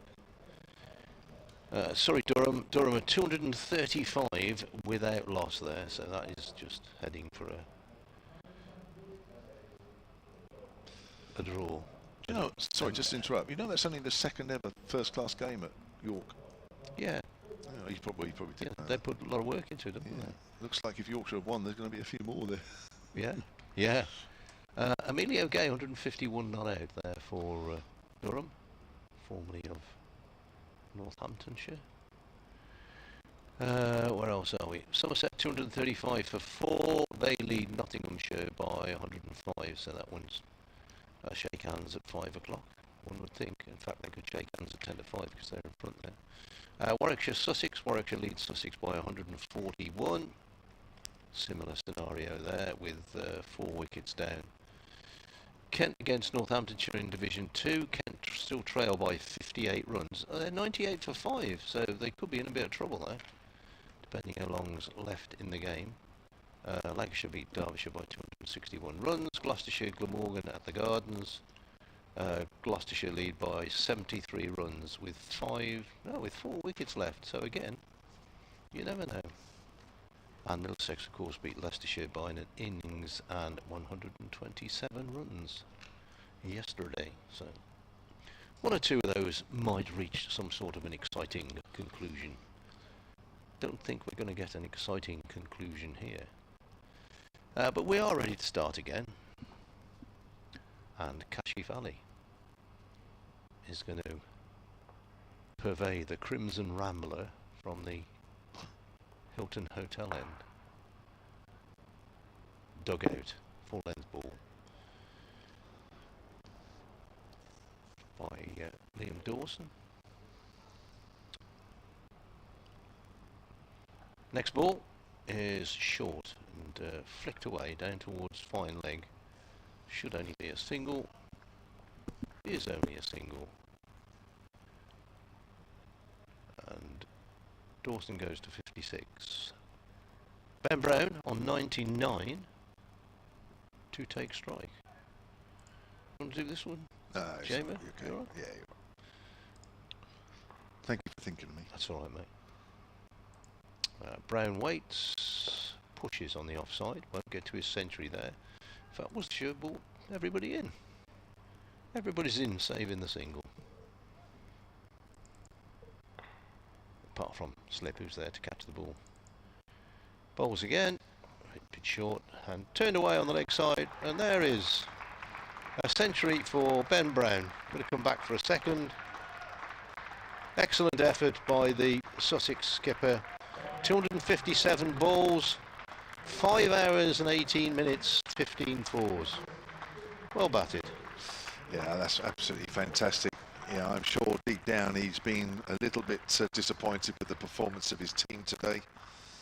But the 27th 100 of his career, playing his 206th first-class match and his second 100 of this season, following on from his 100 against Durham here. In fact, he made 162 in Hampshire's only innings. Kashif Ali bowls a pretty awful ball, to be honest. It pitches about halfway down and is swept to the leg side boundary by Ben Brown, who would have been very disappointed if he got less than 4 on that delivery, I think. Yes. That was comfortably a bad ball. Interesting, Callum Parkinson on his second visit to the Utilita Bowl this year has seen Ben Brown score 100 each time. Better ball here from Kashif Ali. Gets it up there and ball squeezes out. On the offside, the total goes to 286 for 4. There are 19 overs minimum remaining. I think the figure that we're all looking at is the time, actually, which is 4:47. 4:48. Hooray. Not that we're counting down every minute. Jake Libby's going to have a ball. No, not that we're counting down every minute. No. I will be. No. Mark Wells has emailed hampshirecricket@bbc.co.uk. This one might be for you, Bradders. Because I'm not sure I know the answer to this, so I'm hoping you do. Jake Libby's bowled just the 2 overs, and he will have been on the field every ball. He will. Of 4 days in this heat. Well done him. Probably lost about 2 stone in weight, but as Dawson works him on the leg side, and he moves on to 57. Don't think there's enough time left in the game for Dawson to get his 100, but he has made his mark and done his job. 287 for 4. Right, Mark says, thanks for the enjoyable coverage. Looks like we're going to escape with a draw. What happens if a batter hits a 6? It's one of these questions. And it has already hit the ground beyond the rope. Libby with his off spinning again. Brown's on the back foot, steers that out to deep cover, moves on to 106 beyond the rope. He or she then dislodges a bail by hitting the wicket while still carrying out the shot, in brackets e.g. rather a slow loss of balance, 6 or out. Over to you, Mr. Bradley, as Dawson works out into the gap on the leg side, moves on to 58, 289 for 4. As I've proved many times to the listeners, I'm no expert on the laws of the... I would have thought it's a 6. Because surely if the ball goes over the rope and lands, it's a dead ball. The ball's dead, isn't it, because it's off the field. Makes sense. I'm giving... both my arms are up, I'm giving 6. It makes sense. Yeah, I'll go along with that, because I must admit I didn't know the answer to that. Thanks. Thank you for your support. That's all right. I'm backing you up every way. Right behind you. No run on the leg side there. Keep up the good work, says Mark. Thank you. And thank you for all the emails we've had. Yeah, it's excellent. It's been brilliant fun. And it's kept us going. Hope it's kept you going throughout the game as well, because there has been long periods where not a lot has happened. It's pushed out on the offside for no run, and the emails really do make a difference. And I know Hampshire fans have heard me say that many times, but I really mean it. And I have a lot of fun with them as well. So thank you, everybody.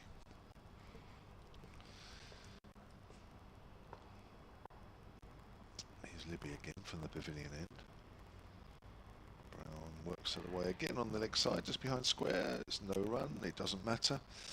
And we think, mind you, after Bradders' impressive knowledge with that 6 hit and hit wicket, I'm confident and say there's only 9 minutes left in the game.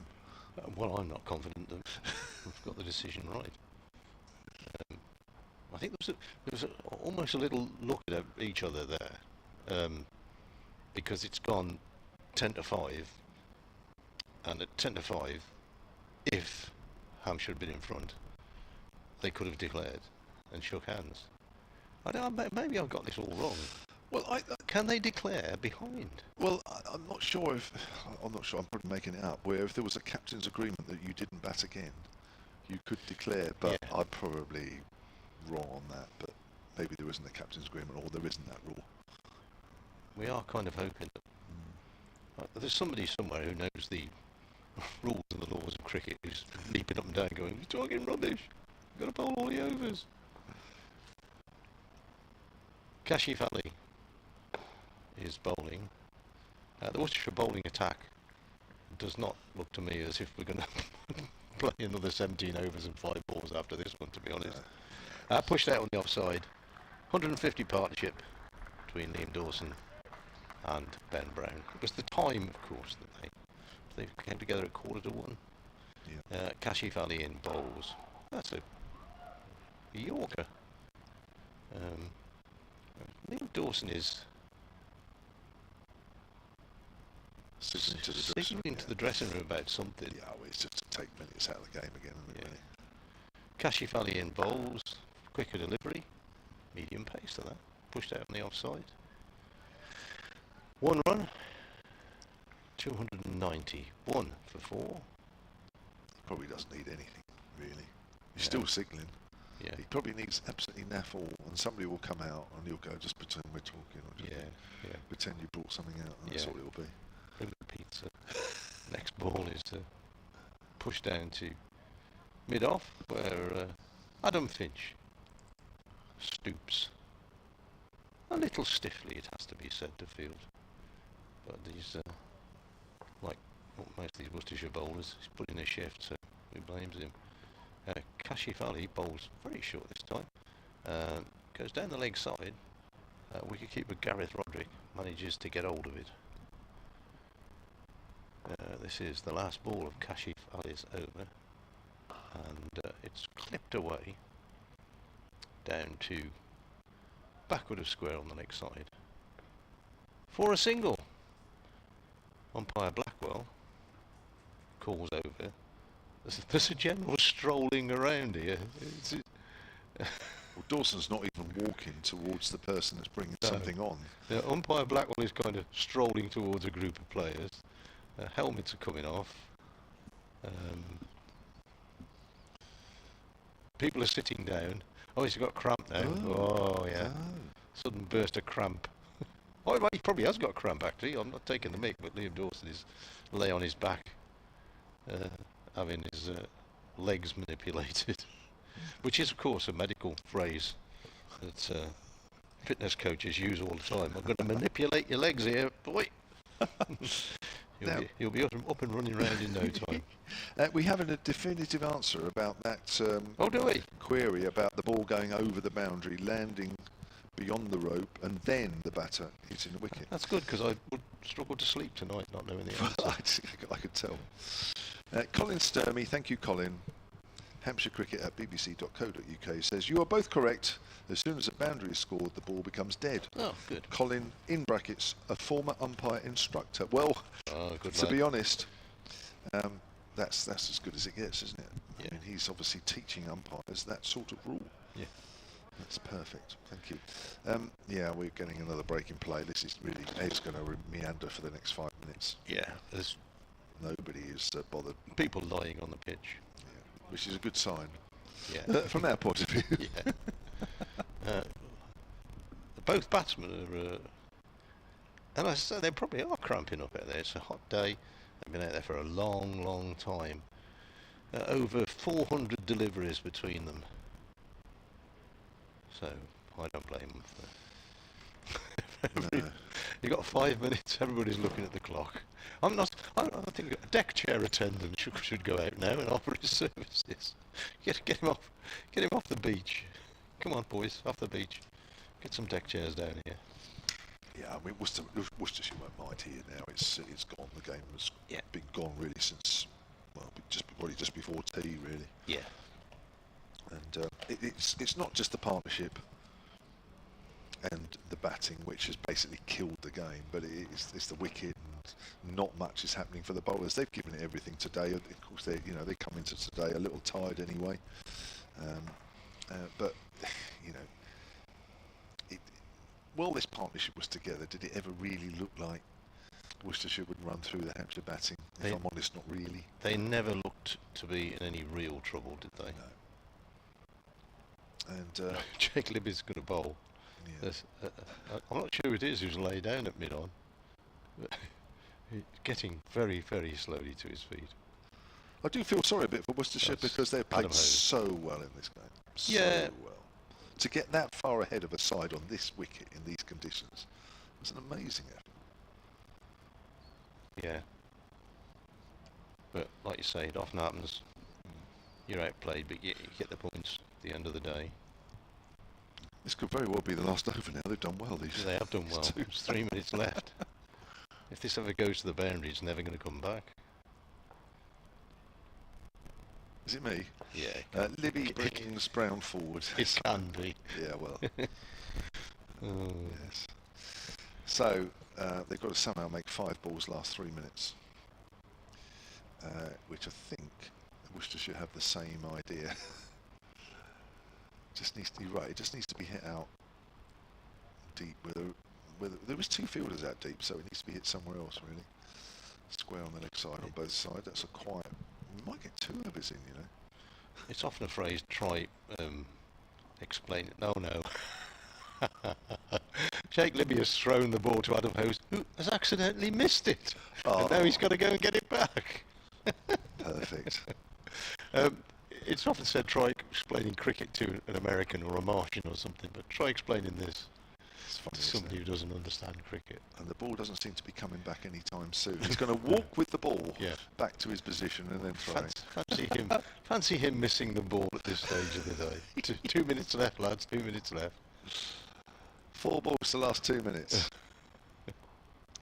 This is great entertainment. As Brown works it away, they'll get a single. That's good. That'll take a little bit more time out. Don't throw it back too quickly, please. That's too energetic, that bit of fielding. It's Henry Nichols, he's on the plane, mate. Oh, I can't be doing that. He's on the beach. You've got to walk in, let the ball come to you, shine it. It is going a long way around, let's be honest. 3 balls left and there's still 2 minutes left. If we are to shake hands, Libby bowls.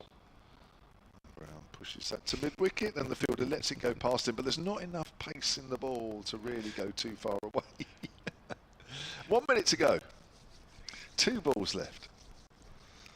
Oh, and there's a bit more shining of the ball. That's good. That's good. Yeah. Making it swing, Jake Libby. That reverse swing coming into it. Libby's in to Dawson, and Dawson squeezes it away behind square on the leg side. Now, and Gareth Roddick keeps hold of the ball for a little while, slings it to first slip, rolls the ball along the deck to Libby. Oh, you shouldn't be doing that. You've got to go round the offside. 4:59. Everybody's watching the clock. All the fielders are watching the clock. He's just said to Adamo, hang on, wait a minute. Libby bowls. It needs to be a no ball. As Dawson plays that quietly up to mid-on, that would be the over. I don't think the umpire's going to rush in here. Are we going to get a conclusion in play? The umpire's slowly walking in, and the shaking hands. It's 5 o'clock. There we. Oh, look at that! Well, that is a fantastic effort from Liam Dawson and from Ben Brown. Ben Brown with 109 not out. My word, What's Tom Taylor feeling after he dropped him on naught last night? Oh, yeah. Liam Dawson on 60. They came together at 1:15 this morning, or this afternoon, when Tilak Varma was out for 47. That was 140 for 4. They put on 154 for the 5th wicket unbroken. But the most important thing is they took time out of the game and gradually the sting out of the Worcestershire attack. But make no mistake, Worcestershire played all the cricket here and deserved the victory, but really the conditions, as much as Dawson and Brown's batting, have just beaten them. Yeah, it's been at times it's been attritional cricket. At times it's been a little bit brighter, but the debate will go on about the Kookaburra Cricket Bowl for a long time, and looking at the scores around the country. No great surprise, but well batted. Ben Brown, Liam Dawson. They gritted it out today. The Worcestershire fielders and the bowlers did their very, very best. And nobody can complain about the effort put in by Worcestershire in this match. That's for sure. But not to be. So I make it, I don't think the points have been added yet, well they won't have done in this game, but Worcestershire move on to 81 points? Yes. For those 16. 81, I don't think Yorkshire's have been put on and they're going to win, so they will stay ahead of Worcestershire. Essex, they'll stay on 80, I don't know, they're around the 88 mark. Hampshire with that 9 points will move on to 97, sorry, they're on 97. They will move on to 106. All very tight at the bottom of the table. Bradders, thank you very much. Great, mate. Thoroughly enjoyed it. Thank you to Hampshire for their hospitality. Lovely food, and our friend Stephen, isn't it, who brings us a tea and coffee. Steve, yes. Thank you very much to him. And nice to see Dave Allen as well, and all our friends who have visited us this week. We'll see you at New Road in a couple of weeks, won't we? Well, you won't No, see we me. won't see you, no. No, I'll be away. Well, I'll go back and spread the joy that you're not turning up. They'll all be happy with that. Flags will be out. You know. That's why I'm not going. Thanks very much. Thanks for listening. Thanks for watching. Thanks, everybody. Yeah, we'll be doing it again soon.